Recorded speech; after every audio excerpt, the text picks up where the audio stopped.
Hello learners, നമ്മൾ ഇന്ന് പഠിക്കാൻ പോകുന്നത് ബിസിനസ് സ്റ്റഡീസിന്റെ ചാപ്റ്റർ 2 ആണ്, ഫോംസ് ഓഫ് ബിസിനസ് ഓർഗനൈസേഷൻസ്. ഈ ഒരു ചാപ്റ്ററിൽ നമുക്ക് മെയിൻ ആയിട്ട് പഠിക്കേണ്ട കാര്യങ്ങൾ എന്താണെന്ന് ചോദിച്ചു കഴിഞ്ഞാൽ identification of different forms of business organisation, explain the features, merits, limitations of different forms of organisations, പിന്നെ വേരിയസ് ഫോംസ് ഓഫ് ഓർഗനൈസേഷനെ നമ്മൾ ഡിഫറൻഷിയേറ്റ് ചെയ്യുന്നു. പിന്നെ അടുത്തത് discuss the factors determining choice of an appropriate form of business organisation. അപ്പോൾ ഇത്രയും കാര്യങ്ങളാണ് നമുക്ക് ഈ ഒരു ചാപ്റ്ററിൽ മൊത്തത്തിൽ പഠിക്കാനുള്ളത്. അപ്പോൾ ഇതാകെ ഒരു ചെറിയൊരു ചാപ്റ്റർ ആണ്, വലിയ കോംപ്ലക്സ് ആയിട്ടുള്ള ചാപ്റ്റർ അല്ല. അപ്പോൾ നമുക്ക് വീഡിയോയിലോട്ട് പോകാം. ഏറ്റവും ആദ്യം എന്ന് വെച്ചാൽ ഇൻട്രൊഡക്ഷൻ ആണ്. Introduction forms of business organisation. അപ്പോൾ നമുക്ക് അറിഞ്ഞിരിക്കേണ്ട ഒരു കാര്യമാണ്, നമുക്കറിയാം ഇതിന് മുന്നത്തെ ചാപ്റ്ററിൽ നമ്മൾ കണ്ടു നമ്മുടെ ആക്ടിവിറ്റീസ്, അതായത് നമുക്ക് ആക്ടിവിറ്റീസിനെ പലതരത്തിൽ ക്ലാസിഫൈ ചെയ്യാൻ പഠിച്ചു. ഒന്നാമത്തെന്ന് പറയുമ്പോൾ നമുക്ക് വരുമാനം തരുന്ന എക്കണോമിക് ആക്ടിവിറ്റീസും, രണ്ടാമത്തെന്ന് പറയുമ്പോൾ നോൺ എക്കണോമിക് ആക്ടിവിറ്റീസ്, അതായത് നമ്മൾ സ്വന്തം താല്പര്യത്തോടെയോ അല്ലെങ്കിൽ സെൽഫ് സാറ്റിസ്ഫാക്ഷന് ചെയ്യുന്ന ജോലികൾ, അതിനൊക്കെ നമ്മൾ നോൺ എക്കണോമിക് ആക്ടിവിറ്റീസ് എന്ന് വിളിച്ചിരുന്നു. അപ്പോൾ ഇങ്ങനെയാണ് നമ്മൾ ക്ലാസിഫൈ ചെയ്തത്. ഇനി നമ്മൾ വീണ്ടും എക്കണോമിക് ആക്ടിവിറ്റീസിൽ തന്നെ പലതും കണ്ടു അല്ലേ, അതായത് നമുക്ക് വരുമാനം തരുന്ന ഏതൊക്കെ മാർഗ്ഗങ്ങളുണ്ട്, ബിസിനസ് ഇടാം, ട്രേഡ്, കോമേഴ്സ്, അങ്ങനെ പലതും നമ്മൾ കണ്ടു. ഇനി നമ്മൾ കുറച്ചുകൂടി നാരോ പോയിന്റ് ഓഫ് വ്യൂവിൽ നോക്കിക്കഴിഞ്ഞാൽ നമ്മുടെ ബിസിനസ് അല്ലെങ്കിൽ നമ്മുടെ ആ ഒരു എക്കണോമിക് ആക്ടിവിറ്റീസ് എന്ന് പറയുമ്പോഴത്തേക്കും നമ്മൾ ഒരു ബിസിനസ് ഇടാൻ താല്പര്യപ്പെടുന്നുണ്ടെങ്കിൽ അവിടെ 5 കാറ്റഗറിയിലാണ് നമ്മൾ ഡിവൈഡ് ചെയ്തിരിക്കുന്നത്. ആദ്യത്താണ് സോൾ പ്രൊപ്രൈറ്റർഷിപ്പ്. നെക്സ്റ്റ് ആണ് ജോയിന്റ് ഹിന്ദു ഫാമിലി ബിസിനസ്. പിന്നെ മൂന്നാമത്താണ് പാർട്ട്ണർഷിപ്പ് ഫോം ഓഫ് ബിസിനസ്. നാലാമത്താണ് കോഓപ്പറേറ്റീവ് സൊസൈറ്റീസ്. ലാസ്റ്റ് വൺ ആണ് ജോയിന്റ് സ്റ്റോക്ക് കമ്പനി. അപ്പൊ ഈ 5 രീതിയിലാണ് നമ്മുടെ ഈ ഒരു ബിസിനസ് ഓർഗനൈസേഷൻസിനെ നമ്മൾ ക്ലാസിഫൈ ചെയ്യുന്നത്. അപ്പൊ ഏറ്റവും ആദ്യം നമുക്ക് പഠിക്കാം സോൾ പ്രൊപ്രൈറ്റർഷിപ്പ്. അപ്പൊ ഈ ഫോം ഓഫ് ബിസിനസിനെ നമുക്ക് മനസ്സിലാക്കേണ്ടത് എന്ന് വെച്ചാൽ സോൾ പ്രൊപ്രൈറ്റർഷിപ്പ്, അല്ലെങ്കിൽ അതിന്റെ ഒരു വാക്കിൽ തന്നെ ഉണ്ട്. സോൾ എന്ന് പറയുന്ന അർത്ഥം എന്താണ്? 2 രീതിയിലുള്ള സോൾ നമ്മൾ കേട്ടിട്ടുണ്ടാവും അല്ലെ. ഏതൊക്കെയാണ്? ഒന്നാമത്തെ വെച്ചാൽ ചെരുപ്പിന്റെ സോൾ അല്ലെ, പക്ഷേ ആ സോൾ അല്ല ഇവിടെ. സോൾ എന്ന് പറയുമ്പോഴത്തേക്ക് ഇവിടെ എന്താണ്? സിംഗിൾ എന്നാണ് ഉദ്ദേശിക്കുന്നത്. സിംഗിൾ അല്ലെങ്കിൽ സെൽഫ്, അല്ലെങ്കിൽ നമുക്ക് അവനെ ഓൺലി എന്ന് വേണമെങ്കിൽ പറയാം. ഒറ്റയാൾ പട്ടാളം എന്നൊക്കെ പറയുന്ന പോലെയാണ് സോളിന്റെ മീനിങ് വെച്ചാൽ എന്താണ്? അവിടെ ഒരാളെ ഉള്ളൂ, സോൾ പ്രൊപ്രൈറ്റർഷിപ്പ്. അപ്പം ഇവിടെ എന്താണ്? ഇങ്ങനത്തെ ടൈപ്പ് ഓഫ് ബിസിനസിന്റെ സ്പെഷ്യാലിറ്റി നമുക്ക് ഇപ്പൊ തന്നെ ഊഹിക്കാൻ പറ്റും. ഇവിടെ എന്തുണ്ട്? There is only one owner. അതായത് ഇങ്ങനത്തെ ടൈപ്പ് ഓഫ് ബിസിനസ്സിൽ എന്താണ്? ആകെ ഒരു വ്യക്തി മാത്രമാണ് ബിസിനസിന്റെ മെയിൻ കാര്യങ്ങളൊക്കെ ഡിസൈഡ് ചെയ്യാനും എംപ്ലോയീസ് ഒക്കെ കാണുമായിരിക്കും, പക്ഷേ ഡിസിഷൻ മേക്കിംഗ് പവർ എന്ന് പറയുന്നത് ഒരാളുടെ കയ്യിലാണ് വെസ്റ്റ് ചെയ്തിരിക്കുന്നത്. ഇനി ഇങ്ങനത്തെ ഫോം ഓഫ് ബിസിനസിന് എന്തായിരിക്കും സ്പെഷ്യാലിറ്റി? ഇപ്പൊ നമ്മുടെ ഈ ഒരു ബിസിനസ് എന്ന് പറയുമ്പോഴത്തേക്കും ഇങ്ങനത്തെ ഫോം ഓഫ് ബിസിനസിന് ചില ഫീച്ചേഴ്സ് ഉണ്ട്. അതായത് നമുക്കറിയാം, ഇപ്പോൾ ഒരു കമ്പനിയിൽ ഒരാളെ ഉള്ളൂ ഡിസിഷൻ മേക്കിങ്ങിനും എല്ലാ കാര്യങ്ങളും തീരുമാനിക്കുന്ന ഈ ഒരു ഒറ്റ വ്യക്തിയാണെങ്കിൽ അതിൻ്റെതായ ചില അഡ്വാൻറ്റേജസും ഉണ്ടാവും, ചില പോരായ്മകളും ഉണ്ടായിരിക്കും അല്ലെ. അപ്പൊ ചുമ്മാ നമ്മൾ ആലോചിച്ച് നോക്കി എങ്ങനെയായിരിക്കും ഒരു വ്യക്തി മാത്രം അവിടെ നമ്മൾ കാര്യങ്ങൾ ഡിസൈഡ് ചെയ്യാനും എന്താ പറയാ സെലക്ട് ചെയ്യാനും പിന്നെ അതേപോലെ ചെയ്യാനും ഒക്കെ ഉണ്ടെങ്കിൽ അഡ്വാൻറ്റേജ് എന്താണെന്ന് വെച്ചാൽ നമുക്ക് വേറെ ആരെയും നോക്കേണ്ട ആവശ്യമില്ല, ഡിസിഷൻ മേക്കിംഗ് ഒക്കെ വളരെ സ്പീഡായിട്ട് നടക്കും, അങ്ങനെ കുറെ അഡ്വാൻറ്റേജസ് ഉണ്ട്. ഇനി ഡിസഡ്വാൻറ്റേജസ് എന്തായിരിക്കും? എന്തെങ്കിലും ഒരു പ്രോബ്ലം വന്നു കഴിഞ്ഞാൽ എല്ലാം കൂടി നമ്മുടെ തലയിലിരിക്കുള്ളൂ അല്ലെ, നമുക്ക് മറ്റുള്ള ഒരാളെ കുറ്റപ്പെടുത്താൻ പോലും ഉള്ള ഒരു സ്പേസ് ഇവിടെ ഇല്ല. അപ്പം ഈ ഒരു ഒറ്റ വ്യക്തിയുടെ മേളിലായിരിക്കും ടോട്ടൽ കമ്പനിയുടെ പ്രോഫിറ്റ്സും ലോസസും സക്സസും ഫെയിലിയറും ഒക്കെ ഡിപ്പെൻഡ് ചെയ്തിരിക്കുക. അപ്പം ഇത് ജസ്റ്റ് കോമൺ ആയിട്ട് പറഞ്ഞേ ഉള്ളൂ. നമ്മൾ ടെക്സ്റ്റ് ബുക്കിലോട്ട് നോക്കാം. What are the features of sole proprietorship. ഇത് ഏറ്റവും സിംപ്ലസ്റ്റ് ആയിട്ടുള്ള ഒരു ഫോം ഓഫ് ബിസിനസ് ആണെന്ന് മനസ്സിലാക്കുക. ബിക്കോസ് ഇവിടെ നമുക്ക് പ്രത്യേകിച്ച് ടെൻഷൻ അടിക്കേണ്ട ആവശ്യമില്ല. ബിസിനസ്മാൻ എപ്പം ബിസിനസ് തുടങ്ങാൻ ആഗ്രഹിക്കുന്നു അന്നേരം തുടങ്ങുന്നു, ഇയാൾക്ക് എപ്പോൾ പൂട്ടി നിർത്തിയിട്ട് പോകണം എന്ന് തോന്നുന്നുണ്ടോ അന്നേരം ഇയാൾ നിർത്തുന്നു. അപ്പോൾ അതുകൊണ്ട് ഈ ഒരു ഫോം ഓഫ് ബിസിനസ് എന്ന് പറയുമ്പോഴത്തേക്ക് ഒരു ഈസിയസ്റ്റ് ഫോം ഓഫ് ബിസിനസ് ആണ്. ഇനി റിലയബിലിറ്റിയുടെ കാര്യത്തിലൊക്കെ എങ്ങനെയായിരിക്കും? നമുക്ക് എന്തായാലും തൽക്കാലം ഫീച്ചേഴ്സിലോട്ട് നോക്കാം. അതിൽ എല്ലാ പോയിന്റ്സും വരുന്നുണ്ട്. അപ്പോൾ ഫീച്ചേഴ്സ് എന്ന് നോക്കിക്കഴിഞ്ഞാൽ സോൾ പ്രൊപ്രൈറ്റേഴ്സിന്റെ ഫീച്ചേഴ്സിൽ പറയുമ്പോഴത്തേക്കും ഏറ്റവും ആദ്യമാണ് ഇത് എപ്പോഴും മനസ്സിലാക്കുക, ഈ ഒരു ഫീച്ചർ അല്ലെങ്കിൽ ഈ ഒരു സോൾ പ്രൊപ്രൈറ്റർഷിപ്പ് എന്ന് പറയുന്ന ഒരു കോൺസെപ്റ്റ് എന്ന് പറയുമ്പോഴത്തേക്കും വളരെ ഇമ്പോർട്ടന്റ് ആയിട്ടുള്ള ഒരു കോൺസെപ്റ്റ് ആണ്. ഇനി ഇത് മാത്രമല്ല, ബാക്കി ഈ പഠിക്കാൻ പോകുന്ന നമ്മുടെ 5 കാര്യങ്ങളും 5 ടൈപ്പ് ഓഫ് ബിസിനസ്സുകളും ഇമ്പോർട്ടന്റ് ആണ്. ഇനി ഏറ്റവും ആദ്യത്തെ ഫീച്ചർ ആണ് റിഗാർഡിംഗ് ഫോർമേഷൻ ആൻഡ് ക്ലോഷർ. നമ്മൾ ഓൾറെഡി പഠിച്ചിരുന്നു അല്ലെ, ഒരു വ്യക്തിയേ ഉള്ളൂ എന്നുണ്ടെങ്കിൽ ഈ ബിസിനസ് ഫോം ചെയ്യാനും എളുപ്പമാണ്, അതേപോലെ തന്നെ ഇത് എപ്പോൾ വേണേലും ക്ലോസ് ചെയ്തു പോകാനുമുള്ള ചാൻസ് ഉണ്ട്. അപ്പൊ ഇങ്ങനത്തെ ഒരു ബിസിനസിന് ഒരിക്കലും നമുക്ക് എന്ത് ചെയ്യാൻ പറ്റില്ല, ശരിക്കുള്ള രീതിയിൽ ട്രസ്റ്റ് ചെയ്യാൻ പറ്റൂല. ഇനി സെക്കൻഡ് എന്താണ്? ലൈബിലിറ്റിയുടെ കാര്യത്തിൽ പറയുകയാണെങ്കിൽ നമുക്ക് എന്താ മനസ്സിലാക്കാൻ പറ്റുന്നത്? ഇവിടുത്തെ ബാധ്യതകളൊക്കെ ആരുടെ തലയിലായിരിക്കും? ദി ഓൺലി പേഴ്സൺ, ഓണർ ആയിട്ടിരിക്കുന്ന ഈ വ്യക്തിയുടെ തലയിൽ മാത്രമായിരിക്കും ഈ ഫുൾ ലൈബിലിറ്റിയും ഇരിക്കുന്നത്. ഓക്കെ, അപ്പം ഈ വ്യക്തി എന്ന് പറയുന്ന ആൾ സോൾ പ്രൊപ്രൈറ്റർ ആണ്. അപ്പം ഇയാൾ എന്ത് ചെയ്യുന്നു? ഇയാൾക്ക് അസറ്റ്സ് ഉണ്ടെങ്കിൽ അത് വിറ്റ് ഇവരുടെ ലൈബിലിറ്റീസ് ഒക്കെ ക്ലോസ് ചെയ്യാൻ പറ്റും. ഇനി ഇയാൾക്ക് അതിനുള്ള അസറ്റ് ഇല്ലാന്നുണ്ടെങ്കിലോ അതിലോട്ട് ഇൻവെസ്റ്റ് ചെയ്യും, ലോസിലോട്ട് അല്ലെ. അപ്പം ഇയാൾക്ക് അതായത് എല്ലാം ഡിപ്പെൻഡ് ചെയ്തിരിക്കുന്ന ഈ ഓണറിന്റെ അസറ്റ്സിന്റെ ലൈബിലിറ്റിയുടെ ഒക്കെ അടിസ്ഥാനത്തിൽ ആയിരിക്കും. All the liability belongs to the owner. ഇനി മൂന്നാമത്തെ പോയിന്റും ഏതാണ്ട് സിമിലർ ആയിട്ടുള്ള പോയിന്റ് ആണ്, sole risk bearer and profit recipient. അപ്പൊ നമുക്ക് നോക്കാം റിസ്ക്കും റിട്ടേണും അല്ലെ. റിസ്ക്കും റിട്ടേണും ആണ് 2 കാര്യങ്ങൾ. നമ്മളൊരു ബിസിനസ് നടത്തുമ്പോൾ നമ്മൾ കാൽക്കുലേറ്റ് ചെയ്യുന്ന 2 കാര്യങ്ങൾ എന്ന് വെച്ചാൽ റിസ്ക്കും റിട്ടേണും ആണ്. നമ്മൾ പഠിച്ചായിരുന്നു, റിസ്ക് കൂടുന്തോറും റിട്ടേണും കൂടാൻ ചാൻസ് ഉണ്ട്. റിട്ടേണിന് നമ്മൾ വേറെ പേര് പറയും പ്രോഫിറ്റ്സ് എന്നും പറയാം അല്ലെ. ഇനി പ്രോഫിറ്റ്സ് അല്ലെങ്കിൽ റിസ്ക് കുറവുള്ള ഒരു കാര്യത്തിലാണ് നമ്മൾ ഇൻവെസ്റ്റ് ചെയ്യുന്നെങ്കിൽ പ്രോഫിറ്റ്സും അതിൽ നിന്ന് കുറയും എന്ന് നമുക്ക് വേണമെങ്കിൽ സങ്കല്പിക്കാം പൊതുവെ. ഇനി ഇവിടുത്തെ സിറ്റുവേഷൻ എന്താണ്? നമ്മുടെ ഒരു സോൾ പ്രൊപ്രൈറ്റർഷിപ്പ് ഫോം ഓഫ് ബിസിനസ്സിൽ ഇയാൾ തന്നെയാണ് റിസ്ക് ബെയർ ചെയ്യേണ്ടത്. അതായത് എത്രമാത്രം ബാധ്യതകളോ റിസ്കുകളോ ഉണ്ടോ ബിസിനസ്സിന്, അതെല്ലാം ഇയാളുടെ വർക്കിംഗിന്റെ അടിസ്ഥാനത്തിലേ നീങ്ങുള്ളൂ. ഇനി എന്തുമാത്രം റിസ്ക് ഇയാൾ എടുക്കുന്നു അതിന്റെ അടിസ്ഥാനത്തിലുള്ള നല്ലൊരു പ്രോഫിറ്റ് ഏൺ ചെയ്താലും അതേപോലെ തന്നെയാണ്.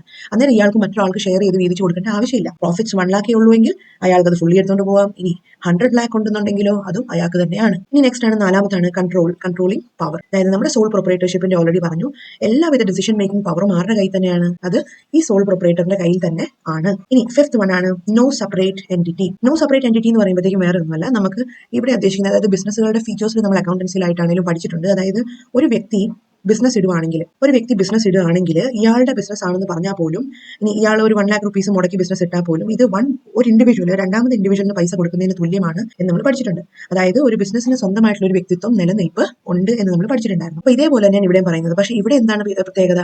സാധാരണഗതിയിൽ നമ്മൾ എല്ലാ ബിസിനസ് ഫോമിലും ബിസിനസ്സിന് അതിൻ്റെതായ സ്വന്തം നിലനിൽപ്പുണ്ട്. പക്ഷേ സോൾ പ്രൊപ്പറേറ്റർഷിപ്പിന് എന്തില്ല? ഇതുപോലെ രണ്ട് വ്യക്തികളായിട്ട് നമ്മൾ ട്രീറ്റ് ചെയ്യൂല. ബിസിനസ്സും അയാളുടെ ഓണറും രണ്ടും സെയിം ആണ് എന്നാണ് നമ്മൾ പറയുക. ഇത് രണ്ടും ഒറ്റ ഇൻഡിവിജ്വൽ ആയിട്ടാണ് കണക്ക് കൂട്ടുന്നത്. അപ്പൊ അതുകൊണ്ട് തന്നെ ബിസിനസിന്റെ എല്ലാ ആക്ടിവിറ്റീസും, ഗുഡ് ആയിട്ടുള്ള കാര്യങ്ങളും ബാഡ് ആയിട്ടുള്ള കാര്യങ്ങൾക്കൊക്കെ റെസ്പോൺസിബിൾ ആരാണ്? ഈ ഓണർ തന്നെയാണ് നമ്മൾ മനസ്സിലാക്കും. നെക്സ്റ്റ് ആണ് 6th പോയിന്റ് ആണ് ലാക്ക് ഓഫ് ബിസിനസ് കണ്ടിന്യൂറ്റി. അല്ലെ, ബിസിനസിന്റെ എക്സിസ്റ്റൻസിന്റെ കാര്യത്തിൽ ഒരു ചോദ്യചിഹ്നമായി മാറും. അത് എപ്പോഴാണ്? നമുക്കറിയാം, കിങ്ഫിഷർ എയർലൈൻസിന്റെ അല്ലെ, കിങ്ഫിഷർ എയർലൈൻസിന്റെ സിഇഒ അല്ലെങ്കിൽ എന്റെ ആ ഒരു ഫൗണ്ടർ എന്ന് പറയുന്നത് വിജയ് മാല്യ ആയിരുന്നു. അല്ലെ, അപ്പൊ ഈ പുള്ളി എന്ത് ചെയ്തു? ഈ പുള്ളി കുറച്ച് കൂടുതലധികം കടം വരുത്തി വെച്ച്, അപ്പം ഇയാളുടെ മാത്രമായിട്ടാണ് ഈ ബിസിനസ് റൺ ചെയ്തുകൊണ്ടിരുന്നത്. അപ്പൊ അവർക്ക് ഒത്തിരി ഫ്രാഞ്ചൈസിയും സംഭവങ്ങളൊക്കെ ഉണ്ടായിരുന്നു. ഒത്തിരി ടൈപ്പ് ഓഫ് ബിസിനസ്, എയർപ്ലെയിൻ മാത്രമല്ല, നമ്മുടെ ആൽക്കഹോൾ കൺസ്യൂം ചെയ്യുന്ന കിങ്ഫിഷറിന്റെ ബിയറും ഇതൊക്കെ നമ്മൾ കണ്ടിട്ടുണ്ട്. അല്ലെ, അപ്പം അത് മാത്രമല്ല, അത് കൂടാണ്ട് ഒത്തിരി ഇവർക്ക് പല ബിസിനസ്സുകളുണ്ട്. അപ്പൊ അതിന്റെ ഒക്കെ ഒരു ഹെഡ് എന്ന് പറയുമ്പോൾ ഇയാൾ തന്നെയായിരുന്നു, വിജയ് മാല്യ ആയിരുന്നു. അപ്പൊ എന്ത് സംഭവിച്ചു? ഒരു ദിവസം ഈ പുള്ളിയുടെ ഡെറ്റുകളുടെ കഥകളൊക്കെ കൂമ്പാരമൊക്കെ പൊട്ടി. അപ്പൊ അതോടെ എന്ത് സംഭവിച്ചു? എല്ലാവർക്കും മനസ്സിലായി ഇയാൾ അസറ്റ്സിനെക്കാളും കൂടുതൽ ലോസ് അല്ലെങ്കിൽ ലൈബിലിറ്റിയാണ് ഇയാൾക്ക് കൂടുതൽ. അപ്പൊ ഈ ഒരു കമ്പനിയിലോട്ട് ഇൻവെസ്റ്റ് ചെയ്ത ഇൻവെസ്റ്റേഴ്സിന് എന്ത് സംഭവിച്ചു? ഇവർക്ക് പ്രോപ്പറായിട്ട് പ്രോഫിറ്റ്സ് കൊടുക്കാൻ പറ്റുമോ? ഇല്ല, പ്രോഫിറ്റ്സ് കൊടുക്കാൻ പറ്റില്ല. അപ്പം ഇയാൾക്ക് ഇതെല്ലാം കൂടി മനസ്സിലായപ്പോഴത്തേക്കും ഒരു സുപ്രഭാതത്തിൽ പെട്ടെന്ന് ഏതോ ഒരു വിമാനം കയറിയിട്ടാണോ നാട് വിട്ടു. അപ്പൊ ഇപ്പൊ പോലും ആളെ പിടികിട്ടാ പുള്ളിയായിട്ട് ഇങ്ങനെ നടക്കുകയാണ്. ബിക്കോസ് നമ്മുടെ ഇന്ത്യൻ ലോ എന്ന് പറയുന്നത് നമുക്കറിയാം, നമ്മുടെ ഇന്ത്യയിൽ ചെയ്യുന്ന കുറ്റങ്ങൾ ഇന്ത്യയിൽ മാത്രം പിടിക്കപ്പെട്ടാലാണ് അതിനൊരു ശിക്ഷ നമുക്ക് വിധിക്കാൻ പറ്റുന്നത്. അല്ലാത്ത പക്ഷം നമുക്ക് അതിന്റെ പുറകെ നടന്ന് വേൾഡ് മുഴുവൻ അയാളുടെ പുറകെ നടക്കാൻ ഉള്ള അവകാശം ഇല്ല. അപ്പം എത്രയും പെട്ടെന്ന് നമ്മുടെ ഇന്ത്യ വിടാണ്ട് ഇയാളെ അറസ്റ്റ് ചെയ്യുമായിരുന്നെങ്കിൽ സ്വാഭാവികമായിട്ടും ഇയാൾ തടവിലായി. അപ്പം ഇതാണ് സംഭവം. അപ്പൊ നമ്മൾ വെച്ചാൽ ഈ ഒരു ബിസിനസിന്റെ കാര്യത്തിൽ പറഞ്ഞു കഴിഞ്ഞാൽ, ഈ ഓണർ നേരെ ചൊവ്വേ ബിസിനസ് റൺ ചെയ്ത് ഇവിടെ ഉണ്ടെന്നുണ്ടെങ്കിൽ നമുക്ക് പ്രോഫിറ്റ്സ് കൊണ്ട് എല്ലാ കാര്യങ്ങളും സ്മൂത്ത് ആണ്. ഇനി ഓണർ ശരിയല്ല എന്നുണ്ടെങ്കിലോ സ്വാഭാവികമായിട്ടും നമ്മുടെ ബിസിനസ് ലോസിലോട്ട് പോകും എന്ന് തന്നെയാണ് പറയുന്നത്. അങ്ങനത്തെ ഒരു ബിസിനസ് എപ്പോൾ വേണേലും ക്ലോസ് ചെയ്ത് പോകാൻ പറ്റും. ഇനി നമ്മൾ ഓൾറെഡി പറഞ്ഞു, ചില മെറിറ്റ്സ് ഉണ്ട്, ചില ഡിമെറിറ്റ്സ് ഉണ്ട്. അല്ലെ, അതായത് നമ്മുടെ ഈ പെർട്ടിക്കുലർ സോൾ പ്രൊപ്പറേറ്റർഷിപ്പ് ബിസിനസിന് എന്തുണ്ട്? ചില മെറിറ്റ്സ് ഉണ്ട്, ചില ഡിമെറിറ്റ്സ് ഉണ്ട്. ഇനി എന്തൊക്കെയായിരിക്കും മെറിറ്റ്സും ഡിമെറിറ്റ്സും? ഏറ്റവും ആദ്യത്തെ ഒരു ഗുണം എന്താണെന്ന് വെച്ചാൽ ക്വിക്ക് ഡിസിഷൻ മേക്കിംഗ് തന്നെയാണ്. നമുക്ക് ആരും ഒത്തിരി ഹൈറാർക്കി ഉള്ളിടത്ത്, നമ്മൾ ഇപ്പോൾ ഫോർ എക്സാമ്പിൾ സ്കൂൾ ആണെങ്കിൽ പ്രിൻസിപ്പൽ എന്ത് ചെയ്യുന്നു? പ്രിൻസിപ്പൽ ടീച്ചേഴ്സിന് ഓരോ കമാൻഡ് കൊടുക്കുന്നു. ടീച്ചേഴ്സ് പ്രിൻസിപ്പലിന്റെ ഹെൽപ്പോടെ അല്ലാണ്ട് ഒരു ഡിസിഷൻ എടുക്കില്ല. അപ്പം എന്തെങ്കിലും ഒരു സ്റ്റുഡൻസിന്റെ കാര്യങ്ങൾ എന്തെങ്കിലും ഉണ്ടെങ്കിൽ അവർ ടീച്ചേഴ്സിന്റെ അടുത്ത് കമ്മ്യൂണിക്കേറ്റ് ചെയ്ത്, ടീച്ചർ പ്രിൻസിപ്പലിനോട് കമ്മ്യൂണിക്കേറ്റ് ചെയ്ത്, ഇനി പ്രിൻസിപ്പലിന്റെ മേളിൽ മാനേജ്മെന്റ് ഒക്കെ ആണെങ്കിൽ മാനേജ്മെന്റിനോട് കമ്മ്യൂണിക്കേറ്റ് ചെയ്ത്, പിന്നെ അവർ തമ്മിലുള്ള ഡിസിഷൻ ഇതുപോലെ ആ ഹൈറാർക്കി ഫോളോ ചെയ്ത് വന്നാൽ മാത്രമാണ് അത് നടപ്പിലാക്കാൻ പറ്റുന്നത്. അപ്പം അവിടെ എന്താണ്? ഒത്തിരി ടൈം എടുക്കും. അല്ലെ, പെട്ടെന്നൊരു ഡിസിഷൻ പോസിബിൾ അല്ല. ഇനി നമുക്ക് ഇവിടെ ഒരൊറ്റ ആളെ ഉള്ളൂ എന്നുണ്ടെങ്കിലോ സ്വാഭാവികമായിട്ടും നമുക്ക് എന്ത് ചെയ്യാം? നമുക്ക് ക്വിക്ക് ആയിട്ടുള്ള ഡിസിഷൻ മേക്കിംഗ് പോസിബിൾ ആണ്. അതായത് ഈ ഒരു ഹൈറാർക്കിയിൽ ജസ്റ്റ് ഇപ്പോൾ 2 പേരേ ഉള്ളൂ എന്നുണ്ടെങ്കിൽ വിചാരിക്കാം, അതായത് സ്റ്റുഡൻസും പ്രിൻസിപ്പൽ സ്വന്തമായിട്ട് നടത്തുന്ന സ്ഥാപനം അല്ലെങ്കിൽ ഒരു സ്ഥാപനം ആവണമെന്നുണ്ടെങ്കിൽ സ്റ്റുഡൻസിന് നേരിട്ട് ഡിസിഷൻസും കാര്യങ്ങളും എന്താവും? ഇയാളുടെ അടുത്ത് നേരിട്ട് നമുക്ക് പറയാൻ പറ്റും. അതേപോലെ ഡിസിഷൻസ് എന്ന് പറയുമ്പോഴത്തേക്കും കുറച്ചുകൂടി സ്പീഡി ആയിരിക്കും. ഇനി നെക്സ്റ്റ് ആണ് സെക്കൻഡ് പോയിന്റ് ആണ് കോൺഫിഡൻഷ്യാലിറ്റി ഓഫ് ഇൻഫർമേഷൻ. കോൺഫിഡൻഷ്യാലിറ്റിയുടെ മീനിങ് എന്താണ്? കോൺഫിഡൻഷ്യാലിറ്റി എന്ന് പറയുമ്പോൾ സീക്രസി അല്ലെങ്കിൽ സീക്രട്ട് ആയിട്ട് വെക്കുക എന്നുള്ളതാണ്. സീക്രസി എന്നാണ് ഇവിടെ ഉദ്ദേശിക്കുന്നത്, കോൺഫിഡൻഷ്യൽ ആയിട്ട് വെക്കുക. ബിസിനസിന്റെ പല ഓപ്പറേഷൻസിലും പല കാര്യങ്ങളും സീക്രട്ട് ആയിട്ട് വെച്ചിരിക്കേണ്ട കുറച്ച് കോൺസെപ്റ്റുകളുണ്ട്. അപ്പം ഈ ഒരു ഹൈറാർക്കി ചെയ്യുന്നത്, അതായത് ഇപ്പം നമ്മൾ നേരത്തെ സ്കൂളിന്റെ ആ ഒരു സിറ്റുവേഷൻ പറഞ്ഞ പോലെ തന്നെ മാനേജർ, പ്രിൻസിപ്പൽ, ടീച്ചേഴ്സ്, സ്റ്റുഡൻസ്. അപ്പം ഈ ഹൈറാർക്കിയുടെ ആ ഒരു വലിപ്പം കൂടുന്തോറും എന്ത് സംഭവിക്കും? ഈ കോൺഫിഡൻഷ്യൽ ആയിട്ടുള്ള ഇൻഫർമേഷൻസ് പലപ്പോഴും ലീക്ക് ആയി പോകാൻ ചാൻസ് ഉണ്ട്. പലപ്പോഴും നമ്മൾ കേൾക്കാറില്ലേ, നമ്മൾ ഓരോ എക്സാംസ് ഒക്കെ കണ്ടക്ട് ചെയ്യുമ്പോഴത്തേക്കും ക്വസ്റ്റൻ പേപ്പർ ചോർന്നു എന്നൊക്കെ. അപ്പം അത് മേ ബി അതെന്താണ്, ഈ ഒത്തിരി ആൾക്കാർ ഇങ്ങനെ ഇൻവോൾവ് ആവുന്ന ഒരു സിറ്റുവേഷനിലായിരിക്കും അങ്ങനെ ഒരു പ്രോബ്ലം വരിക. അപ്പം ഇനി ഒരാളെ മാത്രമാണ് നമ്മൾ ഇത് ഏൽപ്പിക്കുന്നെങ്കിൽ, സോൾ പ്രൊപ്പറേറ്റർഷിപ്പ് ഫോം ഓഫ് ബിസിനസ്സിൽ ഒരാളെ മാത്രമാണ് നമ്മൾ ഏൽപ്പിക്കുന്നെങ്കിൽ സ്വാഭാവികമായിട്ടും അവർക്ക് എന്താണ്, അതിനുള്ള റൈറ്റ്സ് ഉണ്ട്, പവേഴ്സ് ഉണ്ട്. അപ്പോൾ അവരെന്ത് ചെയ്യും? അത് പ്രോപ്പറായിട്ട് എക്സിക്യൂട്ട് ചെയ്യാൻ ബാധ്യസ്ഥരാണ്. ഇനി അടുത്ത മൂന്നാമത്തെ പോയിന്റ് ആണ് ഡയറക്റ്റ് ഇൻസെന്റീവ്. ഡയറക്റ്റ് ഇൻസെന്റീവ് എന്ന് പറയുമ്പോൾ എന്തായിരിക്കാം? ഒരു സോൾ പ്രൊപ്പറേറ്റർഷിപ്പ് ഫോം ഓഫ് ബിസിനസ്സിൽ ഇൻസെന്റീവ് എന്ന് പറയുമ്പോൾ ഓൾവേസ് ഒരു ബിസിനസിന്റെ ഇൻസെന്റീവ് ആണ് പ്രോഫിറ്റ്. അപ്പോൾ ഈ പ്രോഫിറ്റ് എന്ന് പറയുന്ന ആർക്ക് ഡയറക്റ്റ്ലി എടുത്തുകൊണ്ട് പോകാം അല്ലെങ്കിൽ കൺസ്യൂം ചെയ്യാം? അത് സ്വാഭാവികമായിട്ടും ഈ സോൾ പ്രൊപ്പറേറ്റർക്ക് തന്നെ ഉള്ളതാണ്. അപ്പോൾ ഇയാൾക്ക് നേരിട്ടത് എടുത്തുകൊണ്ട് പോവാം, അല്ലെങ്കിൽ ടോട്ടലി ഈ സിംഗിൾ ഓണർക്കാണ് അത് ബിലോങ് ചെയ്യുന്നത് നമുക്ക് പറയാം. ഇനി വേറൊരു കാര്യമുണ്ട്, അതായത് സോൾ പ്രൊപ്പറേറ്റർ എന്തുമാത്രം റിസ്ക് എടുക്കുന്നു, എന്തുമാത്രം എഫേർട്ട് കൂടുതൽ ഇടുന്നു, അതിനനുസരിച്ചുള്ള പ്രോഫിറ്റ്സും അയാൾക്ക് എക്സ്പെക്ട് ചെയ്യാം. അതിന്റെ ഇടയ്ക്ക് കുറച്ച് പാർട്ട്നേഴ്സും കൂടി ഉണ്ടെങ്കിലോ 2-3 പാർട്ട്നേഴ്സ് ഉണ്ടെങ്കിൽ സ്വാഭാവികമായിട്ടും അവരുടെ ഒക്കെ എഫേർട്ടിന് വേണ്ടിയിട്ടുള്ള ആ ഒരു ഇൻസെന്റീവ് നമ്മൾ അവർക്കും കൂടി കൊടുക്കേണ്ടി വരും. നെക്സ്റ്റ് ആണ് സെൻസ് ഓഫ് അക്കംപ്ലിഷ്മെന്റ്, അല്ലെങ്കിൽ ആ ഒരു വിജയം, അല്ലെങ്കിൽ എന്താണ് ഈ ഒരു പ്രോപ്പറായിട്ട് ഈ ഒരു സോൾ പ്രൊപ്പറേറ്റർ മാത്രം ഇയാളുടെ സ്വന്തം ബിസിനസ് കണ്ടക്ട് ചെയ്ത് സക്സസ് ആകുമ്പോഴത്തേക്കും it gives sense of accomplishment, അല്ലെങ്കിൽ ആ ഒരു അയാളുടെ പെർസ്പെക്റ്റീവ്, നോളജ്, അതേപോലെ എക്സ്പീരിയൻസ്, മൊത്തത്തിൽ സെൽഫ് സാറ്റിസ്ഫാക്ഷൻ, ഇയാൾക്ക് തന്നെ എന്ത് സംഭവിക്കും? ഒരു കോൺഫിഡൻസ് വരും. അല്ലെ, ഞാൻ തന്നെ കഷ്ടപ്പെട്ട് അധ്വാനിച്ച് കൊണ്ടുവന്ന ബിസിനസ്സാണ്, സ്മോൾ ആയിട്ടിരുന്ന ബിസിനസ്സിനെ വളർത്തി വലുതാക്കി ബിഗ് ആക്കി ഇതാരാണ്? ഇയാൾ ഒറ്റ വ്യക്തിയാണ് എങ്കിൽ തീർച്ചയായും അതിൻ്റെതായ ഒരു പ്രൗഡി ഫീലിംഗ് വരും. പിന്നെ ലാസ്റ്റ് പോയിന്റ് ആണ് ease of formation and closure. എന്ന് വെച്ചാൽ easy to form and close എന്നാണ് ഉദ്ദേശിക്കുന്നത്, ഫോർമേഷൻ ആൻഡ് ക്ലോഷറിന്റെ കാര്യത്തിൽ. അപ്പോൾ നമ്മൾ ഈ ഒരു പോയിന്റ് ഇതിനു മുമ്പ് ഡിസ്കസ് ചെയ്താണ്. എന്താണ്? അതായത് ഒരാളെ ഉള്ളൂ എങ്കിൽ ഇയാൾ എപ്പോൾ വേണേലും ബിസിനസ് സ്റ്റാർട്ട് ചെയ്യാം, ഇയാൾക്ക് എപ്പോൾ വേണേലും ബിസിനസ് ക്ലോസ് ചെയ്ത് പോകാം. ഇവിടെ വേറെ ആരും പ്രത്യേകിച്ച് ചോദിക്കാനോ പറയാനോ ഒന്നും ഉണ്ടാവില്ല. ഇനി അടുത്താണ് ചില ലിമിറ്റേഷൻസ്. ഇപ്പോൾ സ്വാഭാവികമായിട്ടും നമുക്കറിയാം എല്ലാ കോൺസെപ്റ്റുകൾക്കും ഉണ്ട് ചില നല്ല വശങ്ങളും ഡ്രോബാക്കുകളും, മോശം വശങ്ങളും അല്ലെ. ഏറ്റവും ആദ്യത്താണ് എന്ത്? Limited resources. അപ്പോൾ നമുക്കറിയാം റിസോഴ്സസ് ഏതൊക്കെ തരത്തിലുണ്ടാവാം. നമുക്കൊരു ബിസിനസ് സ്റ്റാർട്ട് ചെയ്യണമെന്നുണ്ടെങ്കിൽ നമുക്ക് ലാൻഡ് ആവാം, ലേബർ ആവാം, ക്യാപിറ്റൽ ആവാം, അല്ലെ, ഫിനാൻസ് ആവാം. ഇതെല്ലാം നമ്മൾ ആലോചിച്ച് നോക്കിയാൽ മതി. ഒരു വ്യക്തിയെ ഉള്ളൂ എങ്കിൽ അയാൾക്ക് പറ്റുന്ന ഒരു ചെറിയൊരു എമൗണ്ട് ഓഫ് ഷെയർ ആണ് അയാൾക്ക് കൊണ്ടുവരാൻ പറ്റുന്നത്. അത് വലിയൊരു എമൗണ്ട് ഷെയർ ആയിപ്പോ അല്ലെ, അയാൾക്ക് ഒരു പറ്റുന്ന ഒരു ചെറിയ എമൗണ്ട് ഓഫ് ഷെയർ ആണ് അവർക്ക് കൊണ്ടുവരാൻ പറ്റുന്നത്. ഇനി ഈ ഒരു ബിസിനസ്സിൽ 2-3 വ്യക്തികളുണ്ടെങ്കിലോ തീർച്ചയായും ഇവരുടേതായ ഷെയറുകൾ ഇവർ കോൺട്രിബ്യൂട്ട് ചെയ്യുമ്പോൾ, ഇവരുടേതായ ഷെയറുകൾ സ്മോൾ ഷെയറുകൾ ഇവർ കോൺട്രിബ്യൂട്ട് ചെയ്യുമ്പോൾ എന്ത് സംഭവിക്കും? അത് ഒന്നിച്ചിടുമ്പോഴത്തേക്കും അതൊരു വലിയ ഷെയർ ആയി മാറും. മനസ്സിലായില്ലേ? ഇനി നമ്മൾ ഡയഗ്രമാറ്റിക്കലി അല്ലാണ്ട് നമ്മൾ ആലോചിച്ചു, നമുക്കിപ്പം ഇൻവെസ്റ്റ് ചെയ്യാൻ പറ്റുന്ന ഒരു 1 lakh rupees ഉള്ളൂ മാക്സിമം ഈ ബിസിനസ്മാന്റെ കയ്യിൽ. ഓക്കെ, അപ്പോൾ അത് വെച്ചുകൊണ്ട് ഇയാൾ സ്മോൾ ബിസിനസ് സ്റ്റാർട്ട് ചെയ്യുന്നു, അതിൽ നിന്ന് മെല്ലെ മെല്ലെ മെല്ലെ മീഡിയത്തിലോട്ട് വരുന്നു, ബിഗിലോട്ട് പോകുന്നു അല്ലെ. അങ്ങനെയാണ് പൊതുവെ ഹൈറാർക്കി പോകുക. അത് പോസിബിലിറ്റി ആണ്. പക്ഷെ എന്നാലും നമുക്ക് എന്താണ് ഇവിടെ ഒരു ലിമിറ്റേഷൻ ഉണ്ട് തുടക്കത്തിൽ. അപ്പോൾ ചിലപ്പോൾ നമുക്ക് സ്മോൾ ബിസിനസ്സിൽ നിന്ന് പൂട്ടി പോകുന്നവരുണ്ട്, മീഡിയത്തിലോട്ടോ ബിഗോ ആവാൻ പോയിട്ട് പൂട്ടി പോകുന്നവരുണ്ട്, പോസിബിലിറ്റി ഉണ്ട്. ഇനി അതേ സ്ഥാനത്ത് നമ്മൾ 5-6 പേര് 4 പേര് കൂടിയിട്ട് ബിസിനസ് സ്റ്റാർട്ട് ചെയ്യുകയാണെങ്കിലോ എല്ലാവരുടെ അടുത്തും ഈ 1 lakh കൂട്ടുവാണെങ്കിൽ 4 lakhsന്റെ ബിസിനസ് നമുക്ക് തുടക്കത്തിൽ തന്നെ എന്ത് ചെയ്യാം? സ്റ്റാർട്ട് ചെയ്യാൻ പറ്റും. അപ്പം ഏതാണ് കുറച്ചുകൂടി റിസോഴ്സസിന്റെ കാര്യത്തിൽ ലിമിറ്റേഷൻ കൂടുതലുള്ള, ലിമിറ്റേഷൻ കുറവുള്ള ഏതാണ്? തീർച്ചയായും സോൾ പ്രൊപ്പറേറ്റർഷിപ്പിന് അങ്ങനത്തെ ഒരു പ്രോബ്ലം ഉണ്ട്. ഇനി ഒന്നിൽ കൂടുതൽ ആൾക്കാരുള്ള പാർട്ട്നേഴ്സ് ഉള്ള ഒരു സ്ഥാപനം, പാർട്ട്ണർഷിപ്പ് ടൈപ്പ് ഓഫ് ബിസിനസ് ആണെങ്കിൽ അതിന്റേതായ നേട്ടവും ഇതാണ്. ഇനി സെക്കൻഡ് പോയിന്റ് ആണ് limited life of A business concern. നമ്മൾ ഓൾറെഡി പറഞ്ഞായിരുന്നു അല്ലെ, മെറിറ്റ്സിൽ നമ്മൾ പറഞ്ഞു ഈസ് ഓഫ് ഫോർമേഷനും ക്ലോഷർ എന്നൊക്കെ പറഞ്ഞു അല്ലെ. അത് പറയുമ്പോൾ നല്ല എളുപ്പമാണ്. പക്ഷേ നമ്മളൊരു ബിസിനസ്സിലോട്ട് ഇൻവെസ്റ്റ് ചെയ്ത് കഴിയുമ്പോഴത്തേക്കും അത് പെട്ടെന്ന് നമുക്ക് പൂട്ടിപ്പോയി കഴിഞ്ഞാലോ, അതിന്റെ ലൈഫ് പെട്ടെന്ന് തീർന്നു പോയി കഴിഞ്ഞാൽ നമ്മൾ ഇൻവെസ്റ്റ് ചെയ്ത പൈസ കൊണ്ട് നമ്മുടെ ഓൺടർപ്രണർ മുക്കി കഴിഞ്ഞാലോ എന്താ അവസ്ഥ അല്ലേ. സോ അപ്പം ഇങ്ങനത്തെ ഫോം ഓഫ് ബിസിനസ്സിൽ എന്താണ്, ഒരു വ്യക്തിയുടെ മേലാണ് ഫുള്ളി ഡിപെൻഡ് ആയിരിക്കുന്നത്. അപ്പം ഇതെപ്പോൾ വേണേലും ക്ലോസ് ആയി പോകാനുള്ള പോസിബിലിറ്റി ഉണ്ട്. നെക്സ്റ്റ് മൂന്നാമത്തത്, ഇനി ബിക്കോസ് അത് എന്തുകൊണ്ടാണെന്ന് വെച്ചാൽ ഈ ബിസിനസ് എത്ര വളർന്നാൽ പോലും നമുക്ക് ഇതിനെ ബിലീവ് ചെയ്യാൻ കുറച്ച് ബുദ്ധിമുട്ടാണ്. നെക്സ്റ്റ് ആണ് അൺലിമിറ്റഡ് ലൈബിലിറ്റി. ഇനി ഇവിടെ എന്താ ഉദ്ദേശിക്കുന്നത്? അൺലിമിറ്റഡ് ലൈബിലിറ്റി എന്ന് വെച്ചാൽ ഈ ഒരു ബിസിനസ്മാന്റെ മേളിലായിരിക്കും ടോട്ടൽ ലൈബിലിറ്റി ബാധ്യത വരുന്നത്. ഒന്നിൽ കൂടുതൽ ആൾക്കാരുണ്ടെങ്കിൽ സ്വാഭാവികമായിട്ടും അവ തമ്മിൽ ഷെയർ ചെയ്യും ലൈബിലിറ്റീസ് അല്ലെ. ഒരു 1 lakhന്റെ ബാധ്യത ഉണ്ടായി, ലോസ് ഉണ്ടായി, ഇയാൾ തന്നെയാണ് അത് പരിഹരിക്കേണ്ടത് സോൾ പ്രൊപ്പറേറ്റർഷിപ്പിൽ. മറിച്ച് പാർട്ട്ണർഷിപ്പ് ഫോം ഓഫ് ബിസിനസ്സോ അല്ലെങ്കിൽ ഒന്നിലധികം പാർട്ട്നേഴ്സ് ഉള്ള ഒരു ബിസിനസ് ആണെങ്കിൽ എന്ത് ചെയ്യാം? ഇവരെല്ലാവർക്കും കൂടി ഷെയർ ചെയ്താൽ മതി അല്ലെ. അപ്പം ഒരാൾ എന്നുള്ള നിലയിൽ ഇയാളുടെ ലൈബിലിറ്റി കുറവായിരിക്കും പാർട്ട്നേഴ്സ് എന്നുള്ള നിലയിൽ. നെക്സ്റ്റ് ആണ് limited managerial ability. Managerial ability കുറവായിരിക്കുക എന്ന് പറയുമ്പോൾ അതിപ്പോൾ നമുക്കറിയാം, ഇപ്പോൾ എത്ര പേരുണ്ട് മാനേജീരിയൽ ക്ലാസ്സസ് കൂടുന്നവർ അല്ലെ, മാനേജർ ആവാൻ വേണ്ടി നോക്കുന്നവർ, അതിനൊക്കെ ഒരു കോഴ്സ് ഒക്കെ ഉണ്ട്, MBA എന്നൊക്കെ പറയും അല്ലേ. അപ്പം MBA പഠിക്കുന്ന എല്ലാവരും പോയി ഓരോ കമ്പനിയിൽ മാനേജർമാരായിട്ടാണോ ഇരിക്കുന്നത്? ഇപ്പം അല്ല. ഇനി ഇരിക്കുവാണെങ്കിൽ തന്നെ എല്ലാവരും വളരെ സക്സസ്ഫുൾ ആണോ അവരുടെ ഫേമിന്? അല്ല. എല്ലാവർക്കും ആ ഒരു സ്കില്ല് കിട്ടണം ഇന്നില്ല. അത് ബേസിക്കലി എന്താണ്? അതൊരു ടാലന്റ് ആണ്, അല്ലെങ്കിൽ അതൊരു ambitious എംപ്ലോയി എന്ന് പറയുന്നത് ശരിക്കും പറഞ്ഞാൽ ഒരു സ്കില്ലാണ് അല്ലെ. ചിലത് ട്രെയിനിങ് വഴി അച്ചീവ് ചെയ്യുന്നതാണ്, ചിലത് എന്താണ് ഇമ്പോൺ ആയിട്ടുള്ള ഒരു സ്കില്ലാണ്, പ്രോപ്പറായിട്ട് ഡിസിഷൻ എടുക്കാൻ പറ്റുന്നതും ഒക്കെ കാര്യങ്ങൾ. അപ്പോൾ ഈ മാനേജറിൽ എബിലിറ്റി ഇല്ലാത്ത ഒരു വ്യക്തിയാണ് നമ്മുടെ ഈ ഓണർ എങ്കിൽ ഇയാൾ ഇടുന്ന ബിസിനസ്സിനെ നമ്മൾ എങ്ങനെ ബിലീവ് ചെയ്യാൻ പറ്റും അല്ലെ. എത്ര സക്സസ്ഫുൾ ആയിട്ട് ഒരു 2 years റൺ ചെയ്ത് കഴിഞ്ഞിട്ടായിരിക്കും ഇയാൾക്ക് എന്ത് പറ്റുന്നത്? ഇയാളുടെ ആ സ്കിൽസ് മോശമാവുന്നത് കൊണ്ട് ചിലപ്പം ലോസിലോട്ട് ബിസിനസ് പോകുന്നത്. അപ്പോൾ ഇതിലോട്ടൊക്കെ ഇൻവെസ്റ്റ് ചെയ്ത ആൾക്കാരൊക്കെ എന്തായി മാറി? അവർക്ക് പ്രോബ്ലം ഫേസ് ചെയ്യാൻ തുടങ്ങും. അപ്പം ലിമിറ്റഡ് ആയിട്ടുള്ള മാനേജർ എബിലിറ്റി ഒക്കെ ഉള്ള ആൾക്കാർ ഈ ഓണേഴ്സ് ആയിട്ട് ഇരുന്ന് കഴിഞ്ഞാൽ ആ പറയുന്ന ബിസിനസ്സിന് ഒത്തിരി ഒരു ലൈഫ് കാണിയാണ്. അപ്പോൾ ഇത്രയും കാര്യങ്ങളായിരുന്നു നമ്മൾ സോൾ പ്രൊപ്പറേറ്റർഷിപ്പ് ഫോം ഓഫ് ബിസിനസിനെ പറ്റി പഠിച്ചത്.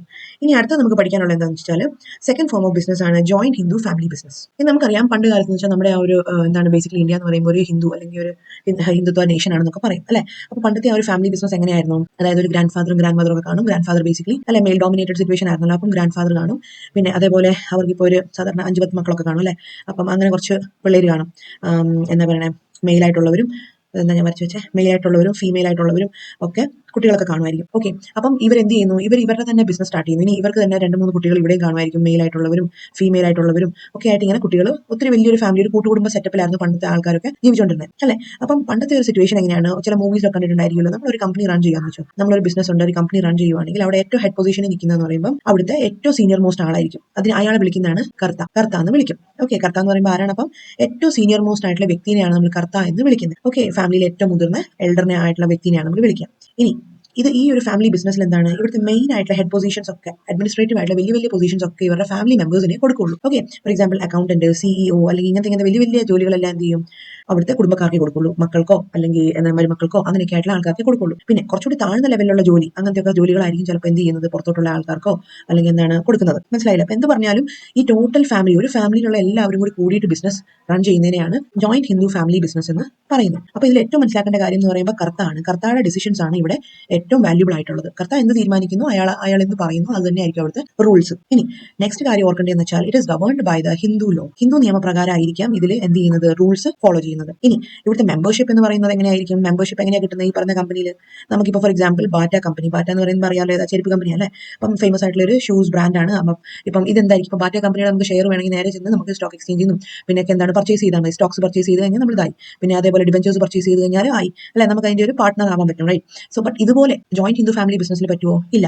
ഇതെന്ന് പറയുമ്പോഴത്തേക്കും മെമ്പർഷിപ്പ് ഈസ് ബൈ ബർത്ത്. നമ്മൾ ഈ ഫാമിലിയിൽ ജനിക്കുന്നതോടെ നമുക്ക് എന്ത് ചെയ്യാണ്, ഫുള്ളി സബ്സ്ക്രിപ്ഷൻ കിട്ടുവാണെങ്കിൽ നമ്മുടെ ഈ ജോയിന്റ് ഹിന്ദു ഫാമിലി ബിസിനസ്സിലോട്ട് അല്ലെ. അപ്പം അതാണ് മെമ്പർഷിപ്പിന്റെ കാര്യത്തിൽ ഓർക്കേണ്ടത്. ഇവിടെ പ്രത്യേകിച്ച് ഷെയർ മേടിക്കാനോ പ്രത്യേകിച്ച് ഒന്നുമില്ല. ഇവിടുത്തെ മെമ്പർഷിപ്പ് എന്ന് പറയുമ്പോഴത്തേക്കും ഒരു കുട്ടി ഈ കുടുംബത്തിന്റെ അംഗമായിട്ട് ജനിക്കുമ്പോൾ തന്നെ അയാൾക്കത് കിട്ടുകയാണ്. ഇനി നെക്സ്റ്റ് നമ്മൾ ഓൾറെഡി പഠിച്ച പോലെ തന്നെ ഇതിന്റെ ഫീച്ചേഴ്സ് ആണ്, features of joint Hindu family business. ഈ ഫീച്ചേഴ്സ് എന്തൊക്കെയാവാം? ഏറ്റവും ആദ്യത്താണ് ഫോർമേഷൻ. ഇത് എങ്ങനെയാണ് ഫോം ചെയ്യുന്നത്? ഫോം ചെയ്യുന്ന കാര്യത്തിൽ പറഞ്ഞു കഴിഞ്ഞാൽ ഇവിടെ അറ്റ്ലീസ്റ്റ് 2 മെമ്പേഴ്സ് എങ്കിലും വേണം എന്നാണ് പറയുന്നത്. At least 2 members in the family. Okay, അതായത് ഈ ഫാമിലിയിൽ എന്താ ഈ ആൻസെസ്ട്രൽ പ്രോപ്പർട്ടി, അതായത് എന്താ പറയുക, സ്വത്ത് അവകാശങ്ങളൊക്കെ ഉണ്ടല്ലോ പഴയ ആൾക്കാരുടെ ഒക്കെ, പൂർവികരുടെ. അപ്പം അത് കൈവശപ്പെടുത്തിയിരിക്കുന്ന 2 അവകാശികളെങ്കിലും വേണം എന്നാണ് പറയുന്നത് ഫാമിലിയിൽ. ഇനി ഇത് ഏത് ലോ പ്രകാരമാണ് എനേബിൾ ചെയ്യപ്പെടുന്നത്, അല്ലെങ്കിൽ ഏത് നിയമം പ്രകാരമാണ് ഈ Hindu undivided families joint Hindu family ബിസിനസ്സുകൾ റൺ ചെയ്യുന്നത്? That is Hindu succession act 1956 പ്രകാരമാണെന്ന് ഓർക്കുക. ഓക്കെ, അപ്പം നമ്മുടെ ഇന്ത്യയിൽ പല റൂൾസും നിയമങ്ങളും ഒക്കെ ഉണ്ട്.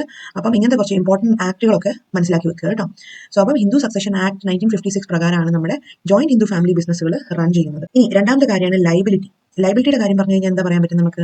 ഇവിടെ ശരിക്കും പറഞ്ഞാൽ കർത്തായ്ക്കാണ് ഫുൾ ലൈബിലിറ്റി ഉള്ളത്. അപ്പം കർത്ത എന്ന് പറയുമ്പോൾ ഏറ്റവും സീനിയർ മോസ്റ്റ് ആളാണെന്ന് പറഞ്ഞു. അതിന് താഴത്തോട്ട് നിൽക്കുന്ന ആൾക്കാരൊക്കെ മക്കളും മരുമക്കളും അങ്ങനത്തെ ഒക്കെ കുട്ടികളെല്ലാവരും ആയിരിക്കാം.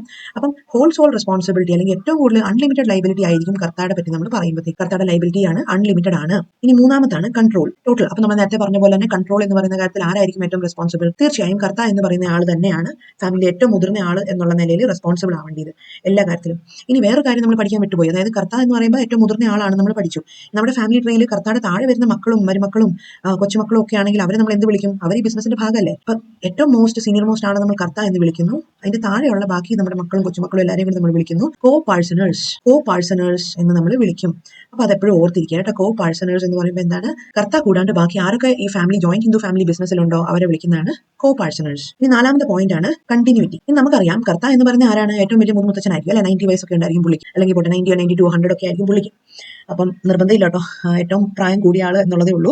അപ്പം ഉണ്ടെന്ന് വിചാരിക്കാം. ഇപ്പം ഈ പുള്ളി എന്ത് സംഭവിച്ചു? പ്രോപ്പറായിട്ട് ഡിസിഷൻ ഒക്കെ എടുത്ത് പ്രോപ്പറായിട്ട് റൺ ചെയ്ത് പോകുമായിരുന്നു. പുള്ളി ഒരു സുപ്രഭാതത്തിലൊക്കെ മരിച്ചുപോയി.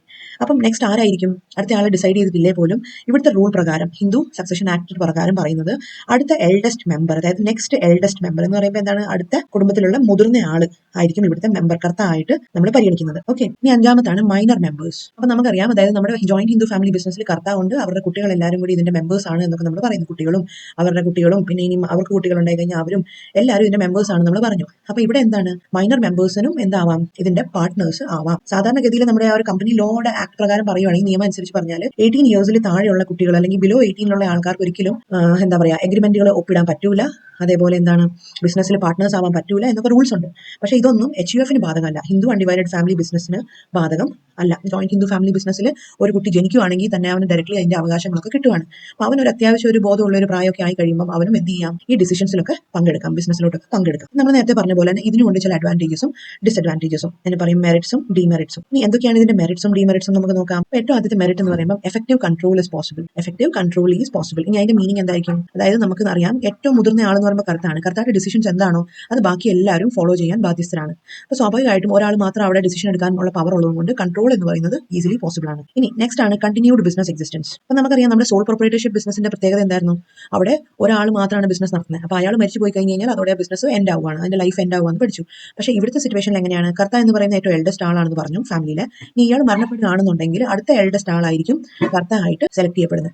അപ്പോൾ സ്വാഭാവികമായിട്ട് നമ്മുടെ ബിസിനസ് അങ്ങ് അവസാനിക്കുന്നില്ല, അതിന്റെ ആ ഓണർഷിപ്പ് എന്ന് പറയുമ്പോൾ ക്യാരി ഫോർവേഡ് ചെയ്ത് പോവുകയാണ്. ഇനി മൂന്നാമതാണ് ലിമിറ്റഡ് ലൈബിലിറ്റി ഓഫ് മെമ്പേഴ്സ്. അതൊരു വലിയൊരു അഡ്വാൻറ്റേജ് ആണ് അല്ലെ. അതായത് കർത്ത എന്ന് പറയുന്ന ആൾ ഏറ്റവും മുതിർന്ന ആളാണ്. അപ്പോൾ ഇയാളുടെ ലൈബിലിറ്റി എന്ന് വെച്ചാൽ അൺലിമിറ്റഡ് ആണ്, നമ്മൾ പഠിച്ചു. അത് പുള്ളിക്കുള്ള ഡിസഡ്വാൻറ്റേജ് ആണ് അല്ലെ. പക്ഷേ അതേ സ്ഥാനത്ത് നമ്മൾ അതിന്റെ കോ പാഴ്സണേഴ്സ് ആയിരിക്കും, അതായത് മക്കളോ മരുമക്കളോ അല്ലെങ്കിൽ കൊച്ചുമക്കളോ ഒക്കെ ആണെങ്കിൽ ഇവരുടെ ബാധ്യത എന്ന് പറയുമ്പോഴത്തേക്ക് ലിമിറ്റഡ് ആണ്. ഇവരുടെ ഷെയർസ് എത്ര ഇവർ പർച്ചേസ് ചെയ്തിട്ടുണ്ടോ അതനുസരിച്ചുള്ള ലിമിറ്റേഷൻ ഇവർക്കേ ഉള്ളൂ.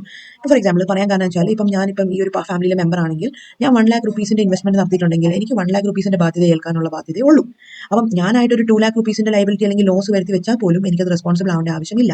എനിക്ക് 1 ലാഖിന്റെ മാത്രം കാര്യം ഓർത്താൽ മതി, അറിഞ്ഞാൽ മതി. നെക്സ്റ്റ് നാലാമതാണ് എന്ത്? Increased loyalty and corporation. ഇനി ഇവിടെ എന്താ പറയാൻ കാരണം? ഇൻക്രീസ് ലോയൽറ്റി ആൻഡ് കോർപ്പറേഷൻ എന്ന് പറയാൻ കാരണം എന്താ? ബിക്കോസ് ഇവിടെ നമുക്കറിയാം ഇത് പുറത്തുനിന്ന് വരുന്ന ആൾക്കാരല്ല, നമ്മുടെ ഫാമിലിയിൽ തന്നെയുള്ള ആൾക്കാരാണ് അല്ലെ, സെയിം ഫാമിലിയിലുള്ള മെമ്പേഴ്സ് ആണ് ഈ ഒരു ഫോം ഓഫ് ബിസിനസ്സിൽ റൺ ചെയ്യുന്നത്. അപ്പൊ അതുകൊണ്ട് തന്നെ അവർക്ക് എന്ത് ചെയ്യാം, നമുക്കൊരു ലോയൽറ്റിയും കോർപ്പറേഷനും നമുക്ക് പ്രതീക്ഷിക്കാം. അവര് വളരെ സത്യസന്ധരായിരിക്കും എന്നുള്ള രീതിയിൽ നമുക്ക് വേണമെങ്കിൽ എക്സ്പെക്ട് ചെയ്യാം എന്നാണ് പറയുന്നത്. അപ്പൊ ഇത്രയും കാര്യങ്ങളാണ് നമ്മുടെ മെറിറ്റ്സ് ആയിട്ട് നമ്മൾ പഠിക്കേണ്ടിയിരുന്നത്. ഇനി വേറെ നമുക്ക് നോക്കാനുള്ളത് എന്താണെന്ന് വെച്ചാൽ ഇറ്റ് ഈസ് ദ ലിമിറ്റേഷൻസ്. എന്തൊക്കെയാണ് ഡീമെറിറ്റ്സ്? ഇങ്ങനത്തെ ഒരു ഫോം ഓഫ് ബിസിനസ്സിന് ചില പോരായ്മകളുണ്ട്. എന്തൊക്കെയായിരിക്കാം? ഒന്നാമതാണ് ലിമിറ്റഡ് റിസോഴ്സസ്. അപ്പം ഈ ലിമിറ്റഡ് റിസോഴ്സസ് എന്ന് പറയാൻ കാരണം എന്താ? ഇവിടെ ഒത്തിരി ആൾക്കാരുണ്ടല്ലോ, പക്ഷേ സോൾ പ്രൊപ്രൈറ്റർഷിപ്പ് പോലെ ഒറ്റ വ്യക്തി അല്ലല്ലോ എന്നൊക്കെ നമ്മൾ പറഞ്ഞാൽ പോലും ശ്രദ്ധിക്കുക, ഇവിടുത്തെ ആ ഒരു ബിസിനസിന്റെ റിസോഴ്സസ് എന്ന് പറയുമ്പോൾ ഇത് മറ്റൊരു ആൾക്കാർ കൊണ്ടുവരുന്നതല്ല. ഈ കർത്താരുടെ അടുത്ത് എത്ര ആൻസിസ്ട്രൽ പ്രോപ്പർട്ടി ഉണ്ടോ അല്ലെങ്കിൽ എന്താണ് സ്വത്തവകാശങ്ങളുണ്ടോ അത് മാത്രമാണ് നമ്മുടെ ഇവിടുത്തെ ഒരു റിസോഴ്സ് ആയിട്ട് നമുക്ക് എടുക്കാൻ പറ്റുന്നത്. അപ്പൊ അത് ചിലപ്പം എന്താണ് ഒത്തിരി ഉണ്ടാവണമെന്നില്ല. പിന്നെ അതേപോലെ തന്നെ കൈമാറി തലമുറകളോളം താഴ്ത്തോട്ട് വരും തോറും എന്ത് സംഭവിക്കും?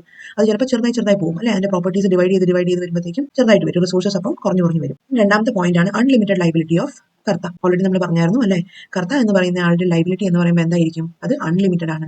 അത് തീർച്ചയായും ഒരു ഡിസഡ്വാൻറ്റേജ് ആണ്. ബിക്കോസ് നമ്മുടെ ജൂനിയേഴ്സ് ആയിട്ടിരിക്കുന്ന നമ്മുടെ ഫാമിലി മെമ്പേഴ്സ് എന്ത് കാണിച്ചു വെച്ചാലും ലോസ് വരുത്തി വെച്ചാലും മുഴുവൻ കർത്തയുടെ തലയിലായിരിക്കും ലൈബിലിറ്റി റെസ്പോൺസിബിൾ ആവുന്നത്. അപ്പൊ അതെന്ന് പറയുമ്പോൾ ആസ് കർത്ത ആയിരിക്കെ അത് തീർച്ചയായും അതൊരു ഡിസഡ്വാൻറ്റേജ് ആണ്. ഈ മൂന്നാമതാണ് ഡോമിനൻസ് ഓഫ് കർത്ത. എന്ന് വെച്ചാൽ കർത്തയുടെ ഡോമിനൻസ്, കർത്തയുടെ റൂളിംഗ്. ഇപ്പൊ കർത്ത എന്ന് പറയുന്ന ആൾ ഏറ്റവും മുതിർന്ന ആളാണെന്നൊക്കെ നമ്മൾ പറഞ്ഞു, പക്ഷെ അവർ ശരിക്കും മെന്റലി അല്ലെങ്കിൽ നല്ലൊരു രീതിയിൽ എന്താ ബിസിനസ് മാനേജ് ചെയ്യാൻ പറ്റുന്ന രീതിയിൽ നടക്കുന്ന ആളല്ല എന്നുണ്ടെങ്കിൽ തീർച്ചയായും നമുക്ക് കോൺഫ്ലിക്റ്റുകൾ ഉണ്ടാവും. കോൺഫ്ലിക്ട് എന്ന് പറയുമ്പോൾ എന്താണ്? പ്രശ്നങ്ങൾ. തീർച്ചയായും ഓരോ സ്ഥാപനങ്ങളാകുമ്പോൾ, വ്യക്തികൾ കൂടുന്ന സ്ഥാപനങ്ങളാകുമ്പോൾ അവിടെ കോൺഫ്ലിക്റ്റുകൾ ഉണ്ടാവും. പക്ഷെ അതിനെ പ്രോപ്പറായിട്ട് റിസോൾവ് ചെയ്യുക, പരിഹരിക്കുക എന്നുള്ളതാണ് നമുക്ക് ചെയ്യാൻ പറ്റുന്ന കാര്യം. അപ്പൊ അതിനുള്ള കേപ്പബിലിറ്റി കർത്തായിക്കില്ല എന്നുണ്ടെങ്കിൽ തീർച്ചയായും എന്ത് ചെയ്യാൻ പറ്റില്ല, ബിസിനസ്സിന് ലോങ് ടേമിലോട്ട് സർവൈവ് ചെയ്യാൻ പറ്റണമെന്നില്ല. ഇനി നാലാമത്താണ് ലിമിറ്റഡ് മാനേജീരിയൽ സ്കിൽസ്. ഇപ്പൊ നേരത്തെ പറഞ്ഞ പോലെ തന്നെ കർത്തായുടെ സ്വന്തം ഇഷ്ടപ്രകാരം നടക്കുകയാണെങ്കിൽ അതിൻ്റെതായ പോരായ്മ ഉണ്ടെന്ന് പറഞ്ഞതിന്റെ ഒരു രണ്ടാമത്തെ സെക്കൻഡറി പോയിന്റ് ആയിട്ടാണ് പറയാൻ പറ്റുന്നത് മാനേജീരിയൽ സ്കിൽസ്. ഇപ്പൊ ഫാമിലിയിൽ അതായത് കർത്തായിക്ക് പ്രത്യേകിച്ച് ഏതൊരു ക്വാളിഫിക്കേഷൻസ് ഇല്ലേ പോലും അതിന്റെ താഴെ നിൽക്കുന്ന ചിലപ്പോൾ കുട്ടികളോ അല്ലെങ്കിൽ അവരുടെ കുട്ടികൾക്കൊക്കെ ചിലപ്പോൾ മാനേജീരിയൽ MBA കാരനോ ഒക്കെ ആയിരിക്കും. പക്ഷെ എന്ന് വിചാരിച്ചാൽ അവനെ പിടിച്ച് കർത്തായാക്കാൻ പറ്റുമോ? ഇല്ല അല്ലേ. അപ്പൊ നമുക്ക് കർത്ത ആവുന്നതിന്റെ ഒരു ചില സ്കില്ലുകളുണ്ട്, പക്ഷെ അത് ചിലപ്പം ഓൾറെഡി കർത്തായിട്ട് എലക്ട് ചെയ്തിരിക്കുന്ന ആൾക്ക് ഉണ്ടാവണം എന്നില്ല. ഇനി ആ സ്കില്ലുള്ള ആളെ ചിലപ്പോൾ കർത്ത ആക്കണം എന്നുള്ള റൂളും പോസിബിൾ ആയിരിക്കുകയില്ല. അപ്പൊ അതുകൊണ്ട് മാനേജർ സ്കിൽസ് ഇല്ലാത്ത ഒരു കർത്തായാണ് നമ്മുടെ ഫാമിലി ബിസിനസ്സിനുണ്ടെങ്കിൽ അത് തീർച്ചയായും നമ്മുടെ ബിസിനസിന്റെ ലൈഫിനെ, സർവൈവലിനെ ഒക്കെ ബാധിക്കും. നമ്മൾ അടുത്ത പഠിക്കാൻ പോകുന്ന ഒരു ഫോം ഓഫ് ബിസിനസ് ആണ് പാർട്ണർഷിപ്പ്. പാർട്ണർഷിപ്പ് ഫോം ഓഫ് ബിസിനസ്സിൽ നമുക്കറിയാം ഇവിടെ ഒരു ഒറ്റ വ്യക്തിയല്ല, ഒരു ഒറ്റ വ്യക്തിയുള്ള സ്ഥാപനത്തിൽ നമ്മൾ പറഞ്ഞായിരുന്നു സോൾ പ്രൊപ്രൈറ്റർഷിപ്പ് ആണ്, ഇയാൾ മാത്രമേ ഉള്ളൂ എന്ന് പഠിച്ചു. പാർട്ണർഷിപ്പ് ഫോം ഓഫ് ബിസിനസ് എന്ന് പറയുമ്പോഴത്തേക്കും പേര് പോലെ തന്നെ ഇവിടെ ഒന്നിൽ കൂടുതൽ ആൾക്കാർ പാർട്ട്നേഴ്സ് ആയിട്ട് ഉണ്ട്. അപ്പം ഇവിടെയും സ്വാഭാവികമായിട്ടും പല റൂൾസും നമ്മൾ പഠിക്കാനുണ്ട്. ഇവ തമ്മിൽ ചില റിലേഷൻഷിപ്സ് ഉണ്ടാവണം, ഇവ തമ്മിൽ ചില കൺസെന്റ് ഉണ്ടാവണം, സമ്മതങ്ങൾ ഉണ്ടാവണം, എന്നാൽ മാത്രമാണ് ഇതൊരു പാർട്ണർഷിപ്പ് എന്നൊക്കെ നമുക്ക് വിളിക്കാൻ പറ്റുക. അപ്പോൾ ജസ്റ്റ് നമുക്ക് നോക്കാം. ഇവിടെ 2-3 ഡെഫിനേഷൻസ് ഒക്കെ പറഞ്ഞിട്ടുണ്ട്. അപ്പം ബേസിക്കലി നമ്മുടെ പാർട്ണർഷിപ്പ് ആക്ടിനെ പറ്റി പറയുമ്പോൾ ഇതിന് ഗവൺ ചെയ്യുന്ന റൂൾ ഏതാണെന്ന് ചോദിച്ചു കഴിഞ്ഞാൽ ഇന്ത്യൻ പാർട്ണർഷിപ്പ് ആക്ട് 1932 ആണ് നമ്മളുടെ ഇവിടെ ഇമ്പോർട്ടന്റ് ആയിട്ടുള്ള ഒരു കാര്യം ഓർത്തിരിക്കേണ്ടത്. ഇനി വേറെ കാര്യം എന്ന് വെച്ചാൽ ഇവിടെ അറിഞ്ഞിരിക്കേണ്ടത്, അതായത് what is the minimum number of partners needed. Minimum number of വ്യക്തികൾ ഉണ്ടാവണം, അതായത് മിനിമം 2 വ്യക്തികളെങ്കിലും ഉണ്ടെങ്കിൽ മാത്രമാണ് നമുക്ക് അവരെ ഈ ഒരു partnership form of business start ചെയ്യാൻ പറ്റുന്നത്. ഇനി മാക്സിമം നമ്പറിന്റെ കാര്യത്തിൽ ചില കൺഫ്യൂഷൻ ഉണ്ടായിരുന്നു. അതായത് മാക്സിമം നമ്പർ നേരത്തെ ഒക്കെ 100 ആയിരുന്നു, അതായത് 100 ആൾക്കാർ വരെ നമുക്ക് പാർട്ണർഷിപ്പ് ഫോം ഓഫ് ബിസിനസ്സിൽ ആവാം, പാർട്ട്നേഴ്സ് ആയിട്ട് ആവാമെന്ന്. പക്ഷെ പിന്നീടുള്ള ആക്ടുകൾ വഴി നമ്മളോട് ഇപ്പം വന്നിരിക്കുന്ന ലേറ്റസ്റ്റ് റൂൾ പ്രകാരം 50 പാർട്ട്നേഴ്സ് വരെ ആകാവുള്ളൂ എന്ന് നമുക്ക് പറയുന്നുണ്ട്, റൂൾസിൽ പറയുന്നുണ്ട്. അപ്പൊ ഇങ്ങനെ കുറച്ച് ഫീച്ചേഴ്സ് ആണ് നമ്മൾ മെയിൻ ആയിട്ടും പാർട്ണർഷിപ്പ് ഫോം ഓഫ് ബിസിനസിനെ പറ്റി അറിഞ്ഞിരിക്കേണ്ടത്. അപ്പോൾ ഡീറ്റെയിൽ ആയിട്ട് നമുക്ക് കാണാം. ഏറ്റവും ആദ്യമേ അതിന്റെ ഫീച്ചേഴ്സിൽ ഏറ്റവും ആദ്യമേ വരുന്നതാണ് ഫോർമേഷൻ. അപ്പോൾ നമ്മൾ ഓൾറെഡി പഠിച്ചു, ഒരു partnership form of business form ചെയ്യാൻ വേണ്ടി എത്ര ആൾക്കാർ വേണം? മിനിമം 18 ഏജിന് മേളിലോട്ടുള്ള, അബൌവ് ദി ഏജ് ഓഫ് 18 ഇയേഴ്സിന് പ്രായത്തിന് മേളിലോട്ടുള്ള ആൾക്കാർ 2 പേരെങ്കിലും ആവണം എന്നാണ് പറയുന്നത്. Minimum 2 people must be there to form a partnership business എന്നാണ് പറയുക. ഓക്കെ, അപ്പോൾ നമ്മളിവിടെ പറയുമ്പോഴത്തേക്കും അടുത്ത പോയിന്റ് ലൈബിലിറ്റി ആണ്. പാർട്ട്നേഴ്സിന്റെ ലൈബിലിറ്റി എപ്പോഴും അൺലിമിറ്റഡ് ആണ്. ഒരു പാർട്ണർഷിപ്പ് ഫോം ഓഫ് ബിസിനസ്സിൽ ഒരു വലിയ ഡ്രോബാക്ക് എന്താണെന്ന് ചോദിച്ചാൽ അവരുടെ ലൈബിലിറ്റി എന്ന് പറയുമ്പോൾ അൺലിമിറ്റഡ് ആണ്. അപ്പോൾ ഇപ്പോൾ ഫോർ എക്സാമ്പിൾ ഇവിടെ ഒരു 3 പാർട്ട്നേഴ്സ് ഉണ്ട്, ABC. അവർ ഇൻവെസ്റ്റ് ചെയ്ത റുപ്പീസ് 1 lakh, 1 lakh, 2 lakh. അപ്പോൾ ഒരു പാർട്ണർ എന്ത് ചെയ്തു? 2 ലക്ഷം രൂപയുടെ ലോസ് വരുത്തി വെച്ചു എന്ന് വിചാരിക്കുക. അപ്പം ബാക്കി പാർട്ട്നേഴ്സ് പറയാം, ഞാൻ റെസ്പോൺസിബിൾ അല്ല, ഇവനാണ്, A ആണ് ഇതെല്ലാം പേ ചെയ്യേണ്ടത്, ബിക്കോസ് A ആണ് ഈ ലോസ് വരുത്തി വെച്ചതെന്ന് പറഞ്ഞിട്ട് കാര്യമുണ്ടോ? ഇല്ല.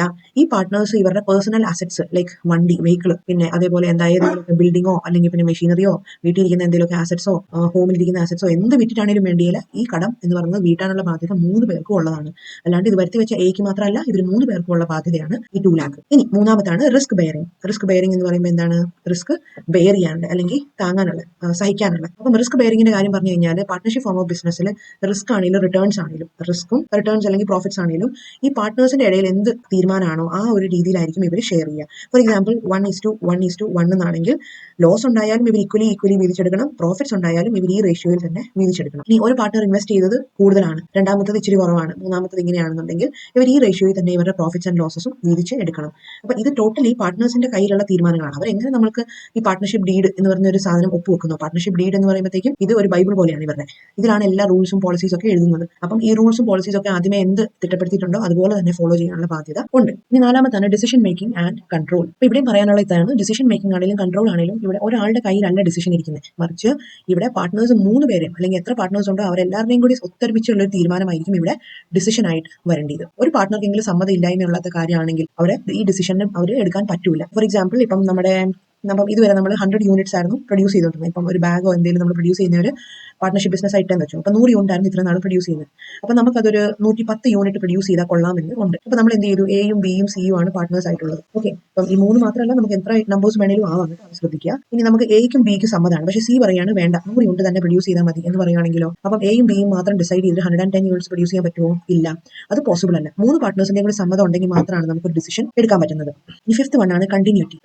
ഇപ്പൊ നമ്മൾ ഓൾറെഡി പഠിച്ചു കർത്ത ഫോമോ അല്ലെങ്കിൽ HUF ഫോമോ ബിസിനസ് പഠിച്ചു, സോൾ പ്രൊപ്രൈറ്ററി ബിസിനസ് പഠിച്ചു. അതിലൊക്കെ എന്താണ് ഡിസഡ്വാൻറ്റേജ്? നമുക്ക് ആ മുതിർന്ന ആൾ ലോസ് ആയി കഴിഞ്ഞ് കഴിഞ്ഞാൽ അത് ബിസിനസ്സിനെ റിഫ്ലക്ട് ചെയ്യുമെന്ന് പറഞ്ഞു. ഇനി നമുക്കറിയാം ഈക്വൽ ആയിട്ടുള്ള പാർട്ട്നേഴ്സ് ഉള്ള പാർട്ണർഷിപ്പ് ഫോമോ ബിസിനസിന്റെ കാര്യത്തിൽ എങ്ങനെയായിരിക്കും? ഇവിടെ തീർച്ചയായും നമ്മുടെ പാർട്ണർഷിപ്പിനെ ബിസിനസിനെ അഫക്ട് ചെയ്യുന്ന കുറച്ച് കാര്യങ്ങളുണ്ട്. അതെന്താണെന്ന് ചോദിച്ചു കഴിഞ്ഞാൽ death of the partners, retirement of partners. അക്കൗണ്ടൻസിയിലൊക്കെ വരുമ്പോഴത്തേക്ക് നമ്മൾ ഇത് ഓരോ ചാപ്റ്റർ ആയിട്ടാണ് പഠിക്കുന്നത് കേട്ടോ. ഡെത്ത്, റിട്ടയർമെന്റ്, പിന്നെ അതേപോലെ ഇൻസോൾവെന്റ് ആകുക എന്ന് പറയുമ്പോൾ പാപ്പരാകുക എന്നുള്ളതാണ്. പിന്നെ ഇൻസാനിറ്റി എന്ന് പറയുമ്പോഴത്തേക്കും ഇയാളുടെ ഒരു പ്രോപ്പർ ആയിട്ട് ചിന്തിക്കാനൊക്കെയുള്ള ബുദ്ധിശേഷി നഷ്ടപ്പെടുക. പിന്നെ ഡ്രങ്കേർഡ് എന്ന് വെച്ചാൽ കള്ളു കുടിയനോ അല്ലെങ്കിൽ മദ്യപാനിയൊക്കെ ആണെങ്കിൽ അപ്പം അങ്ങനെയൊക്കെ സംഭവിക്കുക. അതെന്തായാലും പ്രോപ്പർ ആയിട്ടുള്ള ഒരു മെന്റൽ സ്റ്റേറ്റോടെ അല്ല നമ്മുടെ പാർട്ട്നേഴ്സ് എങ്കിൽ അവരെ നമുക്ക് ഔട്ട് ആക്കാനുള്ള പ്രൊവിഷൻ ഒക്കെ ഉണ്ട്. ഇവിടെ പറഞ്ഞു വെച്ചാൽ കണ്ടിന്യൂറ്റി ഓഫ് ദ ബിസിനസിനെ അഫക്ട് ചെയ്യുന്ന സാധനങ്ങൾ ഇതൊക്കെയാണ്. അപ്പം ഈ പാർട്ട്നേഴ്സിന് ഈ പറയുന്ന സംഭവങ്ങൾ എന്തെങ്കിലും സംഭവിച്ചു, മരിച്ചുപോയി, റിട്ടയർ ആയി, ബുദ്ധിയുടെ എന്തോ മാന്ദ്യം സംഭവിച്ചു, അങ്ങനെയൊക്കെ വന്നു കഴിഞ്ഞാൽ അത് നമ്മുടെ പാർട്ട്ണർഷിപ്പിനെ റിഫ്ലക്ട് ചെയ്യും. പക്ഷേ എന്ന് വിചാരിച്ചുകൊണ്ട് അവിടെ പാർട്ട്ണർഷിപ്പ് അവസാനിച്ച് പോകണം എന്നല്ല. ഇപ്പം 3 പേരുണ്ട്, ഫോർ എക്സാമ്പിൾ എയും ബിയും പോട്ടെ, 4 പേര് എടുക്കാം. 4 പേരുണ്ട് പാർട്ട്നേഴ്സ്. അപ്പൊ അതിൽ ബി എന്ത് സംഭവിച്ചു? ബി മരിച്ചുപോയി, ഡെത്ത് ആയിപ്പോയി. അപ്പം ഇതോടെ പാർട്ട്ണർഷിപ്പ് അവസാനിക്കുന്നു എന്നില്ല. ഇവിടുത്തെ പാർട്ട്ണർഷിപ്പിന്റെ ആ ഒരു ഡീഡ് അവസാനിപ്പിക്കും. റൂൾസ് ഒക്കെ നമുക്ക് എൻഡ് ചെയ്യേണ്ടി വരും. പക്ഷേ അതോടെ പാർട്ട്ണർഷിപ്പിനൊന്നും സംഭവിക്കുകയില്ല. എയ്ക്കും സിക്കും ഡിക്കും വേണമെങ്കിൽ പാർട്ട്ണർഷിപ്പ് കണ്ടിന്യൂ ചെയ്യാവുന്നതാണ്. പുതിയ പക്ഷേ റൂൾസ് ഒക്കെ വെച്ചിട്ട് വേണം ചെയ്യണം എന്ന് മാത്രം വെച്ചു. ഇനി കുറച്ച് കഴിയുമ്പോഴത്തേക്കും ബിസിനസ് നിർത്തിപ്പോയി. പുള്ളിക്ക് ഈ ഡെത്തും റിട്ടയർമെന്റും ഒന്നും സംഭവിച്ചില്ല. പക്ഷേ പുള്ളി ചുമ്മാ ആലോചിച്ചു, ആ പോട്ടെ എനിക്ക് മതിയായി എന്ന് പറഞ്ഞിട്ട് പുള്ളി നിർത്തിപ്പോയി. അപ്പം സിക്കും ഡിക്കും വേണമെങ്കിൽ പാർട്ട്നേഴ്സ് ആയിട്ട് തുടർന്ന് ബിസിനസ് കണ്ടിന്യൂ ചെയ്യാം. പുതിയ ഫോം ചെയ്യണം, പാർട്ട്ണർഷിപ്പ് ഡീഡ് ഫോം ചെയ്ത് റൂൾസ് ഒക്കെ ഫ്രെയിം ചെയ്ത് വേണമെങ്കിൽ ചെയ്യാം. ഇനി ഡി എന്ന് പറയുന്ന ആളും പോയി കഴിഞ്ഞാൽ സിക്ക് മാത്രമായിട്ട് നടത്താൻ പറ്റുമോ? ഇല്ല. ഓക്കെ, അപ്പൊ ഇതാണ് ബേസിക് ആയിട്ടുള്ള റൂൾ കണ്ടിന്യൂറ്റിയുടെ കാര്യം പറഞ്ഞാൽ. ഇനി ഒരാൾ മരിക്കുമ്പോൾ തന്നെ ബി എന്ന് പറഞ്ഞ ആൾ മരിച്ചു പോയപ്പോൾ തന്നെ എയും സിയും ഡിയും കൂടി ഡിസൈഡ് ചെയ്യുകയാണ്, ഓക്കെ ബി ഇല്ലാണ്ട് നമുക്കൊരു ജീവിതം ഇല്ല എന്ന് പറയുകയാണെങ്കിൽ സ്വാഭാവികമായിട്ടും അവർക്ക് അവിടെ ഈ 3 പേർക്കും സമ്മതമാണെങ്കിൽ, ഈക്വലി സമ്മതമാണെങ്കിൽ അവിടെ തന്നെ പാർട്ട്ണർഷിപ്പിനെ എന്ത് ചെയ്യാവുന്നതേ ഉള്ളൂ. അങ്ങനെ പല പോസിബിലിറ്റീസ് ആണ് നമ്മുടെ ഇതിലുള്ളത് കേട്ടോ. ഇനി 4th വൺ ആണ് number of partners. Number of പാർട്ട്നേഴ്സിന്റെ കാര്യത്തിൽ നമ്മൾ ഓൾറെഡി പറഞ്ഞു. മിനിമം നമ്പർ ഓഫ് പാർട്ട്നേഴ്സ് എന്ന് പറയുന്നത് 2 ആണ്. പിന്നെ മാക്സിമം നമ്പർ ഓഫ് പാർട്ട്നേഴ്സ് എന്ന് പറയുന്നത് നേരത്തെ 100 ആയിരുന്നു, ഇപ്പം അത് 50 ആണ്, 50 ആണ്. ഓക്കെ, ഇനി 5th പോയിന്റ് എന്താണെന്ന് ചോദിച്ചു കഴിഞ്ഞാൽ മ്യൂച്വൽ ഏജൻസി അല്ലെങ്കിൽ മ്യൂച്വൽ എഗ്രിമെന്റ് എന്ന് വേണമെങ്കിൽ പറയാം. ഓക്കെ, അപ്പോൾ ബേസിക് ആയിട്ട് പറഞ്ഞു കഴിഞ്ഞാൽ ഒരു പാർട്ട്ണർ എന്ന് പറയുമ്പോഴത്തേക്കും ഒരു പാർട്ട്ണർഷിപ്പിലും ഇപ്പൊ 2 പാർട്ട്നേഴ്സ് ഉണ്ടെങ്കിൽ അവര് ഇവിടുത്തെ പ്രിൻസിപ്പളുമാണ്, ഇവിടുത്തെ ഏജന്റുമാണ്. അപ്പൊ നമുക്കറിയാം പ്രിൻസിപ്പൽ ഏജന്റ് റിലേഷൻഷിപ്പ് എന്ന് പറയുമ്പോൾ എന്താണ്? ഒരു പ്രിൻസിപ്പൾ, ഇപ്പൊ ഫോർ എക്സാമ്പിൾ പ്രിൻസിപ്പൽ എന്ന് പറയുന്ന ഒരാൾ, ഇയാൾക്ക് കുറച്ച് ലാൻഡ് ഉണ്ടെന്ന് വിചാരിക്കുക, കുറച്ച് ഭൂമിയൊക്കെ ഉള്ള ഒരു വ്യക്തിയാണ്. അപ്പൊ ഇയാൾ ഈ ലാൻഡ് വിൽക്കാൻ വേണ്ടി ഒരാളെ നിയമിച്ചിരിക്കുകയാണ്. ഓക്കെ, അപ്പൊ ഈ ഏജന്റ് ആണ് പോയിട്ട് കസ്റ്റമേഴ്സിനെ കണ്ടെത്തുന്നത്, ആരെ നമുക്ക് ഈ ലാൻഡ് കച്ചവടം ചെയ്യിപ്പിക്കണം എന്നുള്ളത് ഏൽപ്പിക്കുന്ന ഏജന്റ് ആണ്. അപ്പൊ ഏജന്റ് പ്രവർത്തിക്കുന്ന ആർക്ക് വേണ്ടിയിട്ടാണ്? പ്രിൻസിപ്പൾക്ക് വേണ്ടിയിട്ടാണ് അല്ലെ. ഏജന്റ് പോയിട്ട് മറ്റുള്ളവരോട് പറയും, ആ കുറച്ച് സ്ഥലം, പിന്നെ ഒരു ഏക്കർ സ്ഥലം വിൽക്കാനുണ്ട് നമ്മുടെ കോട്ടയം സൈഡ്, അപ്പം അത് മേടിക്കാൻ താല്പര്യമുണ്ടോ, അല്ലെങ്കിൽ ഇത്രയാണ് റേറ്റ് എന്നൊക്കെ പറഞ്ഞ് മറ്റുള്ളവരെ അറിയിക്കും. ഓക്കെ, അപ്പൊ ലാൻഡ് ആരുടെയാണെന്ന് ചോദിച്ചു കഴിഞ്ഞാൽ ഏജന്റിന്റെ ആണോ? അല്ല, അത് പ്രിൻസിപ്പലിന്റെ ലാൻഡ് ആണ് അല്ലെ. അപ്പൊ ഇതാണ് ബേസിക്കലി പ്രിൻസിപ്പൽ ഏജന്റ് റിലേഷൻഷിപ്പ് എന്ന് പറയുമ്പോൾ. ഒരാൾ മറ്റൊരാൾക്ക് വേണ്ടി വർക്ക് ചെയ്യുന്നു. പിന്നെ ഏജന്റ് എന്തൊക്കെ പറഞ്ഞാലും അത് ശരിയാണോ തെറ്റാണോ പ്രിൻസിപ്പലിന്റെ തലയിലായിരിക്കും അതിന്റെ ഗുണങ്ങളും എല്ലാം വരുന്നത്. റൈറ്റ്. അപ്പം ഇതുപോലെ തന്നെയാണ് മ്യൂച്വൽ ഏജൻസി ബിറ്റ്വീൻ പാർട്ട്നേഴ്സ് എന്ന് പറയുന്നത്. ഇതുപോലെ തന്നെയാണ് ഈ കമ്പനിനെ പ്രൊമോട്ട് ചെയ്യുന്നവരും ഇവിടുത്തെ പാർട്ട്നേഴ്സ് ആണ്, അതേപോലെ തന്നെ പ്രൊമോട്ട് ചെയ്തിട്ട് ഇതിനു വേണ്ടി വർക്ക് ചെയ്യാനുള്ളവരും ഇവിടുത്തെ പാർട്ട്നേഴ്സ് ആണ്, ഏജന്റുകളാണ്. ഇനി അടുത്ത് നോക്കാനുള്ളതെന്ന് വെച്ചാൽ മെറിറ്റ്സ് ആണ്. അതായത് നമ്മൾ ഓൾറെഡി പറഞ്ഞു എല്ലാ ഫോം ഓഫ് ബിസിനസിന് അതിൻ്റെതായ മെറിറ്റ്സും ഉണ്ട്, ഡിമെറിറ്റ്സും ഉണ്ട്. ഏറ്റവും ആദ്യത്തെ മെറിറ്റ് എന്താണ്? ഇങ്ങനത്തെ ഫോം ഓഫ് ബിസിനസിന്, പാർട്ട്ണർഷിപ്പ് ഫോം ഓഫ് ബിസിനസിന് easy to form and close. അതായത് easy to form and close എന്ന് പറയുമ്പോൾ ഒരു സോൾ പ്രൊപ്രൈറ്റർഷിപ്പ് പോലെ അത്ര ഈസി അല്ല, എന്നാൽ പോലും എല്ലാ പാർട്ട്നേഴ്സിനും, ഇപ്പൊ എത്ര പാർട്ട്നേഴ്സ് ഉണ്ടോ അവർക്കൊക്കെ സമ്മതമാണെന്നുണ്ടെങ്കിൽ ബിസിനസ് സ്റ്റാർട്ട് ചെയ്യാനും എളുപ്പമാണ്, അതേപോലെ തന്നെ ക്ലോസ് ചെയ്യാനും എളുപ്പമാണ്. ആകെ വേണ്ടിയതെന്ന് വെച്ചാൽ എല്ലാ പാർട്ട്നേഴ്സിന്റെയും കൂടി ഒരു സമ്മതം മാത്രം കിട്ടിയാൽ മതി. നെക്സ്റ്റ്, ബാലൻസ്ഡ് ഡിസിഷൻ മേക്കിംഗിന്റെ കാര്യത്തിൽ പറഞ്ഞത് ഇതുപോലെ തന്നെ. അതായത് എല്ലാ വർക്കും എന്ന് പറയുമ്പോഴത്തേക്കും എല്ലാവരുടെയും റെസ്പോൺസിബിലിറ്റിയാണ്. അപ്പം എന്ത് ഡിസിഷൻ എടുക്കുന്നു എന്നാൽ പിന്നെ ഒരാൾക്ക് സമ്മതം അല്ല എന്നുണ്ടെങ്കിൽ ബാക്കി മെജോറിറ്റി ആൾക്കാർക്ക് സമ്മതമാണെങ്കിൽ നടപ്പിലാക്കാം എന്ന് നടക്കില്ല. മറിച്ച് ഡിസിഷൻ മേക്കിംഗ് എന്ന് പറയുമ്പോൾ എല്ലാവരുടെയും കൂടി ഒരു കൂട്ടായ റെസ്പോൺസിബിലിറ്റി ആണ്. ഇനി അതുണ്ടെങ്കിൽ മാത്രമാണ് നമുക്കൊരു ഡിസിഷൻ മേക്കിംഗ് പോസിബിൾ ആവുള്ളൂ. ഇനി മൂന്നാമത്താണ് മോർ ഫണ്ട്സ്, അല്ലെങ്കിൽ എന്താണ് ക്യാപിറ്റൽ കോൺട്രിബ്യൂഷന്റെ കാര്യത്തിൽ. ക്യാപിറ്റൽ കോൺട്രിബ്യൂഷന്റെ കാര്യത്തിൽ ഒരു സോൾ പ്രൊപ്പറേറ്റർഷിപ്പ് ഒരു 1 lakh മുടക്കുന്നേക്കാളും നല്ലതാണ്. അതിന് 2-3 പാർട്ട്നേഴ്സ് ഉണ്ടെങ്കിൽ അവർക്ക് എത്ര കോൺട്രിബ്യൂഷൻ കിട്ടും? എല്ലാവരും ഒരു 1 lakh വെച്ചിട്ട് കഴിഞ്ഞാൽ 3 lakh കിട്ടും അല്ലെ? അപ്പം എത്രമാത്രം പാർട്ട്നേഴ്സ് കൂടുന്നു അത്ര കൂടുതൽ ക്യാപിറ്റൽ കോൺട്രിബ്യൂഷൻ ഉണ്ടാവും. ഫേം സ്റ്റാർട്ട് ചെയ്യാൻ വേണ്ടിയിട്ട് അത് വലിയൊരു കോൺസെപ്റ്റ് ആണ്. നെക്സ്റ്റ് ആണ് ഷെയറിംഗ് ഓഫ് റിസ്ക്. നമ്മൾ ഓൾറെഡി പറഞ്ഞു, നമ്മളൊരു സോൾ പ്രൊപ്പറേറ്ററി ബിസിനസിന്റെ ഒരു ഡിസഡ്വാൻറ്റേജ് എന്തായിരുന്നു? അവിടെ എല്ലാ റിസ്ക് വരുന്ന മുഴുവൻ ആ ഒരു ഓണറിന്റെ തലയിൽ മാത്രമായിരിക്കും അല്ലെ ലൈബിലിറ്റീസ് വരുന്നത്. പക്ഷേ ഇവിടുത്തെ ഫോം ഓഫ് ബിസിനസ് ഓർഗനൈസേഷൻ എന്താണ്? പാർട്ട്ണർഷിപ്പ് ഫോം ഓഫ് ബിസിനസ് ഓർഗനൈസേഷനിൽ ഈ എല്ലാ പാർട്ട്നേഴ്സും കൂടി കൂടിയിട്ടായിരിക്കും ഈ റിസ്കിനെ ഫിനിഷ് ചെയ്യുന്നത് അല്ലെ മിനിമൈസ് ചെയ്യുന്നത്. പിന്നെ അടുത്താണ് അഞ്ചാമത്താണ് സീക്രസി. സീക്രസി എന്ന് പറയുമ്പോഴത്തേക്കും സീക്രസി ബിറ്റ്വീൻ ദ പാർട്ട്ണർഷിപ്പ് ആണ്. പാർട്ട്ണർഷിപ്പ് ഫേമിൽ ലീഗൽ ആയിട്ടുള്ള പല കാര്യങ്ങളും ഉണ്ടായിരിക്കും. അപ്പം അത് ഒരു സോൾ പ്രൊപ്പറേറ്റർഷിപ്പിൽ തീർച്ചയായും 100% സീക്രസി മെയിൻറ്റെയിൻ ചെയ്യാൻ പറ്റും. പക്ഷേ അത്ര ഇല്ലെങ്കിൽ പോലും ഇവിടെ എന്താണ്, ഈ കുറച്ച് പാർട്ട്നേഴ്സ് എത്ര പേരുണ്ടോ അവരുടെ ഇടയിൽ മാത്രമായിരിക്കും കോൺഫിഡൻഷ്യൽ ആയിട്ടുള്ള ഇൻഫർമേഷൻ അവർ സൂക്ഷിക്കുന്നത്. ഇനി അടുത്തൊരു ചെറിയ ഏരിയ ആണ് ലിമിറ്റേഷൻസ്. ലിമിറ്റേഷൻസ് പറയുമ്പോൾ ഡിമെറിറ്റ്സ് എന്ന് നമുക്ക് വിളിക്കാം. അപ്പോൾ ആദ്യത്തെ ഡിമെറിറ്റ് പറഞ്ഞു വെച്ചാൽ അൺലിമിറ്റഡ് ലൈബിലിറ്റി. അതായത് പാർട്ട്നേഴ്സ് ഒരാളാണ് കുറ്റം വരുത്തി വെക്കുന്നെങ്കിൽ പോലും, ലോസ് വരുത്തി വെക്കുന്നെങ്കിൽ പോലും അവിടുത്തെ ലൈബിലിറ്റി എന്ന് പറയുമ്പോഴത്തേക്കും അത് എല്ലാ പാർട്ട്നേഴ്സിന്റെയും കൂടി ബർഡൻ ആയിട്ട് വരും. എല്ലാ പാർട്ട്നേഴ്സും കൂടി കൂടിയിട്ടാണ് അതിനെ സെറ്റ് ഓഫ് ചെയ്യേണ്ടി വരിക. ഇനി നെക്സ്റ്റ് ആണ് ലിമിറ്റഡ് റിസോഴ്സസ്. അപ്പം ചില സാഹചര്യങ്ങൾ ഇപ്പോൾ നമ്മൾ ഓൾറെഡി പറഞ്ഞു ക്യാപിറ്റൽ കോൺട്രിബ്യൂഷനിൽ ഒത്തിരി പാർട്ട്നേഴ്സ് കൂടുന്ന നല്ലതാണെന്ന് പറഞ്ഞു അല്ലെ.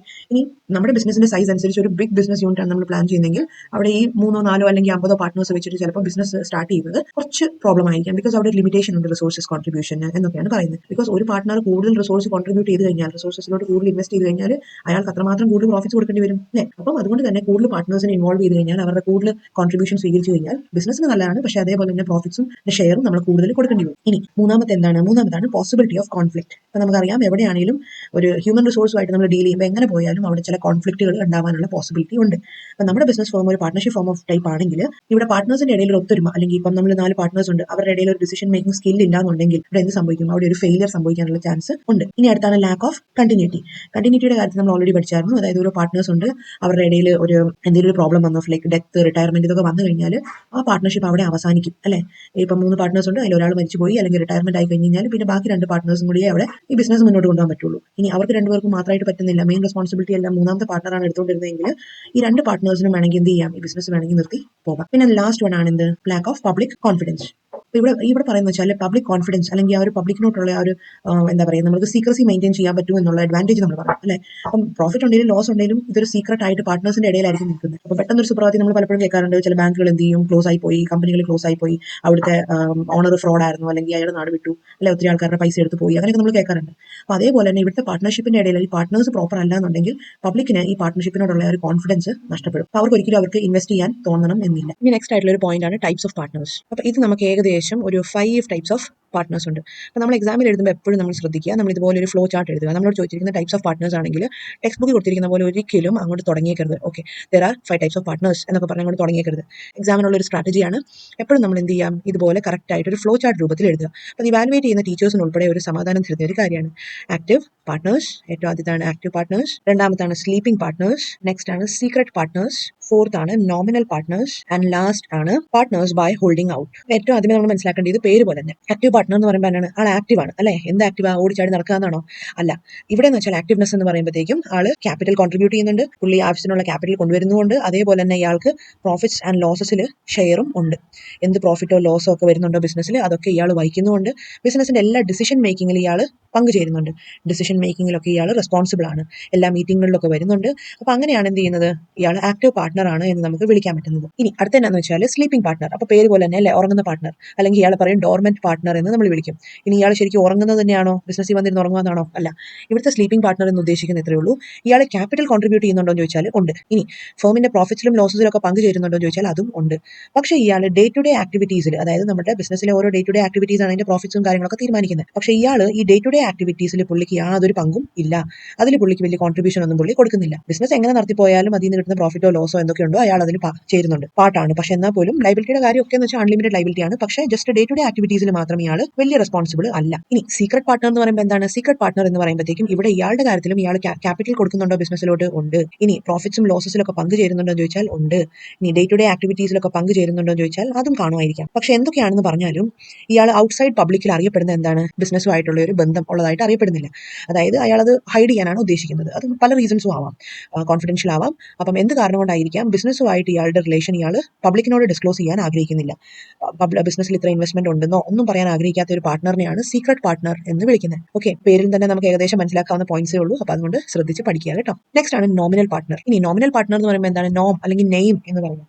നെയിം എന്ന് പറയുമ്പോൾ എന്താണ്? ചുമ്മാ പേരിന് വേണ്ടി മാത്രം, അല്ലെ? നമ്മൾ പറയല്ലേ ചുമ്മാ പേരിന് വേണ്ടി മാത്രമാണ് അവൻ ചെയ്യുന്നത് അല്ലെങ്കിൽ വന്നേക്കുന്നത് എന്നൊക്കെ പറയല്ലേ, അതുപോലത്തെ ഒരു പാർട്ട്ണറാണ് നമ്മുടെ നോമിനൽ പാർട്ട്ണർ കേട്ടോ. അപ്പോൾ ഈ പുള്ളിയുടെ പരിപാടി എന്താണ്? ഈ പുള്ളി ആഗ്രഹിക്കുന്നത് പുള്ളിയുടെ പേരുണ്ടായാൽ മാത്രം മതി. ഓക്കെ, പുള്ളി ക്യാപിറ്റൽ കോൺട്രിബ്യൂട്ട് ചെയ്യുന്നുണ്ടോ? ഇല്ല. പുള്ളി പ്രോഫിറ്റ്സോ ലോസസോ കിട്ടുന്നുണ്ടോ? അതൊക്കെ ഉണ്ട്. പക്ഷെ എന്നാലും പുള്ളി മറ്റുള്ളവർക്ക് ഷെയർ ചെയ്യാനോ ബാധ്യതകൾ മറ്റുള്ളവരുമായിട്ട് ഷെയർ ചെയ്യാനുള്ള ബാധ്യത പുള്ളിക്ക് ഇല്ല. ഡേ ടു ഡേ ബിസിനസ് ആക്ടിവിറ്റീസിൽ പങ്കെടുക്കാൻ പുള്ളി വരുന്നുണ്ടോ? അതും ഇല്ല. പക്ഷെ പുള്ളിയുടെ പേര് ഏതിൽ വേണം? പുള്ളി കമ്പനിയുടെ ആ ഒരു മെമ്മോറാണ്ടം നമ്മൾ ക്രിയേറ്റ് ചെയ്യുമല്ലോ പാർട്ട്ണർഷിപ്പിന്റെ, കമ്പനിയുടെ പേരിൽ അയാളുടെ ഫേമിന്റെ ലിസ്റ്റിൽ അല്ലെങ്കിൽ അതിന്റെ ഡോക്യുമെന്റ്സിലെല്ലാം ഇയാളുടെ പേരും സൈനും ഒക്കെ വേണം. അങ്ങനത്തെ വ്യക്തികളെ പറഞ്ഞാണ് നോമിനൽ പാർട്ട്ണർ. അയാൾ ജസ്റ്റ് പേരിന് വേണ്ടി മാത്രം അവിടെ പാർട്ട്ണർഷിപ്പിൽ നിൽക്കുന്ന പാർട്ട്ണറാണ്. പറഞ്ഞു പോയപ്പോഴത്തേക്കും നമ്മൾ ഒരു പോയിന്റ് നമ്മൾ ഡിസ്കസ് ചെയ്യാൻ വിട്ടുപോയി. അതായത് പാർട്ട്നേഴ്സിന്റെ ടൈപ്സിൽ ഒരു ടൈപ്പ് ഓഫ് പാർട്ട്ണർ കൂടി ഉണ്ട്. അതാണ് partners by estoppel. Partners by estoppel എന്ന് വെച്ചാൽ ഇവിടെ നമ്മൾ ആലോചിച്ച് നോക്കിയാൽ ഇവിടെ ചില കാരണം കൊണ്ട് ഒരു പാർട്ട്ണർ ഒരു പാർട്ട്ണറിനെ കൂടി അക്കംപ്ലി ചെയ്യാണ്. അപ്പോൾ അത് എക്സാമ്പിൾ വഴി പറഞ്ഞുതരാം. ആദ്യമേ ഒരു കാര്യം മനസ്സിലാക്കേണ്ടത്, ഇവിടെ ക്യാപിറ്റൽ കോൺട്രിബ്യൂട്ട് ചെയ്യുന്നുണ്ടോ ഈ പാർട്ട്ണർ? ഇല്ല. രണ്ടാമത്തത്, പ്രോഫിറ്റ്സ് ആൻഡ് ലോസസിൽ പങ്കുചേരുന്നുണ്ടോ എന്ന് ചോദിച്ചു കഴിഞ്ഞാൽ ഇല്ല. ഇനി ബിസിനസിന്റെ ഡേ ടു ഡേ ആക്ടിവിറ്റീസിൽ ആൾ പങ്കുചേരുന്നുണ്ടോ എന്ന് ചോദിച്ചു കഴിഞ്ഞാൽ അതും ഇല്ല. പക്ഷെ എന്തൊക്കെയോ കാരണം കൊണ്ട് പുള്ളി ലയബിൾ ആണ്. കമ്പനി ആയിട്ടുള്ള ലയബിലിറ്റി പുള്ളിക്കുണ്ട്. ഇനി അതെന്താ വരാൻ കാരണം എന്തായിരിക്കും മനസ്സിലാക്കാം. അതായത് ഇപ്പം എ എന്ന് പറയുന്ന ഒരു പാർട്ട്ണർ ഉണ്ട്. എ എന്ന് പറയുന്ന പാർട്ട്ണർ എന്ത് ചെയ്യാണ്? ബി എന്ന് പറയുന്ന ഒരു കൂട്ടുകാരിനെയും കൂട്ടിക്കൊണ്ട് കമ്പനിയുടെ മീറ്റിംഗിൽ വരികയാണ്. കമ്പനിയുടെ മീറ്റിംഗിൽ പോവുകയാണ്. അപ്പൊ കമ്പനിയുടെ മീറ്റിംഗിൽ പങ്കുചേരുമ്പോഴത്തേക്ക് സ്വാഭാവികമായിട്ടും നമുക്കറിയാം എയും ബിയും ബാക്കി എല്ലാ പാർട്ട്നേഴ്സും കൂടി പങ്കുചേരുന്ന ഒരു മീറ്റിംഗ് ആണെങ്കിൽ സ്വാഭാവികമായിട്ടും കണ്ടിരിക്കുന്നവർ അല്ലെങ്കിൽ ഒരു തേർഡ് പാർട്ടി എന്ത് വിചാരിക്കും? അതായത് ബി എന്ന് പറയുന്ന ആളും ഈ പാർട്ട്ണർഷിപ്പിന്റെ ഒരു അംഗമാണ് എന്ന് വിചാരിക്കും, അല്ലെ? അപ്പൊ പിന്നീട് ബിനോട് എന്തെങ്കിലും കാര്യങ്ങൾ കമ്മ്യൂണിക്കേറ്റ് ചെയ്യുകയൊക്കെ ചെയ്യുമ്പോൾ അവർ ഈ കമ്പനിയുടെ ഒരു പാർട്ട്ണർഷിപ്പിന്റെ ഭാഗമായിട്ടാണെന്നുള്ള രീതിയിലായിരിക്കും അവർ കമ്മ്യൂണിക്കേറ്റ് ചെയ്യുന്നത്. ഔട്ട്സൈഡേഴ്സ് ആയ സിയും ഡിയും അങ്ങനത്തെ പൊതുവായിട്ടുള്ള തേർഡ് പാർട്ടി ആൾക്കാരെല്ലാവരും കമ്മ്യൂണിക്കേറ്റ് ചെയ്യുന്നത് എങ്ങനെയാണ്? ബിനെ പാർട്ട്ണർഷിപ്പിന്റെ ഒരു അംഗമായിട്ടായിരിക്കും കാണുന്നത്. പക്ഷെ അത് ചിലപ്പോൾ അങ്ങനെ ആവണം എന്നില്ല, അല്ലെ? അപ്പം അതാണ് ഇവിടെ പറയുന്നത്, ക്യാപിറ്റലോ അല്ലെങ്കിൽ കോൺട്രിബ്യൂഷൻസോ ഒന്നും ഇല്ലേ പോലും ഈ പാർട്ട്ണർ എന്ന് പറയുമ്പോൾ പാർട്ട്നേഴ്സ് ബൈ എസ്റ്റോപ്പൽ ആണ്. അതായത് ഈ വ്യക്തിക്ക് ഡയറക്ട്ലി റെസ്പോൺസിബിലിറ്റിയോ ലയബിലിറ്റീസോ ഒന്നും ഇല്ലേ പോലും ഇയാളുടെ പെരുമാറ്റം കാരണം തേർഡ് പാർട്ടീസിന് തോന്നുന്ന, മറ്റുള്ളവർക്ക് തോന്നുന്നത് എന്താണ്? ഇയാളും പാർട്ട്ണർഷിപ്പിന്റെ ഭാഗമാണെന്ന് തോന്നും. ഇനി ഒരെണ്ണം നമ്മൾ വിട്ടുപോയത് പറയാം. അതായത് പാർട്ട്നേഴ്സ് ബൈ ഹോൾഡിംഗ് ഔട്ട്. അതായത് അഞ്ചാമത്തെ ഇതായിരുന്നു പാർട്ട്നേഴ്സ് ബൈ ഹോൾഡിംഗ് ഔട്ട്. ഈ അടുത്ത ഹോൾഡിംഗ് ഔട്ടിൽ പറയുമ്പോൾ എന്താണ്? അടുത്ത ഇതിൽ പറയുമ്പോൾ പുള്ളി ക്യാപിറ്റൽ കോൺട്രിബ്യൂട്ട് ചെയ്യുന്നുണ്ടോ എന്ന് ചോദിച്ചാൽ ഇല്ല. പുള്ളി ക്യാപിറ്റൽ ഒന്നും കോൺട്രിബ്യൂട്ട് ചെയ്യുന്നില്ല. പി ആൻഡ് എൽ, പ്രോഫിറ്റ്സും ലോസസ് ഒക്കെ വേണോ പുള്ളി എടുക്കുന്നുണ്ടോ എന്ന് ചോദിച്ചാൽ അതും പുള്ളിക്ക് വേണ്ട. പുള്ളി ബിസിനസിന്റെ ഡേ ടു ഡേ ആക്ടിവിറ്റീസിൽ പങ്കുചേരുന്നുണ്ടോ എന്ന് ചോദിച്ചു കഴിഞ്ഞാൽ അതും ഇല്ല. പക്ഷേ പുള്ളി എന്താണ് ആഗ്രഹിക്കുന്നത്? പുള്ളി ബിസിനസിന്റെ ഒരു ഭാഗമാണ് എന്ന് മറ്റുള്ളവരെ അറിയിക്കാൻ പുള്ളിക്ക് താല്പര്യമുണ്ട്. നോമിനൽ പാർട്ട്നേഴ്സിന്റെ നമ്മൾ അവസ്ഥ പറഞ്ഞല്ലോ, ഇതൊന്നും ഇല്ലായിരുന്നു. പക്ഷേ പുള്ളിയുടെ എന്ത് പേര്? പുള്ളിയുടെ പേര് ഫേമിന്റെ ബിസിനസ് ആക്ടിവിറ്റീസിൽ ഉണ്ടെന്ന് അറിയിക്കാൻ താല്പര്യമുണ്ട്. അപ്പം ഇവിടെയും ഇതുപോലെ തന്നെയാണ്. പാർട്ട്നേഴ്സ് ബൈ ഹോൾഡിംഗ് ഔട്ട് എന്ന് പറയുമ്പോഴത്തേക്കും ഈ പറയുന്ന പാർട്ട്ണർ ക്യാപിറ്റൽ കോൺട്രിബ്യൂട്ട് ചെയ്യുന്നില്ല, പ്രോഫിറ്റ്സും ലോസസും ഒന്നും ആക്സെപ്റ്റ് ചെയ്യുന്നില്ല. പക്ഷെ എന്നാൽ പോലും ഇയാൾ റെസ്പോൺസിബിൾ ആവാൻ തയ്യാറാണ്. ബിസിനസിന്റെ ആക്ടിവിറ്റീസിൽ ലയബിലിറ്റീസ് ഒക്കെ റീപേ ചെയ്യാനും ബാധ്യതകളൊക്കെ ഏറ്റെടുക്കാനൊക്കെ പുള്ളിക്ക് താല്പര്യമുണ്ട്. ഇനി വേറെ കാര്യം എന്ന് വെച്ചാൽ ഈ പുള്ളിക്ക് വേറെ പ്രത്യേകിച്ച് ബാധ്യതകളൊന്നും ഇല്ലാത്ത സ്ഥിതിക്ക് പുള്ളി ഇപ്പം ആലോചിക്കുകയാണ്, എന്നാൽ പോട്ടെ എനിക്കിപ്പം വലിയ താല്പര്യം ഇല്ല, അല്ലെങ്കിൽ ഈ പറയുന്ന ലയബിലിറ്റീസ് ഒന്നും ഏറ്റെടുക്കേണ്ട ആവശ്യമില്ല എന്നൊരു സുപ്രഭാതി തോന്നിക്കഴിഞ്ഞാൽ പുള്ളിക്ക് പെട്ടെന്ന് എന്ത് ചെയ്യാം? ഒരു ഡിനയൽ നോട്ടീസ് കൊടുക്കാം. അതായത് ഞാൻ ഈ കമ്പനിയുടെ ആളല്ല, അതുകൊണ്ട് തന്നെ എന്നോട് പ്രത്യേകിച്ച് ലയബിലിറ്റി ഒന്നും ആരും ചോദിച്ചു വരരുത് എന്നും പറഞ്ഞുകൊണ്ട് എന്ത് ചെയ്യാം? ഇയാൾക്ക് പോയിന്റിൽ ശരിക്കും പറഞ്ഞാൽ കാല് മാറാം എന്നാണ് പറയുന്നത് ലീഗലി. ബിക്കോസ് ഇയാളുടെ സൈഡിൽ നിന്ന് ഒരു ശരി എന്താണെന്ന് വെച്ചാൽ, ബിക്കോസ് ഇയാൾ ക്യാപിറ്റൽ കോൺട്രിബ്യൂട്ട് ചെയ്യുന്നില്ല, പ്രോഫിറ്റ്സ് ലോസസ് ഏറ്റെടുക്കുന്നില്ല, ഡേ ടു ഡേ ആക്ടിവിറ്റീസിൽ പങ്കുചേരുന്നില്ല. അപ്പോൾ അതുകൊണ്ട് തന്നെ ഇയാൾക്ക് ലാസ്റ്റ് മൊമെന്റിൽ വേണമെങ്കിൽ ഇതുപോലത്തെ കാല് മാറുന്ന പരിപാടിയൊക്കെ ചെയ്യാം. അപ്പോൾ ഇത്രയും കാര്യങ്ങളാണ് കുറച്ച് ടൈപ്സ് ഓഫ് പാർട്ട്നേഴ്സിനെ പറ്റി നമ്മൾ പഠിക്കാനുണ്ടായിരുന്നത്. അപ്പോൾ ഒരു കാര്യം മനസ്സിലാക്കേണ്ട ഇതാണ്, നമുക്ക് ആദ്യത്തെയൊക്കെ കുറച്ച് ഈസി ആയിട്ട് തോന്നാം. പിന്നീട് വരുന്ന ഈ partners by holding out, partners by estoppel എന്ന് പറയുന്ന കാര്യങ്ങൾ കുറച്ച് കൺഫ്യൂസിംഗ് ആണ്. ഇനി കൺഫ്യൂസിംഗ് ആയതുകൊണ്ട് തന്നെ എന്ന് പറയാം, അതായത് അവ ശരിക്കും ഇമ്പോർട്ടന്റും ആണ്. അത് പലപ്പോഴായിട്ട് നമ്മുടെ എക്സാംസിനൊക്കെ ചോദിക്കുന്നതാണ്. What do you mean by partners by holding out എന്നും ഒക്കെ കാര്യങ്ങൾ ചോദിക്കാറുണ്ട്. ഇനി അടുത്തൊരു ഏരിയ നമുക്ക് പഠിക്കേണ്ടതെന്ന് വെച്ചാൽ ടൈപ്സ് ഓഫ് പാർട്ട്ണർഷിപ്പ് ആണ്. ടൈപ്സ് ഓഫ് പാർട്ട്ണർഷിപ്പിൽ നമ്മൾ നോക്കിക്കഴിഞ്ഞാൽ പാർട്ട്ണർഷിപ്പ് എന്താ നമ്മൾ കണ്ടു, അതിന്റെ ഡെഫിനേഷൻസ് ഒക്കെ കണ്ടു, അല്ലെ? പല അതിന്റെ ഫീച്ചേഴ്സ് ഒക്കെ കണ്ടു. ഇനി നമുക്കറിയാം പാർട്ട്ണർഷിപ്പ് എന്ന് പറയുമ്പോഴത്തേക്കും ഇവിടെ രണ്ടായിട്ടാണ് ക്ലാസിഫൈ ചെയ്യുന്നത്. ഒന്നാമത്തെ പറയുമ്പോഴത്തേക്കും partnership at will, and next ആണ് പെർട്ടിക്കുലർ പാർട്ട്ണർഷിപ്പ്. അടുത്തായിട്ടാണ് ടൈപ്സ് ഓഫ് പാർട്ട്ണർഷിപ്പിൽ നമ്മൾ പഠിക്കാൻ പോകുന്ന പാർട്ട്ണർഷിപ്പ് അറ്റ് വില്ലും പെർട്ടിക്കുലർ പാർട്ട്ണർഷിപ്പും. നേരത്തെ നമ്മൾ കണ്ട പോലെ തന്നെ ഇതിന്റെ മീനിങ് മനസ്സിലാക്കുകയാണെങ്കിൽ വളരെ ഈസി ആയിട്ട് നമുക്ക് മനസ്സിലാക്കാൻ പറ്റും. പാർട്ട്ണർഷിപ്പ് അറ്റ് വിൽ എന്ന് പറഞ്ഞു കഴിഞ്ഞാൽ എന്താ അർത്ഥം? എന്താണ്? താല്പര്യം എന്നൊക്കെ വേണമെങ്കിൽ പറയാം, അല്ലെ? Where there is a will there is a way എന്നൊക്കെ ഇങ്ങനെ ഒരു പഴഞ്ചൊല്ലൊക്കെ ഉള്ളതാണ്. അല്ലെങ്കിൽ നമുക്ക് മനസ്സുണ്ടെങ്കിൽ നമുക്ക് അതിന് മാർഗ്ഗം കണ്ടെത്താൻ പറ്റും എന്നൊക്കെയുള്ള രീതിയിൽ. അപ്പം പാർട്ട്ണർഷിപ്പ് അറ്റ് വിൽ എന്ന് പറഞ്ഞു കഴിഞ്ഞാൽ ഇവിടെ എന്ന് വെച്ചാൽ എന്താണ്? ഈ ഒരു പാർട്ട്ണർഷിപ്പ് എക്സിസ്റ്റ് ചെയ്യുന്നത് പാർട്ട്നേഴ്സിന്റെ മനസ്സമ്മതം കൊണ്ടാണ്. മനസ്സിന്റെ ആ ഒരു പൊരുത്തം കൊണ്ടാണ് ഇവിടെ പാർട്ട്ണർഷിപ്പ് എക്സിസ്റ്റ് ചെയ്യുന്നത്. അതായത് ഇപ്പോൾ പാർട്ട്നേഴ്സ് ഉണ്ടെന്ന് വെച്ചോ. എപ്പോഴും ഞാൻ പറയുന്നത് എന്താണെന്ന് വെച്ചാൽ നമ്മൾ മിക്കവാറും നമ്മുടെ ക്വസ്റ്റൻസിൽ കാണുന്നത് there were 3 partners XYZ, there were 4 partners അങ്ങനെ കണ്ടിട്ടാണ് കേട്ടോ.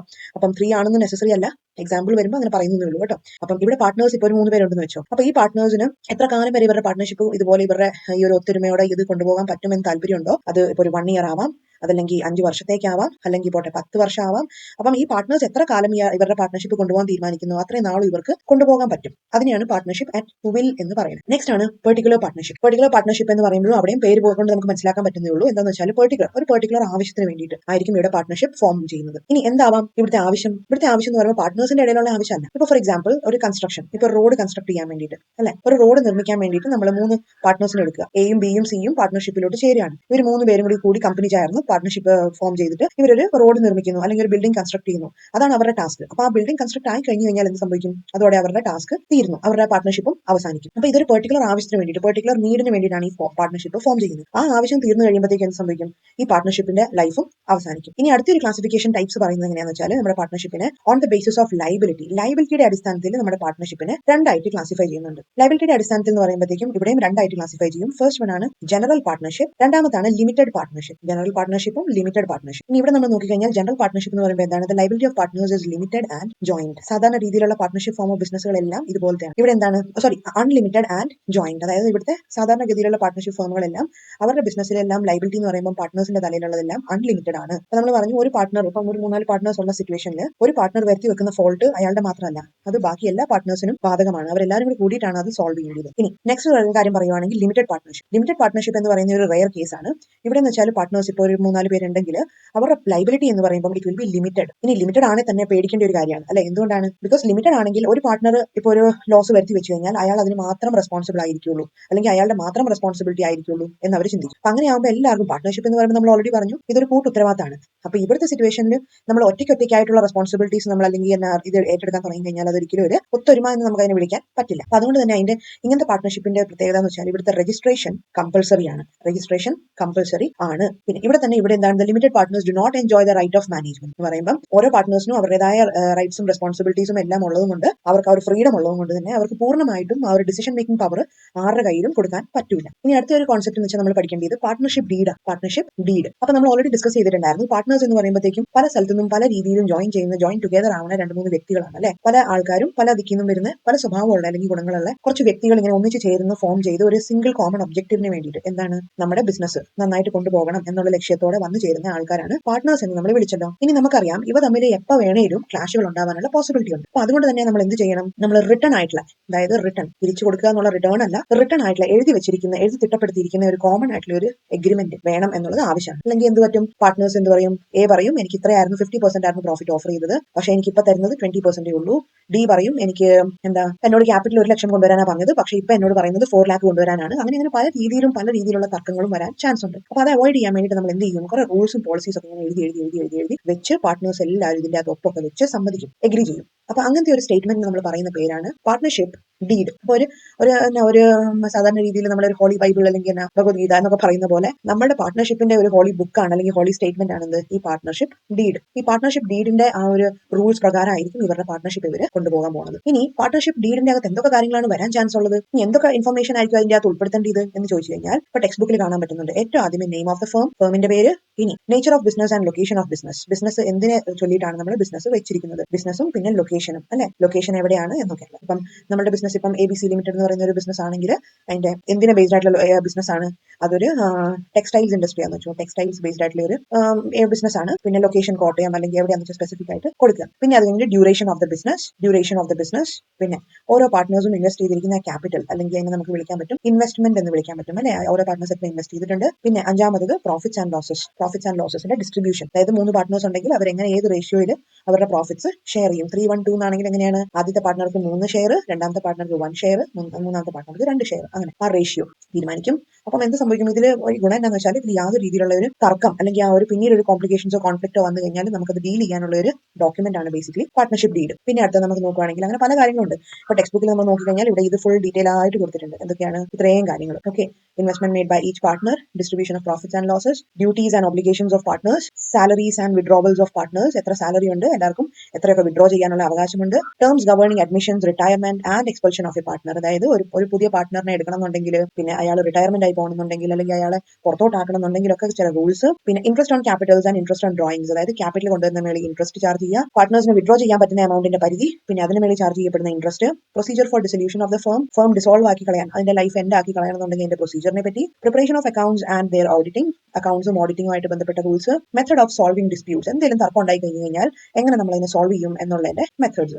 അപ്പൊ ഇങ്ങനെ കുറച്ച് കാര്യങ്ങളാണ് നമ്മൾ എന്ത് ചെയ്യുക പാർട്ണർഷിപ്പ് ഡീഡിൽ ഇൻവോൾവ് ചെയ്തിരിക്കുന്നത്. അപ്പൊ അത് വീണ്ടും നമ്മൾ പറയുകയാണെങ്കിൽ അത് തീർച്ചയായും ഇമ്പോർട്ടന്റ് ആയിട്ടുള്ള ഒരു ഏരിയ ആണ്. എന്ത് നമുക്ക് കണ്ടന്റ്സ് ഓഫ് എ പാർട്ണർഷിപ്പ് എന്ന് പറയുന്നത് ഇമ്പോർട്ടന്റ് ആയിട്ടുള്ള ഏരിയ ആണ്. വളരെ ശ്രദ്ധിച്ച് പഠിക്കുക കേട്ടോ. ഇനി അടുത്ത് നമുക്ക് നോക്കാനുള്ള ഒരു മെയിൻ കോൺസെപ്റ്റ് എന്താണെന്ന് വെച്ചാൽ റിഗാർഡിംഗ് രജിസ്ട്രേഷൻ, അതായത് ഒരു പാർട്ണർഷിപ്പ് ഫേം രജിസ്റ്റർ ചെയ്യേണ്ട അത്യാവശ്യമുണ്ടോ, എങ്ങനെയാണ് അതിന്റെ റൂൾസും പ്രൊസീജിയറും ഒക്കെ, ഇതൊക്കെയാണ് നമ്മൾ ഇനി അടുത്തത് നോക്കാൻ പോകുന്നത്. അപ്പൊ നമ്മളോട് സാധാരണ രീതിയിൽ പറയുന്നത് എന്താണ്, ഒരു പാർട്ണർഷിപ്പ് ഫേം രജിസ്റ്റർ ചെയ്യേണ്ട ആവശ്യമുണ്ടോ, നോ എന്നാണ് ബേസിക്കലി ആൻസർ. അത് കമ്പൽസറി അല്ല, നോ കമ്പൽസറി അല്ല എന്നാണ് പറയുന്നത്. പക്ഷെ നമ്മുടെ ആക്ട് പ്രകാരം, ആക്ട് എന്ന് പറയുമ്പോൾ ഏത് ആക്ടാണ് നമ്മൾ എപ്പോഴും ഓർക്കുക, ഏതാണ് നമ്മുടെ ഇന്ത്യൻ പാർട്ണർഷിപ്പ് ആക്ട് 1932 പ്രകാരം പറയുന്നതെന്ന് വെച്ചാൽ ഒരു പാർട്ണർഷിപ്പ് ഫേം നമ്മൾ ഉണ്ടാക്കി കഴിഞ്ഞാൽ അല്ലെങ്കിൽ ക്രിയേറ്റ് ചെയ്ത് കഴിഞ്ഞാൽ അത് രജിസ്റ്റർ ചെയ്യണം നിർബന്ധമില്ല. പക്ഷെ രജിസ്റ്റർ ചെയ്യുവാണെങ്കിൽ ആക്ടിന്റെ നിയമത്തിന്റെ കുറെ സപ്പോർട്ടുകൾ അതിന് കിട്ടും. ഇനി ചെയ്യുന്നില്ല എന്നുണ്ടെങ്കിൽ അതിന്റേതായ കുറെ പോരായ്മകളും ഈ ഫേമിന് ഫേസ് ചെയ്യേണ്ടി വരും. അപ്പൊ സ്വാഭാവികമായിട്ടും എന്താണ്, ഈ ഫേമിന്റെ പേരും ലൊക്കേഷനും അതേപോലെ തന്നെ ഇതിന്റെ ഡീഡും ഒക്കെ വെച്ചുകൊണ്ട് ശരിക്കും പറഞ്ഞാൽ രജിസ്റ്റർ ചെയ്താൽ നമ്മൾ സേഫർ സൈഡിൽ ഇരിക്കും എന്നാണ് പറയുന്നത്. അപ്പൊ പലപ്പോഴും ഈ വൺ വേർഡ്സിലൊക്കെ ചോദിക്കാറുണ്ട്, അതായത് registration of A partnership compulsory ആണോ അല്ലയോ. അപ്പൊ അതിന്റെ ആൻസർ എന്താണ്, സ്വാഭാവികമായിട്ടും കമ്പൽസറി അല്ല, പക്ഷെ അതിന് ആവശ്യമുണ്ടെങ്കിൽ ചെയ്യുവാണെങ്കിൽ നന്നായി. അടുത്ത ഒരു ഫോം ഓഫ് ബിസിനസ് പറയുന്നതെന്ന് വെച്ചാൽ കോപ്പറേറ്റീവ് സൊസൈറ്റിയാണ്. Cooperative society. അപ്പൊ ഈ കോപ്പറേറ്റീവ് സൊസൈറ്റി ഫോം ഓഫ് ബിസിനസിനെ പറ്റി നമ്മൾ പഠിക്കുകയാണെങ്കിൽ ഇവിടുത്തെ മെയിൻ പോയിന്റ്സ് എന്താണെന്ന് ചോദിച്ചു കഴിഞ്ഞാൽ ഇത് ശരിക്കും ഒരു വോളണ്ടറി അസോസിയേഷൻ ഓഫ് പേഴ്സൺസ് ആണ്. അതായത് എന്താണ് വോളണ്ടറി അസോസിയേഷൻ എന്ന് വെച്ചാൽ, വോളണ്ടറി എന്ന് വെച്ചാൽ സ്വമേധയാണ്, അല്ലെ, സ്വന്തം ഇഷ്ടപ്രകാരം ഫോം ചെയ്യുന്ന കുറച്ച് ആൾക്കാരുടെ ഒരു കൂട്ടമാണ്. ഓക്കെ, സ്വന്തം ഇഷ്ടപ്രകാരമാണ് അവർ വന്ന് ജോയിൻ ചെയ്യുന്നത്. ഇനി അവർ എന്തിനു വേണ്ടിയിട്ടാണ് ജോയിൻ ചെയ്യുന്നത്, അവർ സ്വന്തമായിട്ട് ജോയിൻ ചെയ്ത് അവരൊരു പൂൾ ഓഫ് ഇൻവെസ്റ്റ്മെന്റ് നടത്തുകയാണ്. അതായത് അവരുടെ കയ്യിൽ നിന്ന് കോൺട്രിബ്യൂട്ട് ചെയ്യാൻ പറ്റുന്ന ഒരു പെർട്ടിക്കുലർ എമൗണ്ട്. ഫോർ എക്സാമ്പിൾ ഇപ്പൊ 4 മെമ്പേഴ്സ് ഉണ്ട്, ഒരാള് 20,000 ഇടുന്നു, ഇനി ഒരാൾ 50,000 ഇടുന്നു, ഒരാൾക്ക് 10,000 ഇടാൻ പറ്റുള്ളൂ, പിന്നെ അടുത്ത ആൾക്ക് ഒരു 60,000 ഇൻവെസ്റ്റ് ചെയ്യാം. അപ്പൊ ഇങ്ങനെ വളരെ കുറച്ചുള്ള ഒരു ഇൻവെസ്റ്റ്മെന്റ്, ഇപ്പം ഓരോരുത്തരുടെ ഇൻവെസ്റ്റ്മെന്റ് വെച്ച് നോക്കി കഴിഞ്ഞാൽ ഇവർക്ക് സ്വന്തമായിട്ട് എന്തെങ്കിലും ചെയ്യാൻ പറ്റുന്ന സിറ്റുവേഷൻ ആണോ, അല്ല. പക്ഷേ ഇതെല്ലാം കൂടി ഒന്നിച്ച് കൂട്ടി കഴിഞ്ഞാൽ എത്ര വരും, ഏകദേശം നല്ലൊരു എമൗണ്ട് വരും, അല്ലെ. അപ്പൊ ആ ഒരു എമൗണ്ട് വെച്ച് നമുക്ക് എന്ത് ചെയ്യാൻ പറ്റും, എന്തെങ്കിലും ഒരു ഫണ്ട് നമുക്ക് റേസ് ചെയ്യാൻ പറ്റും, എന്തെങ്കിലും ഒരു കാര്യത്തിൽ നമുക്കത് ഇൻവെസ്റ്റ് ചെയ്യാൻ പറ്റും. അപ്പം ഇതാണ് ബേസിക്കലി ഒരു പൂൾ ഓഫ് ഇൻവെസ്റ്റ്മെന്റ് ആണ്, വോളണ്ടറി അസോസിയേഷൻ ഓഫ് പേഴ്സൺസ്. അതായത് വ്യക്തികളുടെ ഒരു സ്വമേധയാ വന്ന് കൂടി ചേർന്ന് അവരൊരു ഗ്രൂപ്പ് ഉണ്ടാക്കുവാണ് ബേസിക്കലി. അപ്പൊ ഈ ഗ്രൂപ്പിനെ നമ്മൾ വിളിക്കുന്ന ഒരു പേരാണ് കോഓപ്പറേറ്റീവ് സൊസൈറ്റി നമ്മൾ വിളിക്കും. അപ്പൊ കോപ്പറേഷൻ എന്ന് പറഞ്ഞ മീനിങ് തന്നെ എന്താണ്, കോപ്പറേഷൻ സഹകരണം എന്നാണ്, അല്ലെ. നമ്മൾ പലപ്പോഴും കണ്ടിട്ടുണ്ട്, നമ്മൾ ഇപ്പം ഫണ്ടിന്റെ ഒക്കെ ആവശ്യം ഉണ്ടെങ്കിൽ കോപ്പറേറ്റീവ് ബാങ്കിലോട്ട് ഓടും, അല്ലെ. പെട്ടെന്ന് ഫണ്ട് കിട്ടാനൊക്കെ നമുക്ക് എളുപ്പമാണ്, ബിസിനസ്സുകൾക്കാണെങ്കിലും ആൾക്കാർക്കൊക്കെ ആണെങ്കിലും. അപ്പൊ അതിന്റേതായ ഡ്രോബാക്സും ഉണ്ട്, പോസിറ്റീവ്സും ഉണ്ട്. അത് സൈഡ് മാറിയിരിക്കട്ടെ. തൽക്കാലം അതിന്റെ മീനിങ് മനസ്സിലാക്കുക. കോപ്പറേറ്റീവ് സൊസൈറ്റി എന്ന് വെച്ചാൽ എന്താണ്, അവിടെ ഒരു ഗ്രൂപ്പിന്റെ, ഒരു വ്യക്തികളുടെ സ്വമേധ അവർ വന്നു ചേരുന്നു, അവർക്ക് വേണ്ടിയിട്ട് അവർ എന്തോ കാര്യത്തിൽ ഇൻവെസ്റ്റ് ചെയ്യുന്നു, അതിൽ നിന്ന് പ്രോഫിറ്റ്സ് ഏൺ ചെയ്യുന്നു, അത് അവർ ഷെയർ ചെയ്ത് എടുക്കുന്നു. അതാണ് ബേസിക്കലി ഒരു കോപ്പറേറ്റീവ് സൊസൈറ്റിയുടെ റണ്ണിങ്. ഇനി ഇത് ഏത് ആക്ട് പ്രകാരമാണ് കോപ്പറേറ്റീവ് സൊസൈറ്റീസിനെ രജിസ്റ്റർ ചെയ്യുന്നത്, നമ്മൾ പറഞ്ഞു ഹിന്ദു അൺഡിവൈഡഡ് ഫാമിലി ആണെങ്കിൽ അതിനൊരു ആക്ട് ഉണ്ട്, പാർട്ണർഷിപ്പ് ഫോം ഓഫ് ബിസിനസ്സിനാണെങ്കിൽ അതിനൊരു ആക്ട് ഉണ്ട്. അതേപോലെ തന്നെ കോപ്പറേറ്റീവ് സൊസൈറ്റീസിനെ ഗവൺ ചെയ്യുന്ന ആക്ട് എന്ന് പറയുമ്പോൾ കോപ്പറേറ്റീവ് സൊസൈറ്റീസ് ആക്ട് 1912 എന്നുള്ള ആക്ട് ആണ്. ഇനി ഒരു കോപ്പറേറ്റീവ് സൊസൈറ്റി സെറ്റപ്പ് ചെയ്യുന്നത് വളരെ സിമ്പിൾ ആയിട്ടുള്ള ഒരു കാര്യമാണ്. ഇനി അത്ര സിമ്പിൾ ആണോ എന്ന് ചോദിച്ചാൽ അല്ല. പക്ഷേ ഇവിടെ എന്താ സിമ്പിൾ ആണെന്ന് പറയാൻ കാരണം, ബിക്കോസ് ഇവിടെ എന്ന് പറയുമ്പോഴത്തേക്കും ഇവിടെ വേണ്ടിയത് അറ്റ്ലീസ്റ്റ് 10 ഇൻഡിവിജ്വൽസിന്റെ അല്ലെങ്കിൽ 10 അഡൾട്ട് പേഴ്സൺസിന്റെ ഒരു കൂട്ടായ്മ ഉണ്ടെങ്കിൽ 10 പേര് അല്ലെങ്കിൽ 10 അഡൾട്ട് ആയിട്ടുള്ള ആൾക്കാർ, അഡൾട്ട് എന്ന് പറയുമ്പോൾ അറിയാലോ above the age of 18 years ആൾക്കാരുടെ ഒരു 10 പേരുടെ ഒരു കൂട്ടായ്മ ഉണ്ടെങ്കിൽ സ്വാഭാവികമായിട്ടും നമുക്കൊരു കോപ്പറേറ്റീവ് സൊസൈറ്റി ഫോം ചെയ്യാൻ പറ്റും എന്നുള്ളതാണ് പറയുന്നത്. പിന്നെ അതേപോലെ തന്നെ ഇവിടുത്തെ ക്യാപിറ്റൽ റേസ് ചെയ്യുന്ന എങ്ങനെയാണ്, ക്യാപിറ്റൽ റേസ് ചെയ്യുന്ന ഈ ആൾക്കാർ തന്നെയാണ് ക്യാപിറ്റൽ റേസ് ചെയ്യുന്നത്. ഇനി നമുക്ക് ഇതിന്റെ കുറച്ച് ഫീച്ചേഴ്സിനെ പറ്റി പഠിക്കാം. ഫീച്ചേഴ്സ് എന്തൊക്കെയാണ് ഇതിന്റെ ഫീച്ചേഴ്സ് എന്ന് പറയുമ്പോഴത്തേക്ക് ഏറ്റവും ആദ്യം പറയുന്നതാണ് വോളണ്ടറി മെമ്പർഷിപ്പ് ആണ്. അതായത് ഇതൊരു വോളണ്ടറി അസോസിയേഷൻ ആണ്. ആരുടെ നിർബന്ധ പ്രകാരം ഒന്നുമല്ല ഇവർ ഈ ഒരു ഗ്രൂപ്പ് ഫോം ചെയ്യുന്നത്, മറിച്ച് ഇതൊരു വോളണ്ടറി അസോസിയേഷൻ, സ്വമേധയാ താല്പര്യത്തോടെ ഫോം ചെയ്യാന്നുണ്ടെങ്കിൽ അതിന്റെ റിസ്ക്കും റിട്ടേണും ഒക്കെ കാൽക്കുലേറ്റ് ചെയ്ത് പോരാന്നുണ്ടെങ്കിൽ മാത്രം ആൾക്കാർ ഇതിലോട്ട് ജോയിൻ ചെയ്യുള്ളൂ. ഇനി നെക്സ്റ്റ് ആണ് ലീഗൽ സ്റ്റേറ്റസ്. അപ്പൊ ഇതിന്റെ ലീഗൽ സ്റ്റേറ്റസിനെ പറ്റി പറയുകയാണെങ്കിൽ നമുക്കറിയാം ഈ ഒരു കോപ്പറേറ്റീവ് സൊസൈറ്റിക്ക് സ്വന്തമായിട്ടുള്ള ഒരു എക്സിസ്റ്റൻസ് ഉണ്ട്. അതായത് നമ്മൾ നേരത്തെ പറഞ്ഞ പോലെ തന്നെ അല്ലെ, സോൾ പ്രൊപ്പറേറ്റർഷിപ്പിലൊക്കെ പറഞ്ഞു. അതേപോലെ കമ്പനീസിന്റെ സിറ്റുവേഷനിൽ നമുക്കറിയാം, അതായത് ഒരു വ്യക്തി ഒരു കമ്പനി ഫോം ചെയ്യുവാണെങ്കിൽ അതിലോട്ട് പൈസ ഇൻവെസ്റ്റ് ചെയ്യുവാണെങ്കിൽ അയാളുടെ സ്വന്തം കമ്പനിയിലോട്ട് ഇൻവെസ്റ്റ് ചെയ്താണെങ്കിൽ പോലും അയാൾ മറ്റൊരു വ്യക്തിക്ക് കൊടുത്തതുപോലെ ആയിട്ടാണ് നമ്മൾ കാൽക്കുലേറ്റ് ചെയ്യുന്നത്. അപ്പൊ അതേപോലെ തന്നെയാണ് ഇവിടെ ലീഗൽ സ്റ്റേറ്റസ് എന്ന് പറയുമ്പോൾ എങ്ങനെയാണ്, രജിസ്ട്രേഷൻ ഒരു കോപ്പറേറ്റീവ് സൊസൈറ്റിയുടെ രജിസ്ട്രേഷൻ എങ്ങനെയാണ്, അത് കമ്പൽസറി ആണ് എന്ന് നമുക്ക് മനസ്സിലാക്കുക. പാർട്ണർഷിപ്പിന്റെ എന്തായിരുന്നു, കമ്പൽസറി അല്ല. ലീഗൽ സ്റ്റേറ്റസ് എന്ന് പറയുമ്പോൾ ഇത് നമ്മൾ കമ്പൽസറി ആണെന്ന് പഠിച്ചു. പിന്നെ ഇതിന്റെ മെമ്പേഴ്സ്, നമ്മുടെ ഒരു കോപ്പറേറ്റീവ് സൊസൈറ്റി ഉണ്ടെന്നുണ്ടെങ്കിൽ അതും അതിന്റെ മെമ്പേഴ്സും വ്യത്യസ്തമായിട്ടുള്ള ആൾക്കാരാണ്. അതിന് എത്ര മെമ്പേഴ്സ് ഉണ്ടോ എത്ര വേണമെങ്കിലും ആവാം, പക്ഷെ എന്നാൽ പോലും അവരുടെ റെസ്പോൺസിബിലിറ്റി സെപ്പറേറ്റ്, കമ്പനിയുടെ റെസ്പോൺസിബിലിറ്റി സെപ്പറേറ്റ് ആണ്. അപ്പം ഈ മെമ്പേഴ്സ് എന്ത് കാണിച്ചു കൂട്ടിയാലും അത് കമ്പനിയെ ബാധിക്കും എന്നാണോ, അല്ല, അത് ബാധിക്കില്ല. അതേപോലെ തന്നെ അസറ്റ്സ് ഒക്കെ പർച്ചേസ് ചെയ്യുമ്പോഴത്തേക്കും എന്റെ പേരിലോ അല്ലെങ്കിൽ പാർട്ട്നേഴ്സിന്റെ പേരിൽ മേടിച്ചേക്കാം എന്നൊന്നുമല്ല, ഈ പറയുന്ന കോപ്പറേറ്റീവ് സൊസൈറ്റിയുടെ പേരിൽ തന്നെയാണ് പർച്ചേസ് ചെയ്യേണ്ടത്. ഇനി മൂന്നാമത്തെ പോയിന്റ് ആണ് ഫീച്ചർ ആയിട്ട് പറയുന്നത് ലിമിറ്റഡ് ലൈബിലിറ്റി. അപ്പൊ നമുക്കറിയാം ഇവിടുത്തെ മെമ്പേഴ്സ് എന്ന് പറയുമ്പോഴത്തേക്കും അവർ എന്തുമാത്രം കോൺട്രിബ്യൂട്ട് ചെയ്യുന്നു അതിനുള്ള റെസ്പോൺസിബിലിറ്റി അവർക്ക് ഏറ്റെടുത്താൽ മതി. അപ്പം നമ്മുടെ ആ ഒരു കോൺട്രിബ്യൂഷൻ. ഒരു മെമ്പർ എന്നുള്ള നിലയിൽ നമ്മുടെ കോപ്പറേറ്റീവ് സൊസൈറ്റിയിലോട്ട് നമ്മൾ കോൺട്രിബ്യൂട്ട് ചെയ്യുന്നത് ഒരു 20 lakh ആണെങ്കിൽ നമുക്ക് അതിന് മാത്രമുള്ള റെസ്പോൺസിബിലിറ്റി നമുക്ക് ഏറ്റെടുത്താൽ മതി. ഇനി 21 lakh അല്ലെങ്കിൽ ഇതിൽ ഒരു രൂപ പോലും കൂടുതലുണ്ടെങ്കിൽ പോലും ഈ മെമ്പറിനെ സംബന്ധിച്ച് നോക്കുമ്പോൾ ഇയാൾക്ക് റെസ്പോൺസിബിൾ ആവേണ്ട ആവശ്യമില്ല. ഇനി ലാസ്റ്റ് വൺ അല്ലെങ്കിൽ ഫോർത്ത് വൺ ആണ് കൺട്രോൾ. ഇനി അടുത്ത കൺട്രോൾ എന്ന് പറയുമ്പോൾ എന്താണ്? ഇവിടുത്തെ ഒരു കോപ്പറേറ്റീവ് സൊസൈറ്റിയുടെ ഡിസിഷൻസ് അല്ലെങ്കിൽ കൺട്രോളിംഗ് പവർ ഡിസൈഡ് ചെയ്യുന്ന എവിടെയാണ്? ഒരു ഇലക്ട് ചെയ്തിരിക്കുന്ന ഒരു കമ്മിറ്റി ഉണ്ട്, മാനേജിംഗ് ഇലക്ടഡ് മാനേജിംഗ് കമ്മിറ്റി എന്ന് പറയും. ഇലക്ട് ചെയ്തിരിക്കുന്ന ഒരു മാനേജിംഗ് കമ്മിറ്റിയുടെ ഡിസിഷൻസിന്റെ അടിസ്ഥാനത്തിലായിരിക്കും ഇവിടുത്തെ കൺട്രോൾ മെക്കാനിസം അല്ലെങ്കിൽ ഡിസിഷൻ മെക്കാനിസം മൂവ് ചെയ്യുന്നത്. ഇനി നമുക്ക് ഡിസ്കസ് ചെയ്യാനുള്ളത് ഇതിന്റെ മെറിറ്റ്സ് ആണ്. മെറിറ്റ്സും ഡിമെറിറ്റ്സും നമ്മൾ ഓൾറെഡി പറഞ്ഞ പോലെ തന്നെ ഓരോ ടൈപ്പ് ഓഫ് ബിസിനസ് എൻറ്റിറ്റീസിനും നമ്മൾ കണ്ടു ഓരോ മെറിറ്റ്സും ഉണ്ട്, ഡിമെറിറ്റ്സും ഉണ്ട്. അപ്പോൾ ഇതിനും ചില മെറിറ്റ്സും ഡിമെറിറ്റ്സും ഉണ്ട്. അപ്പോൾ നമുക്ക് ഡിസ്കസ് ചെയ്യാം. അപ്പോൾ ഏറ്റവും ആദ്യം നോക്കുകയാണെങ്കിൽ ഇക്വാലിറ്റി ഇൻ വോട്ടിംഗ് സ്റ്റേറ്റസ്. ആദ്യത്തെ എന്താ പറയുന്നത്? ഇക്വാലിറ്റി എന്ന് വെച്ചാൽ ഇക്വാലിറ്റി എന്ന് പറയുമ്പോൾ എന്താണ്? ഈക്വൽ റൈറ്റ്സ് എന്നാണ് ഉദ്ദേശിക്കുന്നത് അല്ലേ? അപ്പോൾ ഒരു കോപ്പറേറ്റീവ് സൊസൈറ്റിയിൽ എന്താ സംഭവം എങ്ങനെയാണ്? അതായത് നമുക്കറിയാം ഇവിടെ 1 man 1 vote എന്നുള്ളൊരു റൂളാണ്. ഇതാണ് ഇവിടുത്തെ ഒരു മോട്ടോ, 1 man 1 vote. അപ്പോൾ ഓരോ മെമ്പേഴ്സിനും എന്തുണ്ട്? അവർക്ക് അവരുടേതായ വോട്ടിംഗ് റൈറ്റ്സ് ഉണ്ട്, ഈക്വൽ ആയിട്ടുള്ള വോട്ടിംഗ് റൈറ്റ്സ് ഉണ്ട്. നെക്സ്റ്റ് സെക്കൻഡ് വൺ ആണ് ലിമിറ്റഡ് ലൈബിലിറ്റി. നമ്മൾ ഓൾറെഡി പറഞ്ഞായിരുന്നു ഓരോ മെമ്പേഴ്സിനും എന്ന് പറയുമ്പോൾ എന്താണ്? അവർ എത്ര ക്യാപിറ്റൽ കോൺട്രിബ്യൂട്ട് ചെയ്യുന്നു അതിനുള്ള റെസ്പോൺസിബിലിറ്റി മാത്രം അല്ലെ ബാധ്യത മാത്രം അവർക്ക് ഏറ്റെടുത്താൽ മതി. അതിൽ കൂടുതലൊന്നും അവർക്ക് ഏറ്റെടുക്കേണ്ട ആവശ്യം ഇല്ല. പിന്നെ പറയുന്നതാണ് സ്റ്റേബിൾ എക്സിസ്റ്റൻസ് എന്ന് പറയുമ്പോഴത്തേക്കും സ്റ്റേബിൾ എന്ന് പറയുന്ന മീനിങ് എന്താണ്? അതായത് ഒരു വ്യതിയാനമില്ലാത്ത അല്ലെങ്കിൽ ചേഞ്ചസ് ഇല്ലാത്ത ഒരു എന്നാണ് ഉദ്ദേശിക്കുന്നത്, തുടർച്ചയായത് എന്നൊക്കെ പറയാം സ്റ്റേബിൾ എക്സിസ്റ്റൻസ്. അപ്പോൾ ഇത്രയേ ഉള്ളൂ. കുറച്ച് പാർട്ട്നേഴ്സ് കൂടിയിട്ട് അല്ലെങ്കിൽ കുറച്ച് മെമ്പേഴ്സ് കൂടിയിട്ടാണ് നമ്മളൊരു കോഓപ്പറേറ്റീവ് സൊസൈറ്റി ഫോം ചെയ്യുന്നത്. അപ്പോൾ ഇനി എന്ത് സംഭവിക്കും? ആ പാർട്ട്നേഴ്സിൽ 1-2 പേരോ മരിച്ചു പോയി കഴിഞ്ഞാലും ആ കോപ്പറേറ്റീവ് സൊസൈറ്റിയുടെ life it goes on for ever, അത് അവസാനിക്കുന്നില്ല എന്നാണ് പറയുന്നത്. ഇവരുടെ മെമ്പർഷിപ്പ് അവസാനിക്കോ, ഇവർ നിർത്തി പോവോ, അതല്ലെങ്കിൽ ഇവർ ഡെത്ത് ആയി പോവോ ഒക്കെ ചെയ്താലും ബാക്കി ആൾക്കാർക്ക് വേണമെങ്കിൽ കണ്ടിന്യൂ ചെയ്യാം, അതല്ലെങ്കിൽ പുതിയ മെമ്പേഴ്സിനെ എടുക്കാം. നെക്സ്റ്റ് ആണ് ഇക്കോണമി ഇൻ ഓപ്പറേഷൻസ്. ഇവിടെ എന്താണ് ഉദ്ദേശിക്കുന്നത്? ഇക്കോണമി ഇൻ ഓപ്പറേഷൻസ് എന്ന് വെച്ചാൽ എന്താണ്? അതായത് നമുക്കറിയാം കോപ്പറേറ്റീവ് സൊസൈറ്റീസിന്റെ സ്പെഷ്യാലിറ്റി എന്ന് പറയുമ്പോഴത്തേക്കും ഇവിടെ ഇടനിലക്കാർ ഒത്തിരി കുറവാണ് അല്ലെ? ഇപ്പൊ നമ്മൾ ഒരു സെല്ലർ ആണെങ്കിൽ, ഇപ്പൊ നമ്മൾ എന്തെങ്കിലും ഒരു സേവനം സെല് ചെയ്യുന്നവരാണെങ്കിൽ അതിന്റെ ഇടയ്ക്കുള്ള ഇന്റർമീഡിയറീസ് നമുക്കറിയാം, പലപ്പോഴും നമ്മൾ ബിസിനസ് സ്റ്റഡീസിലും ഒക്കെ പഠിച്ചിട്ടുണ്ട് അല്ലെ, മാർക്കറ്റിംഗ് ഇന്റർമീഡിയറീസ് ഉണ്ട്. അപ്പൊ അങ്ങനെ എത്ര ഇടനിലക്കാരും നടുക്ക് വരുന്നോ അത്ര കൂടുതൽ അത് കസ്റ്റമേഴ്സിന് കോസ്റ്റ്ലി ആയി മാറും, ആ പ്രൊഡക്റ്റ് അല്ലെ, കസ്റ്റമേഴ്സിന് കോസ്റ്റ്ലി ആയി മാറും. അപ്പൊ നമ്മുടെ കോപ്പറേറ്റീവ് സൊസൈറ്റിന്റെ എയിം എന്താണ്? അതായത് സാധാരണ രീതിയിലുള്ള നമ്മുടെ പാവപ്പെട്ടിരിക്കുന്ന സെല്ലേഴ്സിന്റെ അടുത്ത് നിന്ന് അല്ലെങ്കിൽ പ്രൊഡ്യൂസ് ചെയ്യുന്നവരിൽ നിന്ന് നേരിട്ട് കസ്റ്റമേഴ്സിന്റെ അടുത്തോട്ട് എത്തിക്കുക എന്നുള്ളതാണ് നമ്മുടെ ലക്ഷ്യം. അത് എന്ത് സേവനം അല്ലെങ്കിൽ ഏത് ഗുഡ്സും ആയിക്കോട്ടെ. അപ്പൊ അങ്ങനെ പ്രൊവൈഡ് ചെയ്യുമ്പോഴത്തേക്ക് എന്ത് സംഭവിക്കും? അത് സൊസൈറ്റിക്ക് ഒരു ബെനിഫിറ്റ് ആണ്. എങ്ങനെയാണ്? കോസ്റ്റും വെച്ച് നമുക്ക് നോക്കുമ്പോൾ ബെനിഫിറ്റ് എന്താണെന്ന് വെച്ചാൽ ഇപ്പം കൺസ്യൂമേഴ്സിന്റെ ഒക്കെ ഒരു കോപ്പറേറ്റീവ് സൊസൈറ്റികളൊക്കെ ഒത്തിരി ഉണ്ട് നമ്മുടെ ചുറ്റുപാടും അല്ലെ. അപ്പൊ അത് അവിടെയൊക്കെ എന്ന് വെച്ചാൽ എന്താ സ്പെഷ്യാലിറ്റി? പുറത്തുള്ള സ്ഥലങ്ങളിൽ 20 രൂപയ്ക്ക് കിട്ടുന്ന സാധനം ഇവിടെ ചിലപ്പോൾ 10 രൂപയ്ക്കായിരിക്കും കിട്ടുന്നത് അല്ലെ. അപ്പം ഇതാണ് കസ്റ്റമേഴ്സിന് കുറഞ്ഞ ഒരു ചെലവിൽ അല്ലെങ്കിൽ കുറഞ്ഞ ഒരു റിഡ്യൂസ്ഡ് കോസ്റ്റിൽ സാധനങ്ങൾ ലഭ്യമാക്കാൻ പറ്റും. പിന്നെ ഈവൻ നമുക്ക് ഫിനാൻസിന്റെ കാര്യത്തിൽ നോക്കിയാൽ കോപ്പറേറ്റീവ് സൊസൈറ്റി എന്ന് പറയുമ്പോൾ കോപ്പറേറ്റീവ് ബാങ്കുകളായിരിക്കും ചിലപ്പോൾ ഓർമ്മ വരുന്നത് അല്ലെ. അപ്പൊ അങ്ങനെ ആലോചിച്ചാൽ പോലും ശരിയാണ്. ഇപ്പൊ SBIയിലൊക്കെ നമ്മൾ പോയി ഒരു ലോൺ എടുക്കുന്നേക്കാളും ഈസി ആയിട്ട് നമുക്ക് ഈ സഹകരണ ബാങ്കിൽ നിന്നൊക്കെ കിട്ടും. പിന്നെ അടുത്താണ് പറയുന്നത് സപ്പോർട്ട് ഫ്രം ദ ഗവൺമെന്റ്. അപ്പൊ ഗവൺമെന്റിന്റെ വൈസ് നമ്മൾ നോക്കിയാൽ പോലും എന്താണ്? ഗവൺമെന്റ് ഇതിന് തന്നെ കുറെ റൂൾസും അതേപോലെ തന്നെ ഗവൺമെന്റ് ഇതുപോലെ നല്ലൊരു സൊസൈറ്റിനെ സേവിക്കുന്ന ഒരു കാര്യമായതുകൊണ്ട് തന്നെ ഗവൺമെന്റിന്റെ സൈഡിൽ നിന്നാണെങ്കിലും കുറെ സബ്സിഡി ആയിട്ടും ലോ ഇൻട്രസ്റ്റ് റേറ്റ് ലോൺ ആയിട്ടും പിന്നെ അതേപോലെ തന്നെ ടാക്സിന്റെ കാര്യത്തിൽ ഇളവായിട്ടും ഒക്കെ പ്രൊവൈഡ് ചെയ്യുന്നുണ്ട്. അതെന്തിനാന്ന് വെച്ചാൽ ഇങ്ങനത്തെ ഈ ഒരു സൊസൈറ്റിയിൽ ഇങ്ങനത്തെ ടൈപ്പ് ഓഫ് ബിസിനസ് യൂണിറ്റുകളെ പ്രൊമോട്ട് ചെയ്യാൻ വേണ്ടിയിട്ടാണ്. പിന്നെ ലാസ്റ്റ് ആണ് but not least ease of formation. ഇത് ഫോം ചെയ്യാൻ തന്നെ നമ്മൾ ഓൾറെഡി പറഞ്ഞു, ഇത് ഫോം ചെയ്യാൻ വളരെ ഈസിയാണ്, ഒത്തിരി നൂലാമാലകളില്ല. ആകെ വേണ്ടിയത് എന്താണ്? 10 അഡൾട്ട് ആയിട്ടുള്ള ആൾക്കാരുടെ ഒരു സഹകരണം, കൂട്ടായ്മ അത് വേണം, അത്രയാണ് പറയുന്നത്. പിന്നെ അതിന്റെ റൂൾ നമ്മൾ പറഞ്ഞു. എന്താണ് ഇതിന്റെ റൂൾ? ഏത് പ്രകാരമാണ്? കോപ്പറേറ്റീവ് സൊസൈറ്റീസ് ആക്ട് 1912 പ്രകാരമാണ് ഇത് ഫോം ചെയ്യുന്നതെന്ന് പഠിച്ചു. ഇനി അടുത്ത നമുക്ക് ചില ഡിമെറിറ്റ്സ് അല്ലെങ്കിൽ ലിമിറ്റേഷൻസിലോട്ട് നോക്കാൻ പറ്റുന്ന ഏറ്റവും ആദ്യത്താണ് ലിമിറ്റഡ് റിസോഴ്സസ്. നമുക്കറിയാം ഇവിടുത്തെ ഒരു കാര്യം എന്താണെന്ന്, ലിമിറ്റഡ് റിസോഴ്സസ് എന്ന് പറയുമ്പോൾ നമുക്കറിയാം ഇവിടെ പറഞ്ഞു ഓൾറെഡി കുറച്ച് മെമ്പേഴ്സ് ഉണ്ടായിരിക്കും, വിശ്വസിക്കാൻ പറ്റുന്ന കുറച്ച് ആൾക്കാർ മെമ്പേഴ്സ് ആയിട്ട് ഒന്നിച്ച് ചേരുന്നതാണ് കോപ്പറേറ്റീവ് സൊസൈറ്റി എന്ന് പറഞ്ഞു. ഇനി അവരുടെ കയ്യിൽ നിന്ന് കിട്ടുന്ന ലിമിറ്റഡ് ആയിട്ടുള്ള ആ ഒരു ക്യാപിറ്റൽ മാത്രമായിരിക്കും നമ്മുടെ റിസോഴ്സ് ആയിട്ട് നമുക്ക് എടുക്കാൻ പറ്റും. ഇനി അടുത്താണ് സെക്കൻഡ് വൺ ആണ് ഇൻഎഫിഷ്യൻസി ഓഫ് മാനേജ്മെന്റിന്റെ ഇൻഎഫിഷ്യൻസി. ഓക്കെ, അതെന്താ പറയാൻ കാരണം? ബിക്കോസ് ഇവിടെ എന്ന് പറയുമ്പോഴത്തേക്ക് എല്ലാവരും വളരെ പ്രൊഫഷണൽ ആയിട്ടുള്ളവരോ അല്ലെങ്കിൽ മാനേജ്മെന്റിൽ എക്സ്പെർട്ട് ആയവരോ ആയിരിക്കില്ല. അവർക്കെന്ന് വെച്ചാൽ ആ ഒരു ഡിസിഷൻ മേക്കിംഗ് പവർ ചിലപ്പോൾ കുറവായിരിക്കാം. ചിലപ്പം 1-2 പാർട്ട്നേഴ്സിന് നല്ല സ്കിൽ ഉണ്ടായിരിക്കാം, പക്ഷെ മൂന്നാമത്തെ ആൾക്ക് കുറവായിരിക്കാം. അപ്പൊ അങ്ങനെ പല ആൾക്കാരെയും പല രീതിയിൽ നിന്ന് വന്ന് ജോയിൻ ചെയ്യുന്ന ആൾക്കാരുടെ ഒരു ഗ്രൂപ്പ് ആയതുകൊണ്ട് തന്നെ പ്രോപ്പർ മാനേജ്മെന്റ് സ്കില്ലുള്ള ആൾക്കാരെ ഗ്രൂപ്പിൽ കണ്ടെത്തുക എന്ന് പറയുന്നത് അതൊരു ചാലഞ്ച് തന്നെ ആണ്. നമ്മൾ മൂന്നാമത്തെ കാര്യം പറഞ്ഞത് സീക്രസിയാണ് അല്ലെ, ലാക്ക് ഓഫ് സീക്രസി. സീക്രസി എന്ന് പറയുന്ന പോയിന്റ് നമ്മൾ ഇതിനു മുമ്പും കണ്ടാണ്. സീക്രട്ട് മെയിൻറ്റെയിൻ ചെയ്യാനുള്ള ഒരു കഴിവാണ് സീക്രസി എന്ന് പറയുന്നത്. അപ്പം ഇവിടെ നമ്മൾ കോപ്പറേറ്റീവ് സൊസൈറ്റീസിന്റെ ഡിസിഷൻ എല്ലാം നമ്മൾ എടുക്കുന്നത് എങ്ങനെയാണ്? ഒരു കോമൺ ആയിട്ടുള്ള ഒരു ബോർഡ് മീറ്റിംഗിൽ വെച്ചിട്ടാണ് നമ്മൾ എടുക്കുന്നത്. അപ്പൊ അതുകൊണ്ട് തന്നെ എന്ത് സംഭവിക്കും? അവിടെ ഡിസിഷൻസിനൊക്കെ എന്താണ്? സീക്രട്ട് നേച്ചർ വെക്കാൻ പറ്റൂല. എന്ത് കാര്യമാണെങ്കിലും, പോസിറ്റീവ് കാര്യങ്ങളാണെങ്കിലും നെഗറ്റീവ് കാര്യങ്ങളാണെങ്കിലും അത് നമ്മൾ എല്ലാവരുടെ ഇടയിൽ ഡിസ്കസ് ചെയ്തേ മതിയാവുള്ളൂ. ഇനി നേരത്തെ നമ്മൾ പഠിച്ച ഒരു പോയിന്റിന്റെ ഒരു കോൺട്രാഡിക്റ്റിംഗ് പോയിന്റ് ആണ്, അതായത് എതിരെ നിൽക്കുന്ന പോയിന്റ് ആണ്. അതിന് നമ്മൾ കണ്ടായിരുന്നു ഗവൺമെന്റ് സപ്പോർട്ടാണ് കോപ്പറേറ്റീവ് സൊസൈറ്റീസിനെ ഫോം ചെയ്യാൻ വേണ്ടി. ഇനി നമ്മൾ പലപ്പോഴും ഇങ്ങനെ കണ്ടിട്ടുണ്ട് കോപ്പറേറ്റീവ് സൊസൈറ്റീസ് ആൾക്കാരുടെ ഫണ്ടൊക്കെ മേടിച്ചിട്ട് പൂട്ടിപ്പോയ ചരിത്രമൊക്കെ ഉണ്ട് അല്ലെ. അത് എന്തുകൊണ്ടാണെന്ന് വെച്ചാൽ അതിൻ്റെതായ പ്രോബ്ലംസും ഇഷ്യൂസും ഉണ്ട്. അപ്പം അതുകൊണ്ട് തന്നെ ഗവൺമെന്റിന് അറിയാം ഇത് കുറച്ചൊക്കെ നമ്മൾ ഗവൺമെന്റ് സപ്പോർട്ട് ഉണ്ടെങ്കിൽ പോലും ഇച്ചിരി ലേശം അധികം തന്നെ ഗവൺമെന്റിന്റെ കൺട്രോളും ഉണ്ട്. Because they have to follow certain rules. ഈ കോപ്പറേറ്റീവ് സൊസൈറ്റീസിന് ചില റൂൾസും പോളിസീസും ഒക്കെ ഉണ്ട് കോപ്പറേറ്റീവ് സൊസൈറ്റിക്ക് വേണ്ടിയിട്ട് മാത്രമുള്ളത്. ഇനി അഞ്ചാമത്തെ ലാസ്റ്റ് പോയിന്റ് ആണ് എന്ത്? Differences of opinion. അല്ലെങ്കിൽ നമ്മൾ അതിനെ പറയും ക്ലാഷ് ഉണ്ടാകുക എന്ന് പറയും അല്ലെ.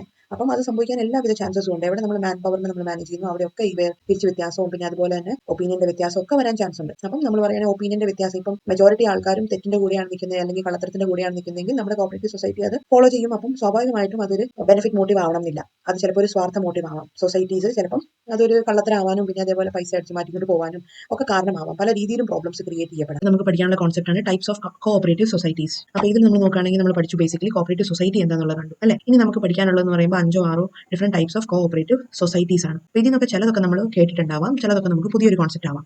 അപ്പോൾ ഇതിന്റെ അടിസ്ഥാനപരമായിട്ട് എന്താണ് നമ്മൾ പറഞ്ഞ ഫീച്ചേഴ്സ് ഉണ്ട്. അതായത് എന്താണ് ഇത് ഒരു ഗ്രൂപ്പ് ഓഫ് ഇൻഡിവിജ്വൽസ് ആണ്.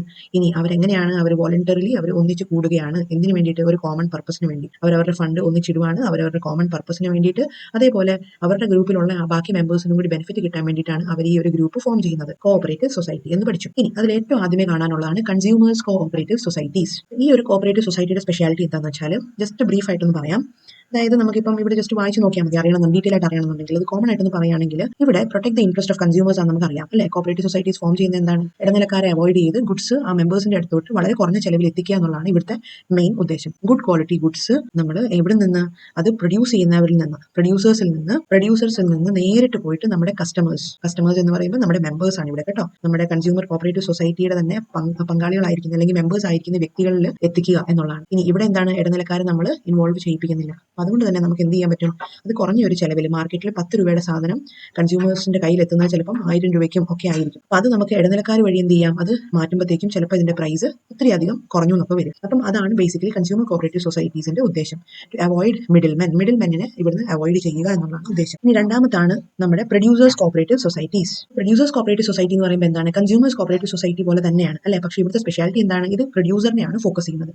അപ്പം കൺസ്യൂമർ കോപ്പറേറ്റീവ് സൊസൈറ്റിയിൽ കൺസ്യൂമർ ആയ മെമ്പേഴ്സിനുള്ള അഡ്വാൻറ്റേജ് ആണ് ഇവിടെ പറയുന്നത്. എങ്കിൽ പ്രൊഡ്യൂസേഴ്സ് കോപ്പറേറ്റീവ് സൊസൈറ്റിയിൽ വരുന്ന എന്താണ്? പ്രൊഡ്യൂസേഴ്സിന്റെ ആ ഒരു യൂണിറ്റിയാണ് ഇവിടെ ഉദ്ദേശിക്കുന്നത്. അതായത് ഫോർ എക്സാമ്പിൾ ഫാമേഴ്സ് എന്ന് പറയുന്ന ആൾക്കാരൊക്കെ അറിയാലോ. ഫാർമേഴ്സ് ഒക്കെ എന്ത് സാധനം പ്രൊഡ്യൂസ് ചെയ്യുന്നത് വളരെ ചെറിയൊരു എമൗണ്ടിലായിരിക്കും അവർ അത് ഓഫർ ചെയ്യുന്നത്. പക്ഷേ അതിന്റെ ഇടയിൽ നിൽക്കുന്ന ട്രാൻസ്പോർട്ടിങ്, ഇൻഷുറൻസ്, പിന്നെ അതേപോലെ വെയർ ഹൗസിംഗ് അങ്ങനത്തെ ആൾക്കാരെല്ലാം കൂടി എന്ത് ചെയ്യും? ഈ 10 രൂപ എന്നുള്ള സാധനത്തിന്റെ വില കൂട്ടി അവർ 1000 രൂപ വരെ എത്തിക്കും. അപ്പം സാധാ ഫാർമേഴ്സിന്റെ കയ്യിൽ ഒരു സാധനം ഉൽപ്പന്നം പ്രൊഡ്യൂസ് ചെയ്യാൻ വേണ്ടി കിട്ടുന്നത് വെറും 10 രൂപയാണെങ്കിൽ അതിന്റെ ഇടനിലക്കാർക്ക് കൊടുത്ത് ലാസ്റ്റ് കസ്റ്റമറിന്റെ കയ്യിൽ എത്തുമ്പോഴത്തേക്കും സാധനത്തിന്റെ വില അങ്ങ് ഇരട്ടിയായി മാറും അല്ലെ. അപ്പൊ അതിന് വേണ്ടിയിട്ടാണ് ഇങ്ങനെ ചൂഷണം ചെയ്യപ്പെടുന്ന ഈ പറയുന്ന ഫാർമേഴ്സിന് വേണ്ടിയിട്ട് അവരെ പ്രൊട്ടക്ട് ചെയ്യാൻ വേണ്ടി, അവരുടെ ഇൻട്രസ്റ്റ് പ്രൊട്ടക്ട് ചെയ്യാൻ വേണ്ടിയിട്ടാണ് നമ്മൾ എന്ത് ചെയ്യുന്നത്? പ്രൊഡ്യൂസേഴ്സ് കോപ്പറേറ്റീവ് സൊസൈറ്റീസ് ഫോം ചെയ്യുന്നത്. അതാകുമ്പോൾ എന്ത് ചെയ്യും? ഫാമേഴ്സിന്റെ ഒക്കെ ഒരു കൂട്ടമാണ്, കൃഷിക്കാരുടെ അല്ലെങ്കിൽ പ്രൊഡ്യൂസ് ചെയ്യുന്ന ഒരു ഗ്രൂപ്പിന്റെ ആൾക്കാരുടെ കൂട്ടമാണ്. അപ്പൊ അവർക്ക് കോമൺ ആയിട്ട് ഒരു ഗ്രൂപ്പ് ഉണ്ടായിരിക്കും. അപ്പൊ അതിന് വേണ്ടിയിട്ട് അവർ ബാങ്കുകളിൽ നിന്നും പിന്നെ ലോൺ എടുക്കാനും സബ്സിഡി റേറ്റിൽ ലോൺ എടുക്കാനും അതേപോലെ തന്നെ വലിയ ബിഗ് ക്യാപിറ്റൽസ് ഉണ്ടല്ലോ നമ്മുടെ ലുലു ഗ്രൂപ്പ് പിന്നെ അതുപോലെ വലിയ അദാനി ഗ്രൂപ്പ് അവരുടെയൊക്കെ അടുത്ത് പിടിച്ചു നിൽക്കണം എന്നുണ്ടെങ്കിൽ ഇവരുടെ എന്തെങ്കിലും ഒരു ചെറിയൊരു കൂട്ടായ്മ ഇല്ല എന്നുണ്ടെങ്കിൽ നടക്കുകയില്ല അല്ലെ. ബിഗ് ജയൻസ് എന്ന് നമുക്ക് പറയും, ബിഗ് ജയൻസ് അല്ലെങ്കിൽ ബിസിനസ് മാഗ്നറ്റ്സ് എന്നൊക്കെ പറയും. അപ്പോൾ ഇവരുടെ അടുത്തൊക്കെ പിടിച്ചു നിൽക്കണം എന്നുണ്ടെങ്കിൽ എന്ത് ചെയ്യണം? ഇതുപോലത്തെ ഒരു കൂട്ടായ്മ ഉണ്ടെങ്കിൽ നടക്കുള്ളൂ. നെക്സ്റ്റ് തേർഡ് വൺ ആണ് marketing cooperative societies. Marketing cooperative society. ഇവരുടെ ഉദ്ദേശം എന്താണെന്ന് വെച്ചാൽ പേര് പോലെ തന്നെ നമുക്ക് മനസ്സിലാക്കാൻ പറ്റും. ഇവിടെ ഈ മെമ്പേഴ്സിന് നമ്മുടെ കോപ്പറേറ്റീവ് സൊസൈറ്റിയിൽ നമ്മുടെ കൂടെ നിൽക്കുന്ന മെമ്പേഴ്സ് അവർ വളരെ ലോ ഇൻകം കാറ്റഗറിയിലുള്ളവരാണ് അല്ലെ. അപ്പോൾ അവർക്ക് ഈ മിഡിൽ മെന്നെ ഒക്കെ അവോയ്ഡ് ചെയ്തിട്ട് അവർക്ക് പറ്റുന്ന രീതിയിലുള്ള നല്ല മാർക്കറ്റിംഗ് സ്ട്രാറ്റജീസ് പറഞ്ഞു കൊടുക്കുക അല്ലെങ്കിൽ നല്ല രീതിയിലുള്ള മാർക്കറ്റിംഗ് പ്രൊവൈഡ് ചെയ്യുക എന്നുള്ളതാണ് ഇവരുടെ മെയിൻ ഉദ്ദേശം. ഈ മാർക്കറ്റിംഗ് എന്ന് പറയുമ്പോൾ എന്തൊക്കെ വരും? ജസ്റ്റ് ആ ഒരു അഡ്വർടൈസ്മെന്റ്സോ മാത്രമല്ല, ട്രാൻസ്പോർട്ടേഷൻ, വെയർ ഹൗസിംഗ് എന്ന് പറയുമ്പോഴത്തേക്കും ഗോഡൌണുകളൊക്കെ ക്രിയേറ്റ് ചെയ്യുക, അതൊക്കെ എന്ന് പറയുമ്പോൾ ഒരു കോസ്റ്റ്ലി അഫെയർ ആണ്. പിന്നെ അതേപോലെ അഡ്വർടൈസിംഗ്, പിന്നെ പാക്കേജിംഗ്. അപ്പോൾ ഇതെല്ലാം എന്ന് പറയുമ്പോഴത്തേക്കും സാധാരണ ഒരു പ്രൊഡ്യൂസറിനെ വെച്ച് നോക്കുമ്പോൾ ഇതൊക്കെ ഭയങ്കര കോസ്റ്റ് കൊണ്ടുവരുന്ന ഓരോ പ്രോസസ്സാണ്. പക്ഷേ മാർക്കറ്റിംഗ് കോപ്പറേറ്റീവ് സൊസൈറ്റീസിന്റെ പ്രത്യേകത എന്താണെന്ന് ചോദിച്ചാൽ അവർ വളരെ സബ്സിഡൈസ്ഡ് ആയിട്ടുള്ള സ്പെഷ്യൽ ഡിസ്കൗണ്ട് റേറ്റുകളിലൊക്കെ ആയിരിക്കും ചിലപ്പം ഈ മെമ്പേഴ്സിന് ഈ സാധനങ്ങൾ ഓഫർ ചെയ്യുന്നത്. അപ്പം അതുവഴി മെമ്പർഷിപ്പ് ഉള്ള ആൾക്കാർക്ക് എന്ത് കിട്ടും? അതിന്റെ ഒരു അഡ്വാൻറ്റേജ് കിട്ടും. ഇനി അടുത്തായിട്ടാണ് പഠിക്കേണ്ടത് farmers cooperative societies. Farmers cooperative societies എന്ന് പറയുമ്പോൾ എന്തായിരിക്കാം? ഇത് ഫാർമേഴ്സിന്റെ ആ ഒരു ഇൻട്രസ്റ്റിനെ പ്രൊട്ടക്ട് ചെയ്യാനാണ് ഫാമേഴ്സ് കോപ്പറേറ്റീവ് സൊസൈറ്റീസ് ഫ്രെയിം ചെയ്യുന്നത്. അപ്പോൾ ഇതിന്റെ മെയിൻ എയിം എന്ന് പറയുമ്പോൾ ഫാമേഴ്സ് കോപ്പറേറ്റീവ് സൊസൈറ്റീസിന്റെ മെയിൻ എയിം എന്ന് പറയുമ്പോഴത്തേക്കും ഫാർമിംഗ് ആക്ടിവിറ്റീസ് അല്ലെങ്കിൽ ഫാമേഴ്സിന്റെ ലൈഫ് ബെറ്റർ ആക്കുക എന്നുള്ളതാണ്. നമ്മുടെ വെറും ഫാർമേഴ്സ് ആണോ? അല്ല, നമ്മുടെ മെമ്പേഴ്സ് ആയിട്ടിരിക്കുക ഫാർമേഴ്സിന്റെ, അതായത് നമ്മുടെ കോപ്പറേറ്റീവ് സൊസൈറ്റീസിലെ മെമ്പേഴ്സ് ആയിട്ടിരിക്കുന്ന ഫാർമേഴ്സ് ഗ്രൂപ്പിന്റെ ലൈഫ് സക്സസ്ഫുൾ ആക്കുക. ഇനി ഫാർമേഴ്സിന്റെ ലൈഫ് സക്സസ്ഫുൾ ആവണമെന്നുണ്ടെങ്കിൽ എന്തൊക്കെ അവർക്ക് പ്രൊവൈഡ് ചെയ്താലാണ്? അവർക്ക് ടിവിയും ഫ്രിഡ്ജും വാഷിംഗ് മെഷീനും ഒക്കെ കൊടുത്താലും സക്സസ് ആവില്ല. അവർക്ക് വേണ്ട മെയിൻ സാധനങ്ങൾ എന്താണെന്ന് ചോദിച്ചു കഴിഞ്ഞാൽ ബെറ്റർ ക്വാളിറ്റി സീഡ്സ് സീഡ്സ്, അതേപോലെ തന്നെ ഫെർട്ടിലൈസേഴ്സ്, പിന്നെ വേറെ എന്തൊക്കെയായിരിക്കാം, മെഷീനറി, പിന്നെ അതേപോലെ ചില ഫാർമിംഗ് എക്വിപ്മെന്റ്സ് അല്ലെ, കൃഷിക്ക് ആവശ്യമായിട്ടുള്ള ചില ഫാർമിംഗ് എക്വിപ്മെന്റ്സ്. അപ്പം അതിനൊക്കെ എന്ന് വെച്ചാൽ ഭയങ്കര കോസ്റ്റ് ആയിരിക്കാം. അപ്പോൾ അതൊക്കെ ബാങ്കിൽ ചെന്ന് അഫോർഡ് ചെയ്യാന്ന് പറയുമ്പോഴത്തേക്കും ഹൈലി റേറ്റും പിന്നെ അതുപോലെ ഒത്തിരി ടൈം എടുത്തിട്ടായിരിക്കും ചിലപ്പോൾ അതൊക്കെ സാങ്ഷൻ ആയി കിട്ടുന്നത്. അപ്പോൾ അതൊക്കെ എന്ന് വെച്ചാൽ നമ്മുടെ ഫാമേഴ്സ് കോപ്പറേറ്റീവ് സൊസൈറ്റീസ് വഴി എന്ത് കിട്ടും, ഈ ഫാർമേഴ്സിന് മറ്റുള്ളവരെ ആശ്രയിക്കാണ്ട് തന്നെ ഇങ്ങനത്തെ കാര്യങ്ങളൊക്കെ ഒത്തിരി റിലാക്സേഷൻ കിട്ടും. ഇനി അടുത്തായിട്ട് കാണാൻ പോകുന്നതാണ് ക്രെഡിറ്റ് കോപ്പറേറ്റീവ് സൊസൈറ്റീസ്. അപ്പോൾ നമുക്ക് ഓൾറെഡി അറിയാം, നമ്മൾ കൊമേഴ്സുകാരാണ് അല്ലെ. സോ മീനിങ് എന്താണ്, ക്രെഡിറ്റ് എന്ന് പറയുമ്പോഴത്തേക്കും വേറെ ഒന്നുമല്ല, ലോൺ എന്നാണ് ഉദ്ദേശിക്കുന്നത്, ലോൺ ഫെസിലിറ്റി. അപ്പോൾ നമ്മുടെ കോപ്പറേറ്റീവ് സൊസൈറ്റീസ് മറ്റുള്ള ഇപ്പോൾ SBI പിന്നെ ഇങ്ങനത്തെ ബാങ്കുകളിൽ നിന്നൊക്കെ നമ്മൾ ലോൺ എടുക്കാൻ നോക്കി കഴിഞ്ഞാൽ വളരെ ഹൈ ആയിട്ടുള്ള ഇൻട്രസ്റ്റ് റേറ്റ് ആയിരിക്കും അവർ ചോദിക്കുന്നത് അല്ലെ. വളരെ ഹൈ ആയിട്ടുള്ള ഇൻട്രസ്റ്റ് റേറ്റ്സ് ആയിരിക്കും ചോദിക്കുന്നത്. പക്ഷേ അതൊരു സാധാ ഒരു ഫാർമർക്ക് അല്ലെങ്കിൽ ഒരു വ്യക്തിക്ക് അഫോർഡ് ചെയ്യാൻ പറ്റുന്നതായിരിക്കുമോ? അല്ല. അപ്പോൾ അതിന് വേണ്ടിയിട്ടാണ് കോപ്പറേറ്റീവ് മെമ്പേഴ്സ് എന്ത് ചെയ്യും, അവരുടെ ഇടയിൽ തന്നെ ഫണ്ട് റേസ് ചെയ്യാൻ വേണ്ടി, ലോൺ ഫെസിലിറ്റീസിന് വേണ്ടിയിട്ട്, ഫിനാൻഷ്യൽ ഹെൽപ്പ് കിട്ടാൻ വേണ്ടിയിട്ട് അവർ ക്രെഡിറ്റ് കോപ്പറേറ്റീവ് സൊസൈറ്റീസ് ഫോം ചെയ്യും. അപ്പോൾ അതിൽ വരുന്നതാണ് നമ്മുടെ കോപ്പറേറ്റീവ് ബാങ്കുകളൊക്കെ. നമുക്ക് ഏകദേശം അറിയാം അല്ലെ. കോപ്പറേറ്റീവ് ബാങ്ക്സിന്റെ പ്രവർത്തനം എന്ന് പറയുമ്പോൾ എന്താണ്, അവർ ഇന്റേണലി അവർക്ക് ഒരു മെമ്പർ ഉണ്ടായിരിക്കും, ബോർഡ് ഉണ്ടായിരിക്കും, ഇന്ന ആൾക്കാരുടെ പ്രസിഡന്റ്, പിന്നെ അങ്ങനെ ഹയറാർക്കി അനുസരിച്ച് ഒത്തിരി മെമ്പേഴ്സ് ഉണ്ടായിരിക്കും. അപ്പോൾ അവരാണ് അവിടുത്തെ കാര്യങ്ങളൊക്കെ ഡിസൈഡ് ചെയ്യുന്നത്. ഇതേപോലത്തെ കാര്യം നമ്മളിപ്പോൾ SBIയുടെ ബ്രാഞ്ചിൽ ചെന്നാൽ അവർക്ക് ചെയ്യാൻ പറ്റുമോ? ഇല്ല. ബിക്കോസ് അതിനെ ഗവേൺ ചെയ്യുന്ന ആരാണ്? RBI ആണ് അല്ലെ. അവരുടെ തലയുടെ മേളിൽ ആരുണ്ട്? RBI ആണ് റൂൾസ് ഒക്കെ ഫ്രെയിം ചെയ്യുന്നത് SBIയുടെ. അപ്പോൾ SBIയിൽ ഒരു മാനേജർക്ക് പെട്ടെന്ന് ഒരു ഡിസിഷൻ പെട്ടെന്ന് എടുക്കാൻ പറ്റുമോ? ഒരിക്കലും ഇല്ല. അവർക്ക് ചില ലിമിറ്റേഷൻസ് ഉണ്ട്. പക്ഷേ ഒരു കോപ്പറേറ്റീവ് ബാങ്ക് എന്ന് പറയുമ്പോഴത്തേക്കും ആ ബാങ്കിന്റെ ആ ഒരു കോർപ്പറേറ്റ് ബോഡി തീരുമാനിക്കുന്ന ഡിസിഷൻസ് ആയിരിക്കും അവിടുത്തെ ഫൈനൽ. ഇനി അടുത്താണ് കോഓപ്പറേറ്റീവ് ഹൗസിംഗ് സൊസൈറ്റീസ്. അപ്പോൾ ഇതിന്റെ ലക്ഷ്യം എന്തായിരിക്കും നമുക്ക് ഓൾറെഡി മനസ്സിലായി കാണും, പേരിൽ തന്നെ ഉണ്ടല്ലേ, ഇതൊക്കെ മനസ്സിലാക്കാവുന്നേ ഉള്ളൂ. ഹൗസിംഗ് സൊസൈറ്റി എന്ന് പറയുമ്പോൾ എന്താണ്, ഇതിന്റെ മെമ്പേഴ്സിൽ ഇതിൽ ഉൾപ്പെടുത്തിയിരിക്കുന്ന മെമ്പേഴ്സിന് ഇവർ റീസണബിൾ റേറ്റിൽ, അതായത് ഹൗസസ് കൺസ്ട്രക്ട് ചെയ്ത് റീസണബിൾ റേറ്റിൽ പ്രൊവൈഡ് ചെയ്യും എന്നുള്ളതാണ് ഈ സൊസൈറ്റീസിന്റെ പ്രത്യേകത. അപ്പം ഇവിടെ ശരിക്കും പറഞ്ഞാൽ വളരെ ലോ കോസ്റ്റിൽ, അതായത് വളരെ ലോ കോസ്റ്റിൽ, വില്ല പ്രൊജക്ട് ഒന്നുമല്ല, മറിച്ച് വളരെ ലോ കോസ്റ്റിൽ റീസണബിൾ ആയിട്ടുള്ള റേറ്റിൽ നമുക്കൊരു വീട് പണിത് കിട്ടണം ആവശ്യമുണ്ട് എങ്കിൽ നമുക്ക് എന്ത് ചെയ്യാം, കോപ്പറേറ്റീവ് ഹൗസിംഗ് സൊസൈറ്റീസിനെ നമുക്ക് മെമ്പർ ആവാം. ഇനി അടുത്ത ഒരു കാറ്റഗറിയാണ് ജോയിന്റ് സ്റ്റോക്ക് കമ്പനി. ഇനി എന്തൊക്കെയാണ് ജോയിന്റ് സ്റ്റോക്ക് കമ്പനിയുടെ സ്പെഷ്യാലിറ്റി? ഒന്നാമത്തെ പറയുകയാണെങ്കിൽ it has A legal status. അതായത് എന്താണ്, നമ്മളുടെ വ്യക്തികൾ, അതായത് ബിസിനസിന്റെ ഓണേഴ്സും ബിസിനസ്സും വ്യത്യസ്തമാണ് എന്ന് നമുക്ക് പറയാം. ഓക്കെ. അപ്പോൾ ഇത് രജിസ്റ്റർ ചെയ്ത് കമ്പനി എന്ന് പറയുമ്പോൾ അത് ആര് രജിസ്റ്റർ ചെയ്തു എന്നുള്ളതല്ല, അവര് നമ്മൾക്ക് പേഴ്സൺ 1ഉം കമ്പനി നമുക്ക് പേഴ്സൺ 2 ആണ് എന്നർത്ഥം. അപ്പോൾ ഇവർ എന്ത് അസറ്റ് മേടിക്കും, എന്തൊക്കെ ചെയ്താലും പുള്ളിയുടെ പേരിലോ മാത്രം മേടിക്കാൻ പറ്റില്ല. അതൊരു കമ്പനിക്ക്, നമ്മൾ വേറൊരു വ്യക്തിക്ക് വേണ്ടി മേടിക്കുന്ന പോലെ തന്നെ ആയിരിക്കും ഇതിന്റെ സർവൈവൽ. കമ്പനി വേറൊരു ഇൻഡിവിജ്വൽ ആയിട്ടായിരിക്കും നമ്മൾ പരിഗണിക്കുന്നത്. എന്റെ കമ്പനിയാണ്, നിന്റെ കമ്പനിയാണെന്ന് പറഞ്ഞിട്ട് ഇവിടെ ഒരു കാര്യമില്ല. ഇതൊരു സെക്കൻഡറി ഇൻഡിവിജ്വൽ ആയിട്ടേ കണക്കുകൂട്ടുള്ളൂ. ഇനി അടുത്ത എന്തുണ്ട്, ഇതിനൊരു പെർപെക്ച്വൽ സക്സഷൻ ഉണ്ട് എന്ന് വേണമെങ്കിൽ പറയാം. ഇനി പെർപെക്ച്വൽ സക്സഷൻ എന്ന് പറയുമ്പോൾ എന്താണ്, അതായത് ലോങ് ലൈഫ് എന്ന് വേണമെങ്കിൽ പറയാം അല്ലെ. ലോങ് ലൈഫ്, അതായത് നമുക്ക് കമ്പനിയുടെ 2-3 പാർട്ട്നേഴ്സ് ഉണ്ടെന്ന് വെച്ചാൽ, ജോയിന്റ് സ്റ്റോക്ക് കമ്പനിയിൽ 2-3 പാർട്ട്നേഴ്സ് ഉണ്ട്. അപ്പോൾ ഈ പാർട്ട്നേഴ്സിൽ ഒരാൾ മരിച്ചു പോകുമോ അല്ലെങ്കിൽ കമ്പനിയെ ഉപേക്ഷിച്ചിട്ട് പോവുകയോ ചെയ്തു കഴിഞ്ഞാലും ഈ കമ്പനിയുടെ ലൈഫ് എന്ന് പറയുമ്പോൾ എക്സിസ്റ്റ് ചെയ്യും. ഇനി ഈ 2 പാർട്ട്ണറും മരിച്ചുപോയി, 3-ാമത്തെ പാർട്ട്ണറും മരിച്ചുപോയി, എല്ലാ പാർട്ട്നേഴ്സും മരിച്ചു പോയി കഴിഞ്ഞാലും അല്ലെങ്കിൽ റിട്ടയർമെന്റ് എടുത്ത് പോയി കഴിഞ്ഞാലും സെയിം അവസ്ഥ തന്നെയാണ്. എന്താണ്, കമ്പനിയുടെ സർവൈവലിൽ യാതൊരു മാറ്റവും വരാൻ പോകുന്നില്ല. കമ്പനി ഫോം ചെയ്യുന്നത് എങ്ങനെയാണ്, ഇതിനെ രജിസ്റ്റർ ചെയ്തിട്ടാണ് ഫോം ചെയ്യുന്നത്. എവിടെയാണ് രജിസ്റ്റർ ചെയ്യുക? It is registered as per the companies act 2013. അപ്പം ആസ് ഓഫ് ടിൽ നൗ നമുക്ക് ഇതുവരെയുള്ള ഏറ്റവും ലേറ്റസ്റ്റ് ആയിട്ടുള്ള കമ്പനീസ് ആക്ട് ഇതാണ്. കമ്പനീസ് ആക്ട് ഓഫ് 2013 പ്രകാരമാണ് ഇങ്ങനത്തെ കമ്പനികളെ നമ്മൾ രജിസ്റ്റർ ചെയ്യുന്നത്. അപ്പോൾ നമ്മൾ രജിസ്റ്റർ ചെയ്യുന്ന ആ ദിവസം തൊട്ട് കമ്പനി എന്ത് ചെയ്യുന്നു, നമുക്ക് കമ്പനി സ്റ്റാർട്ട് ചെയ്യുന്നു. ഇനി അത് കഴിഞ്ഞിട്ട് കമ്പനി ഏതുപോലെ സ്റ്റാർട്ട് ചെയ്തു അതേപോലെ തന്നെ കമ്പനിനെ വൈൻഡപ്പ് ചെയ്താൽ മാത്രമാണ് കമ്പനി ഡെഡ് ആവുള്ളൂ. അതായത് കമ്പനിയുടെ ലൈഫ് തീരുള്ളൂ. അതിപ്പോൾ നമ്മൾ കണ്ടായിരുന്നു, സുനാമി വന്നു, ഫ്ലഡ് വന്നു, പല സ്ഥാപനങ്ങൾ ഒഴുകി പെറുകിയൊക്കെ പോയി. പക്ഷേ അങ്ങനെ നമ്മുടെ കമ്പനിയിലുള്ള ആൾക്കാർ മരിച്ചു പോവുകയോ ഇല്ലാതെ ആവുകയോ ചെയ്തോട്ടെ, അതിന്റെ ബിൽഡിംഗ് ഇല്ലാതെ ആവുകയോ എന്ത് സംഭവിക്കുക ചെയ്തോട്ടെ, പക്ഷേ ഇതൊരിക്കലും കമ്പനിയുടെ ലൈഫിനെ ബാധിക്കുന്ന കാര്യമല്ല. കമ്പനിയുടെ ലൈഫ് നമ്മൾ എങ്ങനെ രജിസ്റ്റർ ചെയ്ത് തുടങ്ങിയോ അതേപോലെ തന്നെ നമ്മൾ എൻഡ് ചെയ്യണമെന്നുണ്ടെങ്കിൽ ഈ രജിസ്ട്രിയിൽ നിന്ന് നമ്മൾ പേര് കട്ട് ഓഫ് ചെയ്താൽ മാത്രമാണ് ഇതിന്റെ ഡെത്ത് ആവുള്ളൂ. ഇനി ഇവിടുത്തെ 4ാമത്തെ ഫീച്ചർ എന്താണ്, the shareholders are the owners of the business. Shareholders എന്ന് പറയുന്നത് ഇവിടുത്തെ ഓണേഴ്സ് ആയിട്ടാണ് പരിഗണിക്കപ്പെടുന്നത്. ഓണേഴ്സ് എന്നുള്ള ഒരു പദവിയിൽ കിട്ടും. ഇനി ഇതിന്റെ ഏറ്റവും സുപ്രീം ആരാണ്? BOD, ബോർഡ് ഓഫ് ഡയറക്ടേഴ്സ് ആണ് ഏറ്റവും മുകളിലിരിക്കുന്നത്. ഡിസിഷൻ മേക്കിംഗ് പവർ ഉള്ളത് ബോർഡ് ഓഫ് ഡയറക്ടേഴ്സ് ആണ്. ഇനി ഈ ബോർഡ് ഓഫ് ഡയറക്ടേഴ്സ് എന്ന് പറയുന്ന ആരാണ്? ഈ ഷെയർ ഹോൾഡേഴ്സിൽ തന്നെ ഉള്ള ഒരു സെലക്ടഡ് ഗ്രൂപ്പാണ് ബോർഡ് ഓഫ് ഡയറക്ടേഴ്സ് ആയിട്ട് നിയമിക്കപ്പെടുന്നത്. പിന്നെ സ്വാഭാവികമായിട്ട് നമ്മൾ പറഞ്ഞ പോലെ തന്നെ ഇവിടെ എന്താണ്, കമ്പനിക്ക് ആനുവൽ മീറ്റിംഗ്സ്, പലതരം മീറ്റിംഗ്സ് ഉണ്ടല്ലോ, കമ്പനീസിന്റെ മീറ്റിംഗ്സ് ഉണ്ടായിരിക്കും. ഇതിലാണ് ഓരോ കാര്യങ്ങളൊക്കെ ഡിസിഷൻസ് ഒക്കെ എടുക്കുന്നത്. അപ്പം പിന്നെ മീറ്റിംഗ് എന്ന് പറയുമ്പോഴത്തേക്ക് അത് കുറച്ചുകൂടി വലിയ ക്ലാസ്സിൽ വരുമ്പോഴാണ് പഠിക്കേണ്ടത്. എന്നാൽ പോലും ലിസ്റ്റ് പറയാം. മീറ്റിംഗിൽ ചില കോട്ട അല്ലെങ്കിൽ ക്യോറ എന്ന് പറയുന്ന സാധനമുണ്ട്. അതായത് എത്ര പേര് പങ്കെടുക്കണം, എത്ര പേര് 51% ആൾക്കാർ ഒരു കാര്യത്തിന് കൈയടിച്ച് പാസ്സാക്കിയാൽ മാത്രമാണ് ആ കാര്യം സാങ്ഷൻ ആയി കിട്ടുന്നത്. അങ്ങനെ കുറച്ച് കാര്യങ്ങളൊക്കെ അറിയേണ്ടിയിരിക്കുന്നുണ്ട്. അപ്പോൾ തൽക്കാലം ഇപ്പോൾ അത് പഠിക്കേണ്ട ആവശ്യമില്ല. പിന്നെ ഈ ജോയിന്റ് സ്റ്റോക്ക് കമ്പനീസിന്റെ സ്പെഷ്യാലിറ്റി എന്ന് പറയുമ്പോൾ ഫണ്ട് റേസ് ചെയ്യാനുള്ള പല മാർഗ്ഗങ്ങളുണ്ട്. ഫണ്ട് റേസ് ചെയ്യാനുള്ള ഒത്തിരി ഓപ്ഷൻസ് ഉണ്ട്. അതിൽ ഏറ്റവും ഫേമസ് ആണ് ഷെയർസ് പർച്ചേസ് ചെയ്യുക. നമ്മൾ പലപ്പോഴും കേട്ടിട്ടുണ്ട് അല്ലെ, കൊമേഴ്സുകാർ കേട്ടുന്ന കാര്യമാണ് ഷെയർ മാർക്കറ്റ്, ഇതൊക്കെ കാര്യങ്ങൾ. അപ്പോൾ ഷെയർസ് പർച്ചേസ് ചെയ്യുക, ഡിബെഞ്ചേഴ്സ് പർച്ചേസ് ചെയ്യുക, അങ്ങനെ പല ഇൻസ്ട്രുമെന്റ്സും ഉണ്ട്. നമ്മൾ വലിയ ക്ലാസ്സിലോട്ടൊക്കെ ചെല്ലുമ്പോൾ പഠിക്കും. അപ്പം ഇതൊക്കെ എന്ന് പറയുമ്പോൾ നമുക്ക് എന്ത് ചെയ്യാം, ഫ്രീലി നമുക്ക് ട്രാൻസ്ഫറബിൾ ആണ്, അങ്ങനത്തെ കുറച്ച് കാര്യങ്ങളൊക്കെ ആണ് ഇതിന്റെ ഫീച്ചേഴ്സ് ആയിട്ട് നമുക്ക് പറയാൻ പറ്റുന്നത്. അപ്പം ഈ ഒരു ജോയിന്റ് സ്റ്റോക്ക് കമ്പനി എന്ന് പറയുന്ന കോൺസെപ്റ്റിനെ പറ്റി നമ്മൾ വലിയ ക്ലാസ്സസിലൊക്കെ ചെല്ലുമ്പോഴത്തേക്ക് ഒരു സെമിസ്റ്റർ തന്നെ പഠിക്കാനുള്ള കഥകളാണ് ഉള്ളത് കേട്ടോ.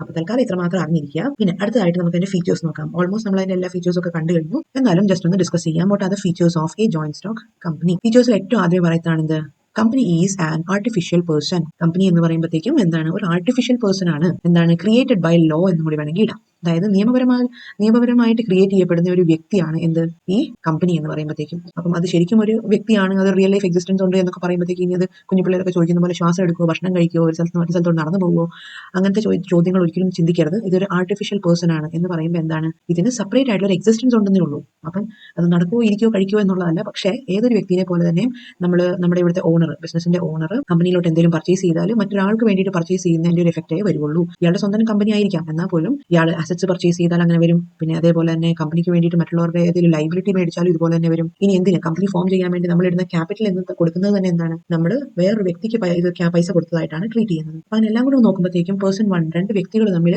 ഉണ്ടാകുന്ന ഒരു ഡീലിംഗ് ആണ് എന്ന് വേണമെങ്കിൽ നമുക്ക് വിളിക്കാം. നെക്സ്റ്റ് ആണ് സെപ്പറേറ്റ് ലീഗൽ എൻറ്റിറ്റി. നേരത്തെ പോയിന്റിനോട് തന്നെ സിമിലർ ആയിട്ടുള്ള ഒരു പോയിന്റ് ആണ് എന്ത്, സെപ്പറേറ്റ് ലീഗൽ എൻറ്റിറ്റി എന്ന് പറയുമ്പോൾ ഒരു കമ്പനിയും അതിന്റെ ഓണേഴ്സും അവർ രണ്ടും രണ്ട് വ്യക്തികളാണ്. ഓണറും അവരുടെ കമ്പനിയും രണ്ടും രണ്ട് വ്യക്തികളാണ്, അവർക്ക് രണ്ട് എക്സിസ്റ്റൻസ് ഉണ്ട് എന്നാണ് പറയുന്നത്. കമ്പനി ഓണർ ചെയ്യുന്ന എന്തെങ്കിലും കാര്യങ്ങൾ അത് കമ്പനീനെ റിഫ്ലക്ട് ചെയ്യുമോ എന്ന് ചോദിച്ചു കഴിഞ്ഞാൽ ഇല്ല. ഇനി അതേപോലെ തന്നെ കമ്പനിക്ക് വരുന്ന നല്ല കാര്യങ്ങളും മോശവശങ്ങളും എന്തൊക്കെയുണ്ടോ അത് ഓണേഴ്സും പേഴ്സണലി ഏറ്റെടുക്കേണ്ട ആവശ്യം ഇല്ല. ഇനി മൂന്നാമത്തെ കോൺസെപ്റ്റ് ആണ് ഫോർമേഷൻ. ഫോർമേഷൻ എന്ന് പറയുമ്പോൾ എന്താണ്, കമ്പനി ഫോം ചെയ്യുന്ന രീതിയാണ് അല്ലെ. അപ്പം ഇവിടെ എന്ന് പറയുമ്പോൾ എന്താണ്, ഇതൊരു ഇച്ചിരി ലേശം കോംപ്ലിക്കേറ്റഡും ടൈം കൺസ്യൂമിംഗും ആയിട്ടുള്ള പ്രോസസ്സാണ്. അപ്പം നമ്മൾ ഓൾറെഡി ഇന്ത്യൻ കമ്പനീസ് ആക്ട് 2013 വെച്ചുകൊണ്ടാണ് നമ്മൾ ഇനിയുള്ള കമ്പനികൾ ഫ്രെയിം ചെയ്യുന്നതെന്ന് പഠിച്ചു. അപ്പൊ ഈ ആക്ട് പ്രകാരം പറയുന്ന കുറെ ഡോക്യുമെന്റ്സ് ഉണ്ട്. അപ്പൊ ഈ ഡോക്യുമെന്റ്സ് ഒരു 8 ഡോക്യുമെന്റോളം സാധനങ്ങളുണ്ട്. അപ്പൊ ഈ 8 ഡോക്യുമെന്റ്സ് നമ്മൾ കൊണ്ടുപോയിട്ട് കമ്പനി രജിസ്ട്രാറിന്റെ മുമ്പിൽ ഹാജരാക്കിയാൽ മാത്രമാണ് നമുക്ക്, അതും ബോധ്യപ്പെട്ടാൽ മാത്രമാണ് നമുക്ക് എന്ത് ചെയ്യുന്നത്, ഒരു കമ്പനിയെ നിലനിൽപ്പിലോട്ട് കൊണ്ടുവരാൻ പറ്റുന്നത്, ഫോം ചെയ്യിപ്പിക്കാൻ പറ്റുന്നത്. ഇനി നമുക്ക് ഇതിന് ഈ ഡോക്യുമെന്റ്സിൽ എന്തെങ്കിലും കാര്യത്തിൽ ഫോൾട്ട് വന്നു, രജിസ്ട്രാർക്ക് എന്തെങ്കിലും ഡൗട്ട് വരുവോ ചെയ്തു കഴിഞ്ഞാൽ അവിടെ ആ കമ്പനി ഫോർമേഷൻ നിൽക്കും. പിന്നെ അതിന് പ്രോപ്പറായിട്ട് അവരെ രജിസ്ട്രാർക്ക് തോന്നുമ്പോൾ മാത്രമാണ് അതിനെ ഒന്ന് കറക്റ്റ് ചെയ്ത് റെഡിയാക്കാൻ പറ്റുന്നത്. ഇപ്പോൾ കമ്പനി ഫോർമേഷന്റെ കാര്യം പറഞ്ഞു കഴിഞ്ഞാൽ അതൊരു ലീഗൽ പ്രോസസ്സാണ്.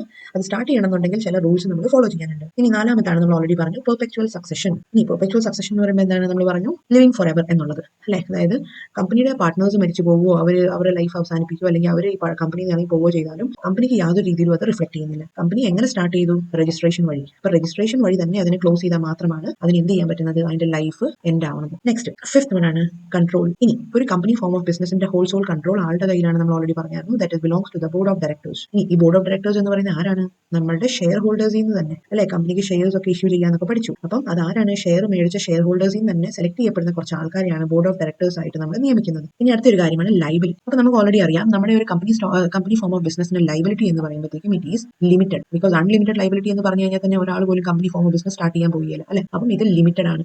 അപ്പൊ നമുക്ക് മനസ്സിലാക്കാൻ പറ്റും ലിമിറ്റഡ് ആണെന്ന് പറയാൻ കാരണം എന്താ, ഇപ്പോൾ ഫോർ എക്സാമ്പിൾ 2 പാർട്ട്നേഴ്സ് ഉണ്ടെന്ന് വിചാരിക്കുക. ഒരാൾ കോൺട്രിബ്യൂട്ട് ചെയ്യുന്ന 1 lakhും മറ്റേ ആൾ കോൺട്രിബ്യൂട്ട് ചെയ്യുന്നത് 2 lakhും ആണെന്ന് വിചാരിക്കുക. അപ്പൊ ഈ 2 ആൾക്കാർക്കുള്ള ലൈബിലിറ്റി എങ്ങനെയായിരിക്കും, കൂടുതൽ കോൺട്രിബ്യൂട്ട് ചെയ്യുന്നവർക്ക് അതനുസരിച്ചുള്ള ലൈബിലിറ്റി അല്ലെങ്കിൽ പ്രോഫിറ്റ്സിലെ ഷെയർ എല്ലാ കാര്യത്തിലും സെയിം തന്നെ. അപ്പം അവർ എന്തുമാത്രം, ഇപ്പം ഒരാൾ 1 lakh കോൺട്രിബ്യൂട്ട് ചെയ്യുന്നു, അയാൾ വരുത്തി വെക്കുന്ന ലോസ് 3 lakh ആണെങ്കിൽ പോലും ഇയാളുടെ ലൈബിലിറ്റി 1 lakhനുള്ളതേ ഉള്ളൂ. അയാൾക്ക് മുഴുവൻ 3 lakhും കൂടി എടുത്ത് തലയിൽ വെക്കേണ്ട ആവശ്യം ഇല്ല. മനസ്സിലായില്ലേ. അപ്പം 2 lakhകാരൻ എന്ത് സംഭവിച്ചു, 2 lakhകാരൻ ഉണ്ടാക്കി വെച്ച ലൈബിലിറ്റി 3 lakhs ആണെന്ന് വെച്ചു അല്ലെ. ഇപ്പൊ 3 lakhs ലൈബിലിറ്റി ഉണ്ട്, ഇയാൾ കോൺട്രിബ്യൂട്ട് ചെയ്ത് 2 lakh ഉള്ളൂ എങ്കിൽ ഇയാൾക്ക് ഈ 2 lakhsന്റെ മാത്രം ഏറ്റെടുത്താൽ മതി, ബാക്കി 1 lakh അറിയേണ്ട ആവശ്യമില്ല. അപ്പം അതാണ് ബേസിക്കലി ലൈബിലിറ്റിയുടെ കാര്യത്തിൽ ഇവിടെ ഉദ്ദേശിക്കുന്നത്. ഇനി അടുത്ത നമുക്ക് പഠിക്കാനുള്ളതാണ് ഇതിന്റെ അടുത്ത ഫീച്ചറാണ് കോമൺ സീൽ. കോമൺ സീൽ എന്ന് പറയുമ്പോൾ നമുക്കറിയാം ഒരു കമ്പനി എന്ന് പറയുന്ന ഒരു വ്യത്യസ്തമായിട്ടുള്ള ഒരു വ്യക്തിയായിട്ടാണ് നമ്മൾ കാണുന്നതെന്ന് പറഞ്ഞു. ഒരു സെപ്പറേറ്റ് ഇൻഡിവിജ്വൽ ആയിട്ടാണ് കാണുന്നതെന്ന് പറഞ്ഞു. അപ്പം ഏതൊരു വ്യക്തിക്കും ഉള്ള പോലെ തന്നെ നമ്മളുടെയൊക്കെ നമ്മളിപ്പോൾ ഒരു പേപ്പറോ എന്തെങ്കിലും നമ്മൾ ഇത് ഞാൻ എഴുതിയതാണെന്ന് പറയുന്നത് എങ്ങനെയാണ്, അത് താഴെ ഒരു സൈൻ ചെയ്താൽ മതി അല്ലെ. ഓരോ വ്യക്തികൾക്കും കാണും അവരുടേതായ സൈനുകൾ. അപ്പം ഇതുപോലത്തെ സൈൻ ഇട്ട് കഴിഞ്ഞാൽ നമുക്ക് മനസ്സിലാക്കാൻ പറ്റും ഇത് ഇന്ന വ്യക്തി എഴുതിയതാണ്, ജെന്യുൻ ആണ് എന്നുള്ളത്. അപ്പൊ നമ്മുടെ കമ്പനിക്ക് ഇതുപോലെ തന്നെ ഒരു സിഗ്നേച്ചർ ഉണ്ട്. അപ്പം കമ്പനിക്ക് കൈയും കാലും വരുമോ എന്നൊന്നുമല്ല. എന്തായിരിക്കും സംഭവിക്കുക, കോമൺ സീൽ എന്ന് പറയുമ്പോഴത്തേക്കും ഇത് കമ്പനിയുടെ ഒരു കോമൺ സീലാണ്. അതായത് സിഗ്നേച്ചർ എന്നുള്ള രീതിയിൽ തന്നെ കമ്പനിയുടെ സീൽ കുത്തി കഴിഞ്ഞാൽ അതിന്റെ അർത്ഥം എന്താണ്, ഇത് സർട്ടിഫൈഡ് ആണ്, ഇത് കമ്പനി അംഗീകരിച്ചതാണ് എന്നൊക്കെ നമുക്ക് മനസ്സിലാക്കാം. ഇനി നെക്സ്റ്റ് ആണ് റിസ്ക് ബെയറിംഗ്. അപ്പൊ ഇവിടെ നമുക്ക് ഓൾറെഡി അറിയാം, നമ്മൾ ഇതിനു പഠിച്ച സോൾ പ്രൊപ്പറേറ്റർഷിപ്പ് പഠിച്ചു, പിന്നെ പാർട്ണർഷിപ്പ് ഫോം ഓഫ് ബിസിനസ് പഠിച്ചു. അതിലൊക്കെ പറയുന്ന പോലെ എന്താണ് ഇവിടുത്തെ റിസ്ക് എന്ന് പറയുമ്പോൾ ആരാണ് ഏറ്റെടുക്കേണ്ടത്, ഇവിടുത്തെ റിസ്ക് എന്ന് പറയുമ്പോഴത്തേക്കും ഇവിടുത്തെ ഷെയർ ഹോൾഡേഴ്സ് ആണ് ഇവിടുത്തെ ഹോൾ സോൾ റിസ്ക് ബെയറേഴ്സ്. അപ്പൊ നമുക്ക് മനസ്സിലാക്കാൻ പറ്റും കമ്പനി ഫോം ഓഫ് ബിസിനസ്സിൽ എന്താണ്, ഷെയർ ഹോൾഡേഴ്സിന്റെ എണ്ണം കുറവാണെങ്കിൽ റിസ്ക് കൂടുതലായിരിക്കും അല്ലെ, അയാളുടെ തലയിൽ തന്നെ ആയിരിക്കും. പിന്നെ നമ്പർ ഓഫ് ഷെയർ ഹോൾഡേഴ്സ് കൂടുന്തോറും എന്ത് സംഭവിക്കും, തീർച്ചയായും അവിടെ റിസ്ക് എന്ന് പറയുമ്പോഴത്തേക്കും മിനിമൽ ആയിരിക്കും. അപ്പം അത് ശ്രദ്ധിക്കുക. ഇനി അടുത്ത നമ്മുടെ ഒരു മെയിൻ കാര്യം പഠിക്കാനുള്ളതെന്ന് വെച്ചാൽ മെറിറ്റ്സും ഡിമെറിറ്റ്സും ആണ്. നമ്മൾ ഓൾറെഡി പഠിച്ചു കഴിഞ്ഞു, ഓൾറെഡി മെജോറിറ്റി കാര്യങ്ങളൊക്കെ ഡിസ്കസ് ചെയ്ത് കഴിഞ്ഞു. നെക്സ്റ്റ് ആണ് മെറിറ്റ്സും ഡിമെറിറ്റ്സും. മെറിറ്റ്സിൽ ഏറ്റവും ആദ്യം പറയാൻ പറ്റുന്നത് എന്താണ്, ഏറ്റവും അട്രാക്റ്റീവ് ആയിട്ടുള്ള ഫീച്ചറാണ് ലിമിറ്റഡ് ലൈബിലിറ്റി. അപ്പം ലൈബിലിറ്റി എന്ന് പറയുമ്പോൾ നമ്മളായിട്ട് കൊണ്ടുവരുന്ന ലോസ് ആണെങ്കിൽ പോലും നമുക്ക് അവിടെ എന്തുണ്ട് പേടിക്കേണ്ട ആവശ്യമില്ല. നമ്മൾ എന്തുമാത്രം കോൺട്രിബ്യൂട്ട് ചെയ്തിട്ടുണ്ടോ അതിനുള്ള ബാധ്യത മാത്രം നമുക്ക് ഏറ്റാൽ മതി. അതാണ് ലിമിറ്റഡ് ലൈബിലിറ്റി കൊണ്ട് ഉദ്ദേശിച്ചത്. നെക്സ്റ്റ് ആണ് ട്രാൻസ്ഫർ ഓഫ് ഇൻട്രസ്റ്റ്. അപ്പം നമുക്കറിയാം ട്രാൻസ്ഫർ ഓഫ് ഇൻട്രസ്റ്റ് എന്ന് പറയുമ്പോൾ എന്താണ്, നമുക്കറിയാം ഷെയർസ് നമുക്ക് മേടിക്കാം, കമ്പനി ഫോം ബിസിനസിന് ഷെയർസ് ഇഷ്യൂ ചെയ്യാം, ഷെയർസ് മേടിക്കാം എന്നൊക്കെ പറഞ്ഞിട്ടുണ്ട്. അപ്പോൾ ഇവിടെ എന്താണ് പറയുന്നത്, ഈ ഷെയറുകൾ നമുക്ക് ട്രാൻസ്ഫറബിൾ ആണ്. ഒരിക്കലും ഒരു പാർട്ണർക്ക് അയ്യോ ഇത് മേടിച്ചു അല്ലെങ്കിൽ ഞാൻ ഇൻവെസ്റ്റ് ചെയ്തു എന്ന് വിചാരിച്ചുകൊണ്ട് കഷ്ടപ്പെടേണ്ട ആവശ്യമില്ല. ഇയാൾക്ക് ഈ ഷെയർസ് കൊണ്ടു നടക്കാൻ ബുദ്ധിമുട്ടാണ്, ഫ്യൂച്ചറിൽ അത് കൊണ്ടു നടക്കാൻ പറ്റുന്നില്ല, ക്യാരി ഫോർവേഡ് ചെയ്യാൻ പറ്റുന്നില്ല എന്ന് തോന്നി കഴിഞ്ഞാൽ he can freely transfer his shares. Okay, transfer ചെയ്യാം എന്നുള്ള ഒരു ഓപ്ഷൻ കമ്പനി ഫോം ഓഫ് ബിസിനസ്സിൽ ഉണ്ട്. പിന്നെ മൂന്നാമതാണ് പെർപെച്വൽ എക്സിസ്റ്റൻസ്, പെർപെച്വൽ സക്സഷൻ അല്ലെ. അപ്പം ഈ ഒരു ഫോം ഓഫ് ബിസിനസ് എന്ന് പറയുമ്പോഴത്തേക്ക് നമ്മൾ ഒരിക്കലും പേടിക്കേണ്ട ആവശ്യമില്ല, ഇത് നിന്ന് പോകുമോ നാളെ നിന്ന് പോകുമോ എന്ന് പറഞ്ഞ് പേടിക്കേണ്ട ആവശ്യം ഇല്ല. ഇതിന്റെ എക്സിസ്റ്റൻസ് എന്ന് പറയുമ്പോൾ ഇതിന്റെ പാർട്ട്നേഴ്സുമായിട്ട് ലിമിറ്റഡ് അല്ല. അതേ സ്ഥാനത്ത് കമ്പനീസ് ആക്ട് പ്രകാരമാണ് ഇതിനെ നമ്മൾ റെഗുലേറ്റ് ചെയ്യുന്നത്. അപ്പോൾ അതുകൊണ്ട് തന്നെ നമുക്ക് ഇതിന്റെ ലൈഫിന്റെ എക്സിസ്റ്റൻസിന്റെ കാര്യത്തിലൊന്നും പേടിക്കേണ്ട ആവശ്യം ഇല്ല. നെക്സ്റ്റ് ആണ് ഫോർത്ത് ആണ് സ്കോപ്പ് ഫോർ എക്സ്പാൻഷൻ. നമുക്കറിയാം ഇവിടുത്തെ എന്ന് വെച്ചാൽ ഇൻവെസ്റ്റേഴ്സിന്റെ എണ്ണം മാക്സിമം കൂടുന്നതാണ് എപ്പോഴും നല്ലത് അല്ലെ. ഇൻവെസ്റ്റേഴ്സിന്റെ എണ്ണം കൂടുമ്പോൾ എന്ത് സംഭവിക്കും, ഷെയർ ഹോൾഡേഴ്സിന്റെ എണ്ണം കൂടുമ്പോഴത്തേക്കും കൂടുതൽ ക്യാപിറ്റൽ റേസ് ചെയ്യാനുള്ള പോസിബിലിറ്റി നമുക്ക് ഉണ്ടായി വരുവാണ് അല്ലെ. അപ്പോൾ നമ്മുടെ എക്സ്പാൻഷനുള്ള ചാൻസ് കൂടുതലാണ്. സോൾ പ്രൊപ്പറേറ്റർഷിപ്പിന്റെ പക്ഷേ അങ്ങനെയല്ല, ഒരാളാണ് കോൺട്രിബ്യൂട്ട് ചെയ്യുന്നത്. അപ്പോൾ അതിൻ്റെതായ ലിമിറ്റേഷൻ അതിന് ഉണ്ട്. ഇനി പാർട്ണർഷിപ്പ് ഫോം ഓഫ് ബിസിനസ്സിലാണെങ്കിലോ നമ്മൾ രണ്ടുപേരേ ഉള്ളൂ എന്നുണ്ടെങ്കിൽ അതിനുള്ള പ്രോഫിറ്റ്സ് കൊടുത്താൽ മതി. ഇനി ആൾക്കാർ കൂടുന്തോറും നമുക്ക് റിസോഴ്സസ് കൂടി വരുന്നുണ്ടെങ്കിൽ പോലും അത് നമുക്ക് പണിയാണ്. എന്താണ്, നമുക്ക് അതനുസരിച്ചുള്ള ഷെയറും ഇവർക്ക് എല്ലാവർക്കും കൊടുക്കേണ്ടി വരും. കമ്പനി ഫോം ഓഫ് ബിസിനസിന്റെ സ്പെഷ്യാലിറ്റി എന്താണ്, ഇവിടെ ഷെയർ ഹോൾഡേഴ്സ് ആണ് മെയിൻ ആൾക്കാർ. അപ്പോൾ ഷെയർ ഹോൾഡേഴ്സിന്റെ എണ്ണം കൂടുന്തോറും കമ്പനിക്ക് അത് നല്ല കാര്യം തന്നെയാണ്. മനസ്സിലായില്ലേ. ഇനി നെക്സ്റ്റ് ആണ് പ്രൊഫഷണൽ മാനേജ്മെന്റ്. അപ്പോൾ നമുക്കറിയാം ഇത് അത്യാവശ്യം നമുക്കൊരു മാനേജ് ചെയ്യാൻ പറ്റുന്നതും കുറച്ച് ഫിനാൻസ് ഇറക്കാൻ പറ്റുന്ന ഒരു ലെവൽ ഓഫ് ബിസിനസ് ഓർഗനൈസേഷൻ ആണ് കമ്പനി ഫോം ഓഫ് ബിസിനസ്. അപ്പോൾ അതുകൊണ്ട് തന്നെ നമുക്ക് ഇവിടുത്തെ മാനേജ്മെന്റ് ടീം അല്ലെങ്കിൽ നമ്മുടെ ടോപ്പ് ലെവൽ ഹൈറാർക്കിയിൽ വരുന്ന ആൾക്കാരെ നമുക്ക് എന്ത് ചെയ്യാൻ പറ്റും, അത്യാവശ്യം ക്വാളിഫൈഡ് ആയിട്ടുള്ള പ്രൊഫഷണൽസിനെ നമുക്ക് ഹയർ ചെയ്യാൻ പറ്റും. അപ്പം തീർച്ചയായും അതനുസരിച്ചുള്ള ഒരു എഫിഷ്യൻസി എന്തായാലും ബിസിനസ്സിൽ ഉണ്ടാവും. ഇനി അടുത്താണ് ചില ലിമിറ്റേഷൻസ്. എന്തൊക്കെ ലിമിറ്റേഷൻസ് ആണുള്ളതെന്ന് ചോദിച്ചു കഴിഞ്ഞാൽ ഏറ്റവും ആദ്യമേ നമ്മൾ നോക്കി കഴിഞ്ഞാൽ കോംപ്ലക്സിറ്റി ഇൻഫോർമേഷൻ. അത് നമ്മൾ ഓൾറെഡി പറഞ്ഞായിരുന്നു അല്ലെ. നമ്മുടെ ഫോം ചെയ്യുന്ന സമയത്ത് ചില ഡോക്യുമെന്റ്സ് ഹാജരാക്കാൻ പറയും. അപ്പം അവയിൽ എന്തെങ്കിലും തെറ്റുകുറ്റങ്ങളോ പ്രശ്നങ്ങളോ ഒക്കെ കണ്ടു കഴിഞ്ഞാൽ നമ്മുടെ രജിസ്ട്രാർ ഉടനെ തന്നെ നമ്മുടെ രജിസ്ട്രേഷൻ ക്യാൻസൽ ചെയ്തേക്കും അല്ലെ. അപ്പം അതാണ് ഒരു ചാലഞ്ച്. ഇത് ഒരു കമ്പനി ഫോം ബിസിനസ് സ്റ്റാർട്ട് ചെയ്യുക എന്ന് പറയുമ്പോഴത്തേക്കും അത് കുറച്ചൊരു കോംപ്ലക്സ് പ്രോസസ് ആണ്. ഇനി റിഗാർഡിംഗ് സീക്രസി എന്ന് പറയുമ്പോൾ നമ്മൾ ഇതിനു മുമ്പും പഠിച്ചിട്ടുണ്ട്. സീക്രസി എന്ന് പറയുമ്പോൾ എന്താണ്, ആ ഒരു സീക്രട്ട് പാലിക്കുക അല്ലെങ്കിൽ കോൺഫിഡൻഷ്യൽ ആയിട്ട് ഇരിക്കുക എന്നുള്ളതാണ്, സീക്രട്ടുകൾ സൂക്ഷിക്കുക എന്നുള്ളതാണ്. അപ്പം ഇവിടെ എന്താണ്, കമ്പനി ഫോം ഓഫ് ബിസിനസ് ആകുമ്പോഴത്തേക്കും ഒരു കമ്പനിക്ക് ഒരിക്കലും അവരുടെ പാർട്ട്നേഴ്സിന്റെ ഇടയിൽ കുറെ സീക്രട്ടുകൾ മെയിൻറ്റെയിൻ ചെയ്ത് വെക്കാൻ പറ്റില്ല. ബിക്കോസ് അവർക്ക് റെഗുലർ ആയിട്ട് ഓഡിറ്റും അതേപോലെ തന്നെ അക്കൗണ്ട്സും ഒക്കെ ചെയ്യേണ്ടതുണ്ട്. അപ്പം അവരുടേതായ രജിസ്ട്രാറിനെ എന്ത് ചെയ്യണം, ഓരോ റെഗുലർ പീരിയഡ്സിൽ ആ രജിസ്ട്രാറിന് ഓരോ കാര്യങ്ങളൊക്കെ നമ്മൾ ഡോക്യുമെന്റ്സ് ഒക്കെ ഫയൽ ചെയ്യാനുണ്ട്, ഇൻഫർമേഷൻസ് ജനറൽ പബ്ലിക്കിന് അവൈലബിൾ ആക്കാനുണ്ട്. അപ്പോൾ അതുകൊണ്ട് തന്നെ നമുക്ക് ഒരിക്കലും എന്ത് ചെയ്യാൻ പറ്റില്ല, ഈ കമ്പനി ഫോം ഓഫ് ബിസിനസ്സിൽ സീക്രട്ട് ആയിട്ടുള്ള ഓപ്പറേഷൻസ് നടത്താൻ പറ്റില്ല. ഇനി നെക്സ്റ്റ് ആണ് അടുത്ത ഒരു ലിമിറ്റേഷൻ ആയിട്ടും വേണമെങ്കിൽ ഒരു ബെനിഫിറ്റ് ആയിട്ടും വേണമെങ്കിൽ പറയാം, അതായത് ഇംപേഴ്സണൽ വർക്ക് എൻവയൺമെന്റ്. അതായത് നമുക്ക് എന്ത് ചെയ്യാൻ പറ്റും, അതായത് ഇംപേഴ്സണൽ വർക്ക് എൻവയൺമെന്റ് എന്ന് പറയുമ്പോൾ ഇവിടെ ഒരു വ്യക്തിയോ രണ്ട് വ്യക്തിയോ ആണെങ്കിൽ അവർക്ക് തോന്നുന്ന രീതിയിൽ വേണമെങ്കിൽ അവരുടെ ബിസിനസ് റൺ ചെയ്ത് പോകാം. പക്ഷേ ഇവിടെ എന്ന് പറയുമ്പോഴത്തേക്കും N number of share holders ആണ് ഇവിടെ ഉള്ളത് അല്ലെ. അപ്പോൾ ഇവിടുത്തെ ഷെയർ ഹോൾഡേഴ്സ് എല്ലാവരുടെയും കൂടി ഇൻട്രസ്റ്റ് നടപ്പിലാക്കാൻ പറ്റുമോ, ഇല്ല. അപ്പോൾ ശരിയായിട്ടുള്ള ഒരു കോമൺ രീതി മാത്രമാണ് ഫോളോ ചെയ്യാൻ പറ്റുന്നത്. അപ്പം ഒരു കണക്കിന് നോക്കിയാൽ നല്ലത് തന്നെയാണ്. പക്ഷേ എല്ലാവരുടെയും സിറ്റുവേഷൻസ് ഒരേപോലെ തന്നെ മാനേജ് ചെയ്യാൻ പറ്റത്തില്ല എന്നുള്ളതൊരു ഡിസഡ്വാൻറ്റേജ് ആയിട്ടാണ് പറയുന്നത്. നെക്സ്റ്റ് വരുന്നത് വെച്ചാൽ ന്യൂമറസ് റെഗുലേഷൻസ് എന്ന് പറയുമ്പോൾ എന്താണ്, നമ്മുടെ ഈ കമ്പനി റൺ ചെയ്യുന്നുണ്ടെങ്കിൽ നമുക്കറിയാം കമ്പനീസ് ആക്ട് ഓഫ് 2013 പ്രകാരം വെച്ചിട്ടാണ് നമ്മുടെ കമ്പനി രജിസ്റ്റർ ചെയ്തിരിക്കുന്നത്. അപ്പോൾ അതുകൊണ്ട് തന്നെ നമുക്ക് ആ ആക്ടിൽ പറഞ്ഞിരിക്കുന്ന എന്തൊക്കെ റൂൾസും പ്രൊവിഷൻസ് ഒക്കെ ഉണ്ടോ അതിൽ പല കാര്യങ്ങളും പറയുന്നുണ്ട്, സെക്ഷൻ തിരിച്ചോരോന്നും പറയുന്നുണ്ട്. അപ്പം വോട്ടിംഗ് റൈറ്റ്സിനെ പറ്റി, ഓഡിറ്റിങ്ങിനെ പറ്റി, ഡോക്യുമെന്റ്സിനെ പറ്റി, പിന്നെ റിപ്പോർട്ടുകളെ പറ്റി ഒക്കെ പറയുന്നുണ്ട്. അപ്പം അതൊക്കെ എന്ന് വെച്ചാൽ ടൈം ടു ടൈം അത് കുറേ ഫോളോ ചെയ്ത് പോകാൻ ബാധ്യത ഉണ്ട് കമ്പനീസിന്. ഇനി അടുത്തൊരു ഡിസഡ്വാൻറ്റേജ് ആണ് ഡിലേ ഇൻ ഡിസിഷൻ മേക്കിംഗ്. അപ്പോൾ ഇത് വായിച്ചാൽ തന്നെ നമുക്ക് മനസ്സിലാക്കാൻ പറ്റും, കമ്പനി ഫോം ഓഫ് ബിസിനസ് എന്ന് പറയുമ്പോൾ ഒന്നോ രണ്ടോ ആൾക്കാരുടെ ഒരു കൂട്ടായ്മയല്ല. ഇവിടെ എന്ന് വെച്ചാൽ ഗവൺ ചെയ്യുന്ന ആരാണ്, ബോർഡ് ഓഫ് ഡയറക്ടേഴ്സ് ആണ്. അപ്പം ഇതെന്ന് പറയുമ്പോഴത്തേക്കും മിനിമം എന്താണ്, ഒരു കുറച്ച് ആൾക്കാരുണ്ട് ഷെയർ ഹോൾഡേഴ്സിൽ നിന്ന് എലക്ട് ചെയ്യപ്പെടുന്ന ഒരു ടോപ്പ് ലെവൽ മാനേജ്മെന്റിൽ വരുന്ന ഡിസിഷൻ മേക്കിംഗ് പവർ ഉള്ള ഒരു ഗ്രൂപ്പാണ്. അപ്പം എങ്ങനെ പോയാലും ഇത് ഒരു ഗ്രൂപ്പ് ഓഫ് ആൾക്കാരാണ്. അപ്പോൾ അവിടെ എന്താണെങ്കിലും ഡിസിഷൻ മേക്കിംഗ് എന്ന് പറയുന്നത് അത്ര ഈസിലി പോസിബിൾ അല്ല. എതിരഭിപ്രായങ്ങൾ വരും, അപ്പോൾ അതിനെ മറികടക്കേണ്ട കാര്യങ്ങളൊക്കെ നോക്കേണ്ടി വരും. അപ്പോൾ തീർച്ചയായും ഡിസിഷൻ മേക്കിംഗ് എന്ന് പറയുമ്പോൾ അത്രയൊരു ഈസി ടാസ്ക് അല്ല. ഇനി അടുത്താണ് നമുക്ക് പറയേണ്ടത് ഒളിഗാർക്കിക് മാനേജ്മെന്റ്. ഇനി എന്താണ് ഒളിഗാർക്കി എന്ന് പറയുമ്പോൾ എന്താണ്, അത് എക്കണോമിക്സിന്റെ ഒരു കോൺസെപ്റ്റ് ആണ് അല്ലേ. അപ്പോൾ ഇവിടെ നമുക്കറിയാം ഇവിടുത്തെ ഓണേഴ്സ് എന്ന് പറയുന്നതിൽ അങ്ങനത്തെ ഒരു ഗ്രൂപ്പിന് വലിയ പങ്കൊന്നുമില്ല അല്ലെ, ബിസിനസിന്റെ ഓണേഴ്സ് ആയിരിക്കുന്നതിന് വലിയ അർത്ഥമൊന്നുമില്ല. പക്ഷേ ഇവിടെ റൂൾസ് പോളിസീസ് ഒക്കെ ഡിസൈഡ് ചെയ്യുന്ന ആരാണ്, ഇവിടുത്തെ ഷെയർ ഹോൾഡേഴ്സും ഷെയർ ഹോൾഡേഴ്സിൽ നിന്ന് തന്നെ സെലക്ട് ചെയ്യപ്പെടുന്ന ബോർഡ് ഓഫ് ഡയറക്ടേഴ്സുമാണ് ഇവിടുത്തെ കാര്യങ്ങൾ ഡിസൈഡ് ചെയ്യുന്നത് അല്ലെ.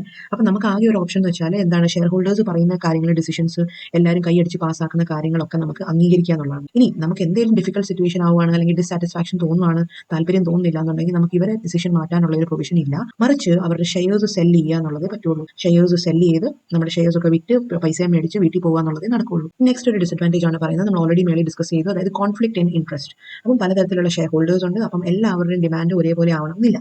അപ്പം എന്താ സംഭവിക്കുക, അവിടെ തീർച്ചയായും ഡിഫറെന്റ് ഒപ്പീനിയൻ വരുമ്പോൾ കോൺഫ്ലിക്റ്റുകൾ ഉണ്ടാവാനുള്ള ചാൻസസ് കൂടുതലാണ്. ഇനി അടുത്ത് നമ്മൾ നോക്കാനുള്ള ഒരു ഇമ്പോർട്ടന്റ് കാര്യം എന്താണെന്ന് വെച്ചാൽ difference between A public company and A private company. ഇത് വളരെ ഇമ്പോർട്ടന്റ് ആയിട്ട് മാർക്ക് ചെയ്യുക. എന്താണ് difference between A public company and private company?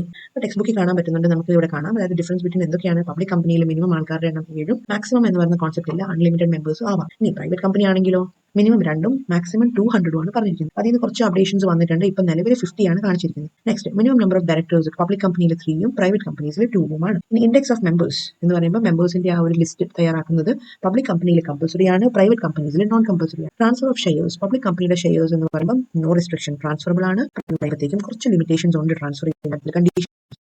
Invitation to subscribe to shares public company എങ്ങനെയാണ് ഫണ്ട് റേസ് ചെയ്യുക? നമ്മൾ പറഞ്ഞു ഫണ്ട് റേസ് ചെയ്യാൻ വേണ്ടി അവർക്ക് ഷെയർസ് ഇഷ്യൂ ചെയ്യാമെന്ന് പഠിച്ചു. അപ്പോൾ ഈ ഷെയർസ് ഇഷ്യൂ ചെയ്യണമെങ്കിൽ പോലും പബ്ലിക് കമ്പനിക്ക് എന്ത് ചെയ്യാം, ഇൻവിറ്റേഷൻ കൊടുക്കാം. പക്ഷേ പ്രൈവറ്റ് കമ്പനിയെ സംബന്ധിച്ച് നോക്കുമ്പോൾ അവിടെ എന്ത് ചെയ്യാൻ പറ്റില്ല, സെക്യൂരിറ്റീസ് അവരുടെ ഷെയർസ് മേടിക്കാൻ വേണ്ടിയിട്ട് പബ്ലിക്കിന് എന്ത് ചെയ്യാൻ പറ്റത്തില്ല, ഒരു ഇൻവിറ്റേഷൻ പ്രൈവറ്റ് കമ്പനീസിൽ ഇൻവൈറ്റ് ചെയ്യാൻ പറ്റത്തില്ല എന്നാണ് നമുക്ക് മനസ്സിലാക്കാൻ പറ്റുന്നത്. ഇനി അടുത്ത് നമുക്ക് നോക്കിയാൽ അടുത്തൊരു ഇമ്പോർട്ടന്റ് ഏരിയ ആണ് ടൈപ്സ് ഓഫ് കമ്പനീസ്. അപ്പോൾ ഇതിൽ നമുക്ക് നോക്കിയാൽ മനസ്സിലാവും, ഓൾറെഡി നമ്മൾ പഠിച്ചു ടൈപ്സ് ഓഫ് കമ്പനീസ് എന്ന് പറയുമ്പോഴത്തേക്കും 2 തരമുണ്ട്, പ്രൈവറ്റ് കമ്പനീസും ഉണ്ട്, പബ്ലിക് കമ്പനീസും ഉണ്ട്. ഇനി എന്തുകൊണ്ടാണ് അവ ഡിഫറൻസ് എന്ന് ചോദിച്ചു കഴിഞ്ഞാൽ നമ്മൾ ഓൾറെഡി കണ്ടു അല്ലെ, ഡിഫറൻസസ് എന്തൊക്കെയാണെന്നുള്ളത് നമ്മൾ കണ്ടു, അത് ഇമ്പോർട്ടന്റ് ആണ് നമ്മൾ കണ്ടു. ടൈപ്സ് എന്ന് പറയുമ്പോൾ പ്രൈവറ്റ് ആയിട്ടും പബ്ലിക് ആയിട്ടുമാണ് കൺസിഡർ ചെയ്യപ്പെടുന്നത്. അത് പലപ്പോഴും ചെറിയ മാർക്കിനുള്ള 2 മാർക്ക് എന്നുള്ള രീതിയിലൊക്കെ ചോദിക്കാറുണ്ട്. അപ്പോൾ അത് മറന്നു പോകരുത്. ടൈപ്സ് ഓഫ് കമ്പനീസ് എന്ന് പറയുമ്പോൾ 2 ടൈപ്പാണ്, പ്രൈവറ്റും പബ്ലിക്കും. പിന്നെ നെക്സ്റ്റ് എപ്പോഴും നമ്മൾ ഡിഫറൻസസ് ചോദിക്കുകയാണെങ്കിൽ തീർച്ചയായും നമ്മൾ എഴുതേണ്ടത് ഒരിക്കലും ഒരു പാരഗ്രാഫ് ഫോർമാറ്റിലല്ല, നമ്മൾ എപ്പോഴും നല്ല ക്ലീൻ ആയിട്ട് നല്ല ഈ ടാബുലർ ഫോർമാറ്റിൽ വേണം എഴുതാൻ. അപ്പോൾ ഇത് നമ്മളൊരു വലിയൊരു 2-3 പേജിന്റെ പാരഗ്രാഫ് എഴുതുന്നതും ഇതും തമ്മിൽ ഒത്തിരി ഡിഫറൻസ് ഉണ്ട്. ഇത് ചെറുതായിട്ടാണെങ്കിൽ പോലും ഇതിൽ കൺസൈസ് ആയിട്ട് എല്ലാ കാര്യങ്ങളും കൊടുത്തിട്ടുണ്ട്. ഇനി നെക്സ്റ്റ് നമുക്ക് അടുത്ത് പഠിക്കാനുള്ളതെന്ന് പറയുമ്പോൾ choice of form of business organisation. അതായത് നമ്മൾ പറഞ്ഞു പല രീതിയിലുള്ള ബിസിനസ് ഓർഗനൈസേഷൻ നമ്മൾ പഠിച്ചു അല്ലെ, 5-6 വെറൈറ്റി നമ്മൾ പഠിച്ചു. സ്വന്തമായിട്ട് ബിസിനസ് ഇടണോ അതോ നമുക്കൊരു ഗ്രൂപ്പ് ആൾക്കാരെ കൂട്ടിയിട്ടിടണോ എന്നൊക്കെ നമുക്ക് പല രീതിയിലുള്ള ബിസിനസ് ഓർഗനൈസേഷൻസിനെ പറ്റി നമ്മൾ പഠിച്ചു. ഇനി നമ്മൾ പേഴ്സണലി ഇപ്പോൾ ഒരു ബിസിനസ് ഇടാൻ പോകുകയാണെങ്കിൽ ഇതിൽ ഏതായിരിക്കും ഏറ്റവും ബെസ്റ്റ്, സ്യൂട്ടബിൾ ഏതായിരിക്കും എന്ന് എങ്ങനെ നമുക്ക് മനസ്സിലാക്കാൻ പറ്റും? അതിന് വേണ്ടിയിട്ട് ഇവിടെ 9 പോയിന്റ്സ് പറയുന്നുണ്ട്. 9 പോയിന്റ്സിന്റെ അടിസ്ഥാനത്തിൽ നമുക്ക് ഇവാലുവേഷൻ നടത്താൻ പറ്റും. ഇനി നമ്മളിവിടെ ഡിസ്കസ് ചെയ്യാൻ പോകുന്നത് ഈ 9 പോയിന്റ്സും പിന്നെ അതേപോലത്തെ അതിന്റെ ഏറ്റവും എക്സ്ട്രീം എൻഡും ഏറ്റവും മിനിമൽ എൻഡും കൂടിയാണ്. അതായത് ഫോർ എക്സാമ്പിൾ ഇപ്പം ക്യാപിറ്റലിന്റെ അടിസ്ഥാനത്തിൽ നോക്കിക്കഴിഞ്ഞാൽ ക്യാപിറ്റൽ നമുക്ക് പെട്ടെന്ന് റേസ് ചെയ്യാൻ പറ്റുന്ന എവിടെയാണ്? ഏറ്റവും ബെസ്റ്റ് ആയിട്ട് പറ്റുന്നത് കമ്പനി ഫോം ഓഫ് ബിസിനസ്സിലാണ്. ബിക്കോസ് അവിടെ എന്ന് വെച്ചാൽ ഓരോ ചെറിയ ഷെയർ ഹോൾഡേഴ്സ് പോലും അവരുടേതായ ഇൻവെസ്റ്റ്മെന്റ് ചെറുതായിട്ട് നടത്തിയാൽ പോലും അതൊരു വലിയ എമൗണ്ട് ആയിട്ട് കമ്പനി ഫോം ഓഫ് ബിസിനസ്സിൽ കിട്ടും. അതേ സ്ഥാനത്ത് സോൾ പ്രൊപ്പറേറ്റർഷിപ്പിന്റെ കാര്യം പറഞ്ഞാലോ അവിടെ ആ പേഴ്സൺ അല്ലെങ്കിൽ ആ ഒരൊറ്റ വ്യക്തിയുടെ കയ്യിലുള്ള പൈസ മാത്രമേ അയാൾക്ക് ഇടാൻ പറ്റുള്ളൂ. അപ്പോൾ അത് ഉണ്ടെങ്കിൽ ഉണ്ട്, ഇല്ല എന്നുണ്ടെങ്കിൽ നമുക്ക് ഫോം ഓഫ് ബിസിനസ് സ്റ്റാർട്ട് ചെയ്യാൻ ബുദ്ധിമുട്ടായിരിക്കും. നെക്സ്റ്റ് ആണ് കോസ്റ്റ് ഓഫ് ഫോർമേഷൻ. അപ്പം ഏറ്റവും ഫീസിബിൾ ആയിട്ട് ഏറ്റവും കുറഞ്ഞ ചെലവിൽ നമുക്ക് സ്റ്റാർട്ട് ചെയ്യാൻ പറ്റുന്ന കമ്പനി ഫോം ഓഫ് ബിസിനസ് ആണ് സോൾ പ്രൊപ്പറേറ്റർഷിപ്പ്. ഇനി ഏറ്റവും ബുദ്ധിമുട്ടും നൂലമാലകളൊക്കെ ഏറ്റവും കൂടുതലുള്ള ഫോം ഓഫ് ബിസിനസ് ആണ് കമ്പനി ഫോം ഓഫ് ബിസിനസ് എന്ന് പഠിച്ചു. Next transfer of ownership transfer ചെയ്യുന്ന കാര്യം പറഞ്ഞു നോക്കി കഴിഞ്ഞാൽ കമ്പനീസിന്റെ ഓണർഷിപ്പ് അല്ലെങ്കിൽ ഷെയർസ് എന്ന് പറയുമ്പോൾ ഫ്രീലി ട്രാൻസ്ഫറബിൾ ആണ്. അതേ സ്ഥാനത്ത് പിന്നെ അത് മാത്രമല്ല പബ്ലിക് കമ്പനീസിന്റെ ആണെങ്കിൽ കേട്ടോ. നെക്സ്റ്റ് പാർട്ണർഷിപ്പ് ഫോം ഓഫ് ബിസിനസ്സിലാണെങ്കിലോ വളരെ ബുദ്ധിമുട്ടാണ് അല്ലെ, പെട്ടെന്നൊരു സുപ്രഭാതത്തിൽ നമുക്ക് ഉണ്ടായ ലൈബിലിറ്റീസും അസറ്റ്സും ഒന്നും നമുക്ക് ഇട്ടെറിഞ്ഞിട്ട് പോകാൻ പറ്റത്തില്ല. നമ്മൾ അത് ഫുള്ളി സെറ്റ് ഓഫ് ചെയ്ത് കഴിഞ്ഞാൽ മാത്രമാണ് നമുക്ക് അടുത്തൊരു പാർട്ട്ണറിനെ ഏൽപ്പിക്കാൻ പറ്റുന്നത്. നെക്സ്റ്റ് ആണ് മാനേജീരിയൽ സ്കിൽസ് ഏറ്റവും അധികം ആവശ്യമുള്ളത് എവിടെയാണ്? സോൾ പ്രൊപ്പറേറ്റർഷിപ്പിന് തന്നെയാണ്. ബിക്കോസ് സോൾ പ്രൊപ്പറേറ്റർ എന്ന് പറയുമ്പോൾ ആ ഒരു വ്യക്തിയുടെ മേലാണ് ഡിപെൻഡ് ചെയ്തിരിക്കുന്നത്. ഇനി കമ്പനി ഫോം ഓഫ് ബിസിനസ്സിലാണെങ്കിലോ ലേശം മാനേജറിയൽ സ്കില്ല് കുറവുള്ള ഷെയർ ഹോൾഡേഴ്സ് ഉണ്ടെങ്കിൽ പോലും വലിയ പ്രശ്നം വരികയില്ല. റെഗുലേഷൻസ്, ഇനി റൂൾസ് ആൻഡ് റെഗുലേഷൻസ് ഏറ്റവും അഡ്വാൻറ്റേജസ് ആയിട്ടുള്ള എവിടെയാണ്? സോൾ പ്രൊപ്പറേറ്റർഷിപ്പിലാണ്. ഇനി ഏറ്റവും നടപ്പിലാക്കാൻ ബുദ്ധിമുട്ടുള്ളതോ കമ്പനി ഫോം ഓഫ് ബിസിനസ്സിലാണ്. ഫ്ലെക്സിബിലിറ്റിയുടെ കാര്യം പറഞ്ഞാലോ മാറ്റങ്ങൾ കൊണ്ടുവരുത്താൻ പറ്റുന്നത് ഏറ്റവും ഈസിലി പറ്റുന്നത് സോൾ പ്രൊപ്പറേറ്റർഷിപ്പിലാണ്. അത് എന്തുകൊണ്ടാണെന്ന് വെച്ചാൽ അവിടെ ഒരു വ്യക്തിയാണ് അത് ഗവൺ ചെയ്യുന്നത്. അതുകൊണ്ട് കമ്പനി ഫോം ഓഫ് ബിസിനസ്സിലാണെങ്കിലോ ഏറ്റവും കൂടുതൽ ആൾക്കാരുടെ സംഖ്യകളും എണ്ണവും ബോർഡ് ഓഫ് ഡയറക്ടേഴ്സും ഒക്കെ കൂടുതലായതുകൊണ്ട് കമ്പനി ഫോം ഓഫ് ബിസിനസ്സിൽ ഒരു ഫ്ലെക്സിബിലിറ്റി എന്ന് പറയുന്ന കോൺസെപ്റ്റ് ബുദ്ധിമുട്ടാണ്. നെക്സ്റ്റ് കണ്ടിന്യൂറ്റി എന്ന് പറയുമ്പോഴത്തേക്കും നമ്മൾ ഓൾറെഡി പഠിച്ചു. നമ്മുടെ സോൾ പ്രൊപ്പറേറ്റർഷിപ്പ് എന്ന് പറയുമ്പോഴത്തേക്കും അത് ഒരു 1 മാൻ ആർമിയാണ്. അപ്പോൾ അതുകൊണ്ട് തന്നെ ആ വ്യക്തിക്ക് എന്തെങ്കിലും സംഭവിച്ചു കഴിഞ്ഞാൽ അതോടെ ബിസിനസിന്റെ എൻഡായി. പക്ഷേ കമ്പനി ഫോം ഓഫ് ബിസിനസ്സിലാണെങ്കിലോ ഒത്തിരി ഷെയർ ഹോൾഡേഴ്സ് ഉണ്ട്, ബോർഡ് ഓഫ് ഡയറക്ടേഴ്സ് ഉണ്ട്. അപ്പോൾ അതിൽ 1-2 അല്ലെങ്കിൽ കുറച്ചോ പേര് പോയി കഴിഞ്ഞു വിചാരിച്ച് അത് കമ്പനിയുടെ എക്സിസ്റ്റൻസിനെ ബാധിക്കുന്നില്ല. ലൈബിലിറ്റിയുടെ കാര്യത്തിലും സെയിം തന്നെ. കമ്പനി ഫോം ഓഫ് ബിസിനസ്സിന്റെ ലൈബിലിറ്റി എന്ന് പറയുമ്പോൾ അവിടെ ഒത്തിരി ഷെയർ ഹോൾഡേഴ്സ് കൂടുന്തോറും അവിടെ ലൈബിലിറ്റി സ്പ്രെഡ് ആയിക്കൊണ്ടിരിക്കും, അതിന്റെ സിവിയറിറ്റി കുറഞ്ഞുകൊണ്ടിരിക്കും. പക്ഷേ സോൾ പ്രൊപ്പറേറ്റർഷിപ്പിലാണെങ്കിലോ ബാധ്യത ഒരാളുടെ തലയിൽ തന്നെയാണ്. അപ്പോൾ അത് അയാൾ തന്നെ ഏറ്റെടുത്താലേ അത് റിസോൾവ് ചെയ്യാൻ പറ്റുള്ളൂ. അപ്പോൾ ഇത്രയും കാര്യങ്ങളാണ് നമ്മൾ മെയിൻ ആയിട്ടും different types of business organisations എന്ന് പറയുന്ന ഈ ഒരു ചാപ്റ്ററിൽ പഠിച്ചത്. അപ്പോൾ ഇതോടെ ഏകദേശം നമ്മുടെ ഈ ചാപ്റ്റർ ഫിനിഷ് ആയി, സമ്മറി കൊടുത്തിട്ടുണ്ട്. പിന്നെ അത് കഴിഞ്ഞിട്ടുള്ള ഇമ്പോർട്ടന്റ് ക്വസ്റ്റ്യൻസും കൂടി ലാസ്റ്റ് കൊടുക്കുന്നതായിരിക്കും. അപ്പം അറ്റംപ്റ്റ് ചെയ്യുക, മനസ്സിലാക്കുക എന്തുമാത്രം മനസ്സിലായി എന്നുള്ളത്. Thank you.